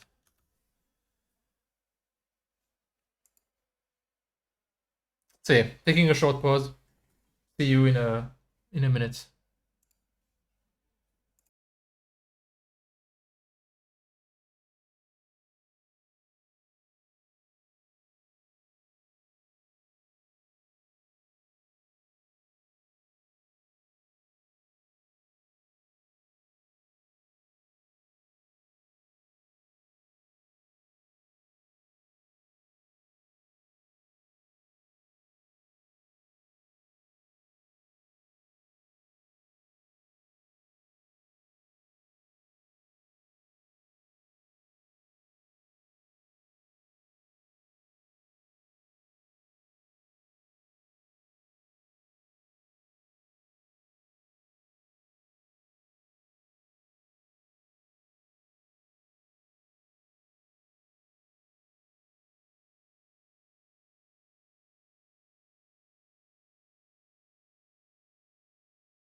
Okay, I'm back.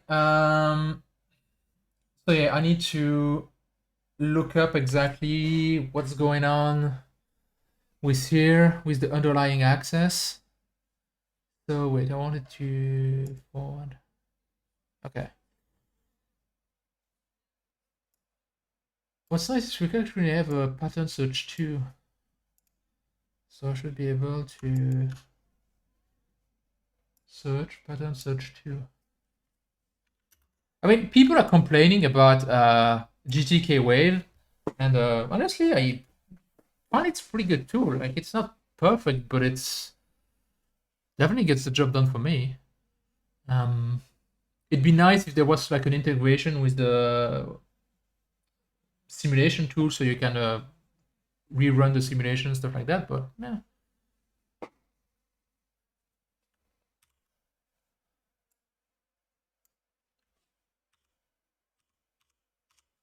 Uh,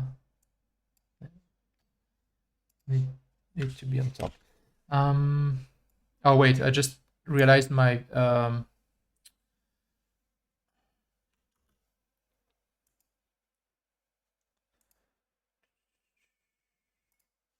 yeah, my face was kind of in the way, and it's not really providing much information. So I will.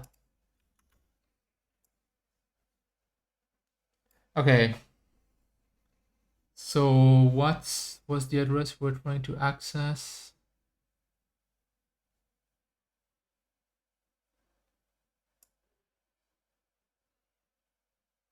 18798.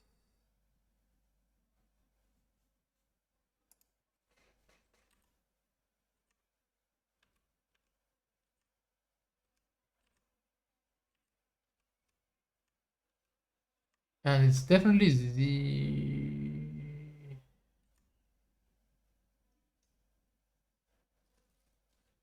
yeah, it's definitely 0.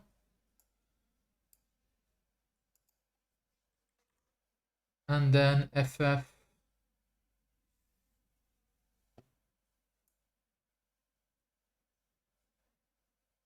So the first word is definitely missing.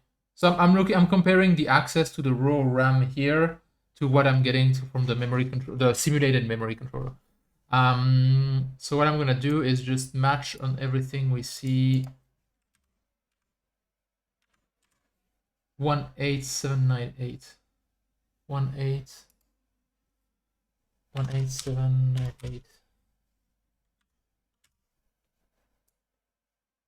String mem.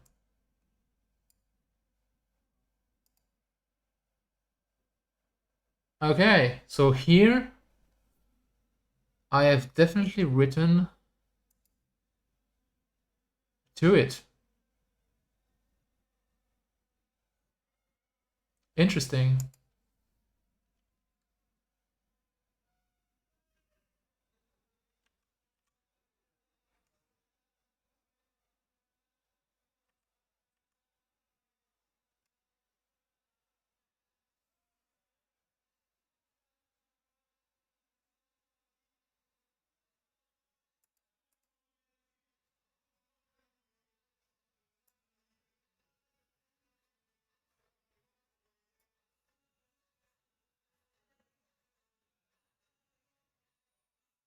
Okay, so I have no idea. 1, 2, 3, 4, 5, 6, 7, 8.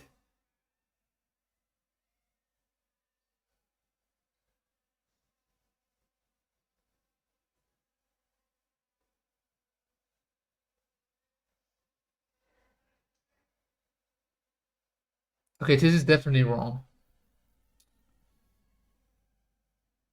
Like the right enable signal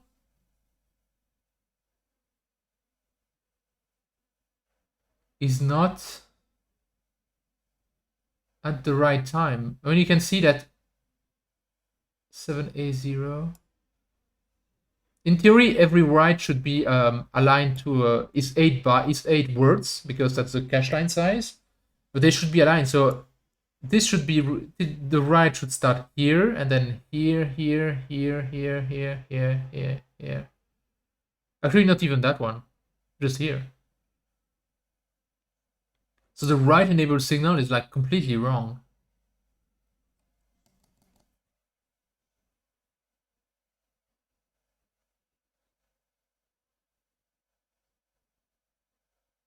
That is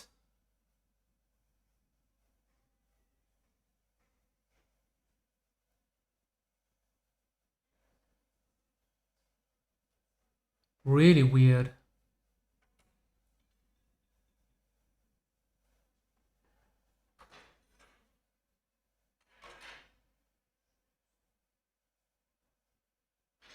Yes, my guess is that there is some specific condition causing that. Because I mean, if we look at let's look at another write. Well, actually, that seems equally as broken.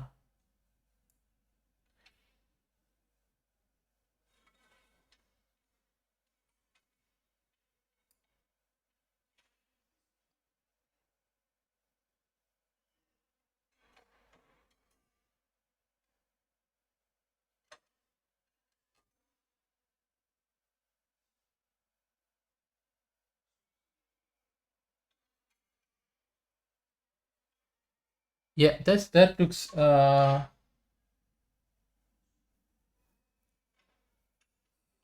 yeah, the thing is here I'm also doubting the simulation honestly because I'm using a CX630L.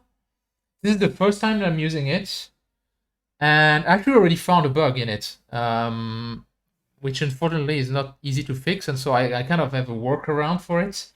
But White Quad said that it will have to wait until she rewrites the x86 scheduler before it can truly be fixed. Which means this might just be like a side effect of my workaround or a side effect of another bug that I'm encountering or something like that. I'm not entirely sure because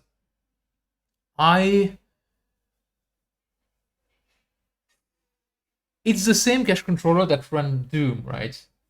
So I have a hard time believing that Doom could run flawlessly if data was just randomly getting corrupted by it by seemingly deaths. So I will need to investigate exactly what's going on here. Because this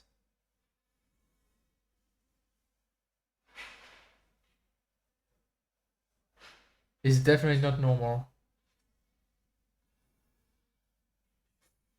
So I mean it's nearly midnight. So what I'm gonna do now is I will just YOLO it, do the small modification to load the DTB from Flash, and just try to run it on hardware.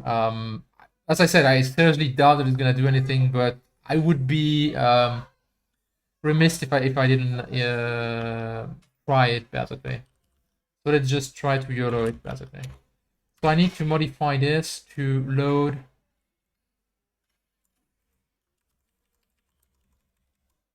So I need to add another step.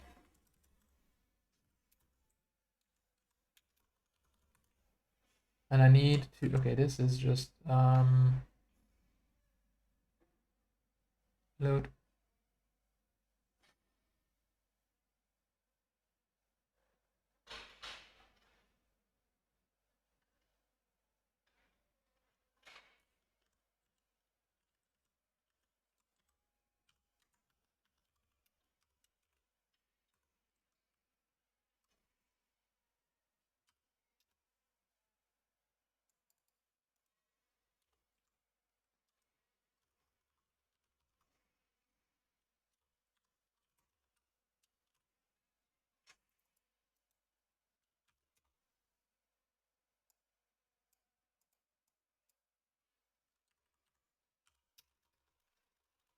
So we need to load 8 megabytes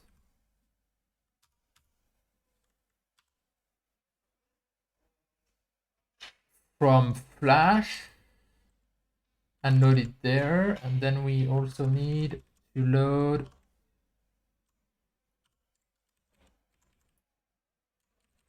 I don't know, or large the I think it's like it's less than 16K, so let's just do that.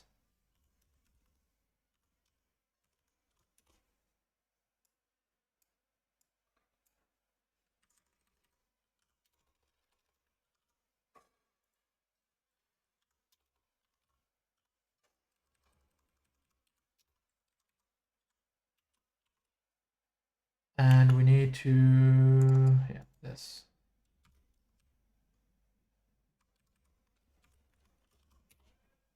So this will basically load 8 megabytes from the flash at offset 1 megabyte and load them there, and then load the DTB and put it there.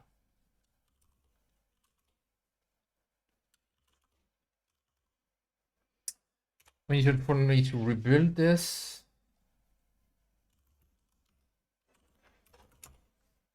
Did this rebuild? Yes.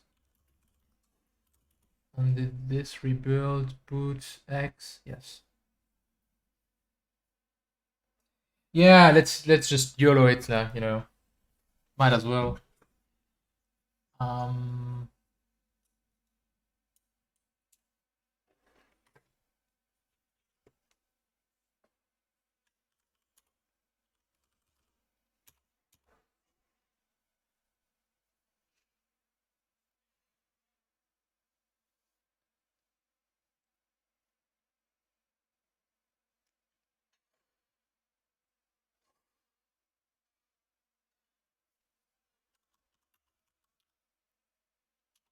So while it builds, we can actually flash.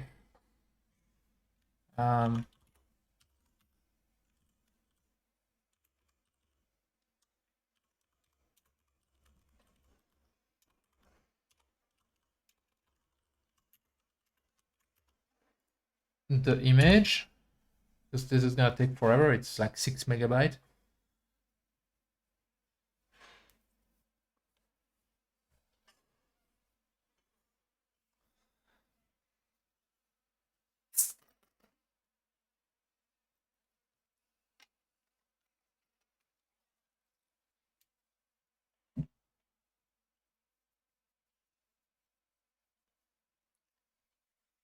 And then we need to flash the DTB at offset 9 megabytes.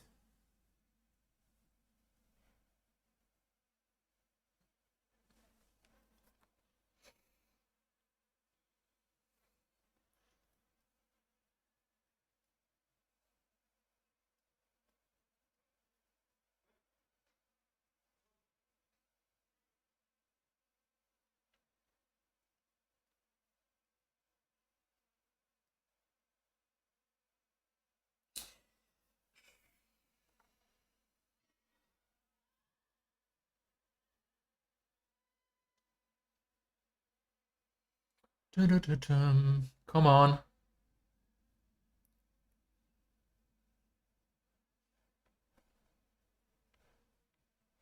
So wanna take some bets on how far it's gonna go? Thing is, we have no clue how far it's gonna go, because until it's like trying to display something on the UART, yeah, it's doubtful we're gonna see anything. But you know, gotta have hope, right? After damn it, this has been going on for 5 hours, or nearly 5 hours.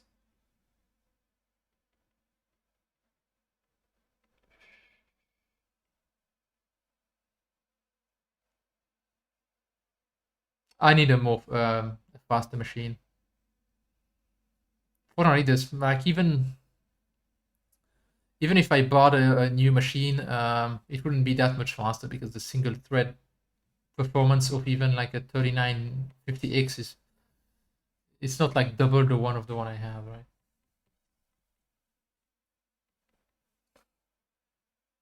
Hey, thank you, Wintermute. Well, you've been following like the whole stream as well. That's pretty impressive to stay. Yes, yes, I know, Bob. That's kind of my hope. The SBI early console should work. So you know, I have like a small glimmer of hope, but that would be great. That would be a great conclusion for today.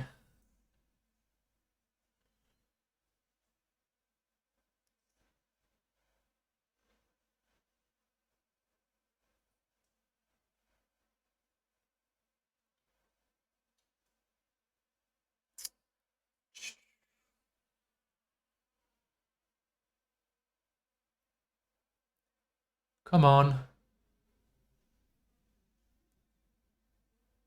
Oh, it still needs to build as well. Like it's not even close to finishing.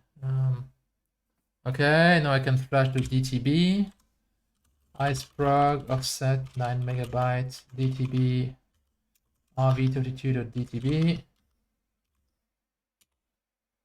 Yeah, that was pretty quick.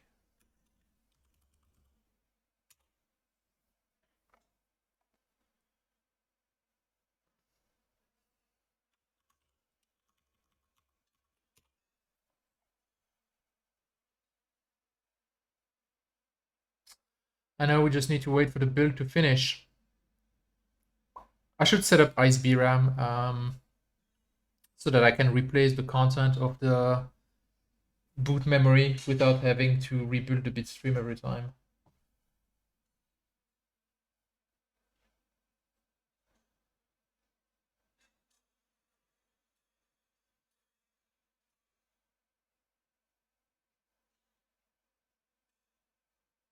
Yeah, it's still running the previous bitstream.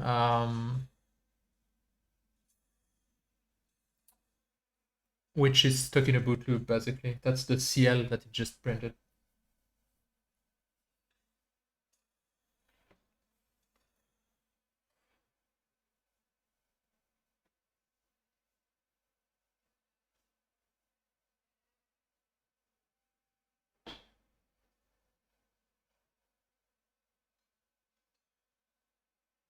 Yeah, I haven't looked in overclocking. Like the machine that I have now is AMD, so. And I actually I had it slightly overclocked. I mean, just the boosting the power and stuff like that. And it was like for a year I didn't notice any stability issue or anything. But then with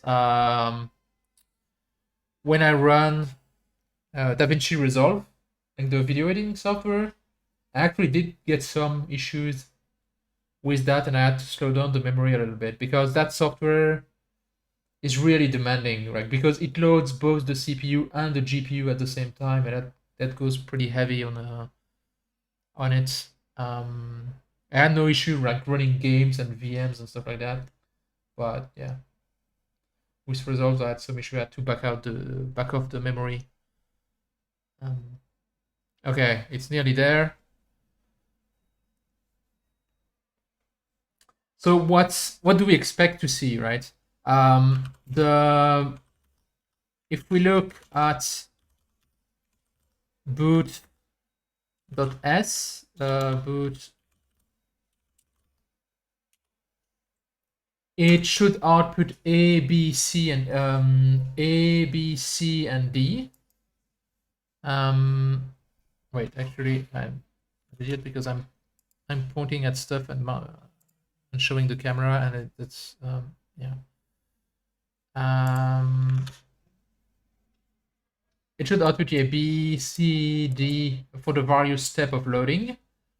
And then it will jump to the BIOS code. And in the BIOS code, we actually have boot debug as well enabled. And there, instead of ABCD, it should print 1. There is no 2, but it should print 1 and 3. And then it should print L, which is the debug for the Linux kernel. And then, yeah, whatever.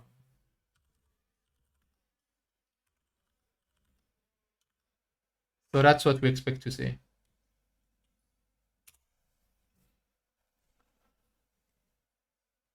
So the C is going to be very long because it needs to load 8 megabytes from the SPI flash, which takes forever. Because the SPI controller is really slow. It's the built-in one, and I haven't even tried optimizing the code for speed. Because usually I'm just loading 64K, which is nearly instant, but yeah, loading a few megabytes is a whole different thing.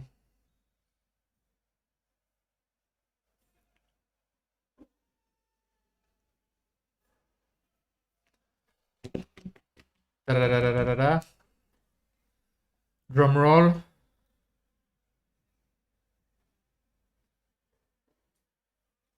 And unsurprisingly, it doesn't do anything.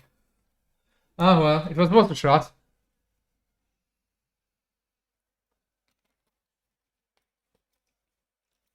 But no cigar for today. I don't know if it's gonna. It doesn't seem to reboot because it doesn't go through the ABCD sequence again, so it obviously hangs somewhere by the thing. But yeah. Anyway, I will probably try to debug the problem with the cache controller off stream because that's not really relevant to booting Linux. That's just probably some issue in the simulation or something. And once I get that resolved and explained, then I will do another stream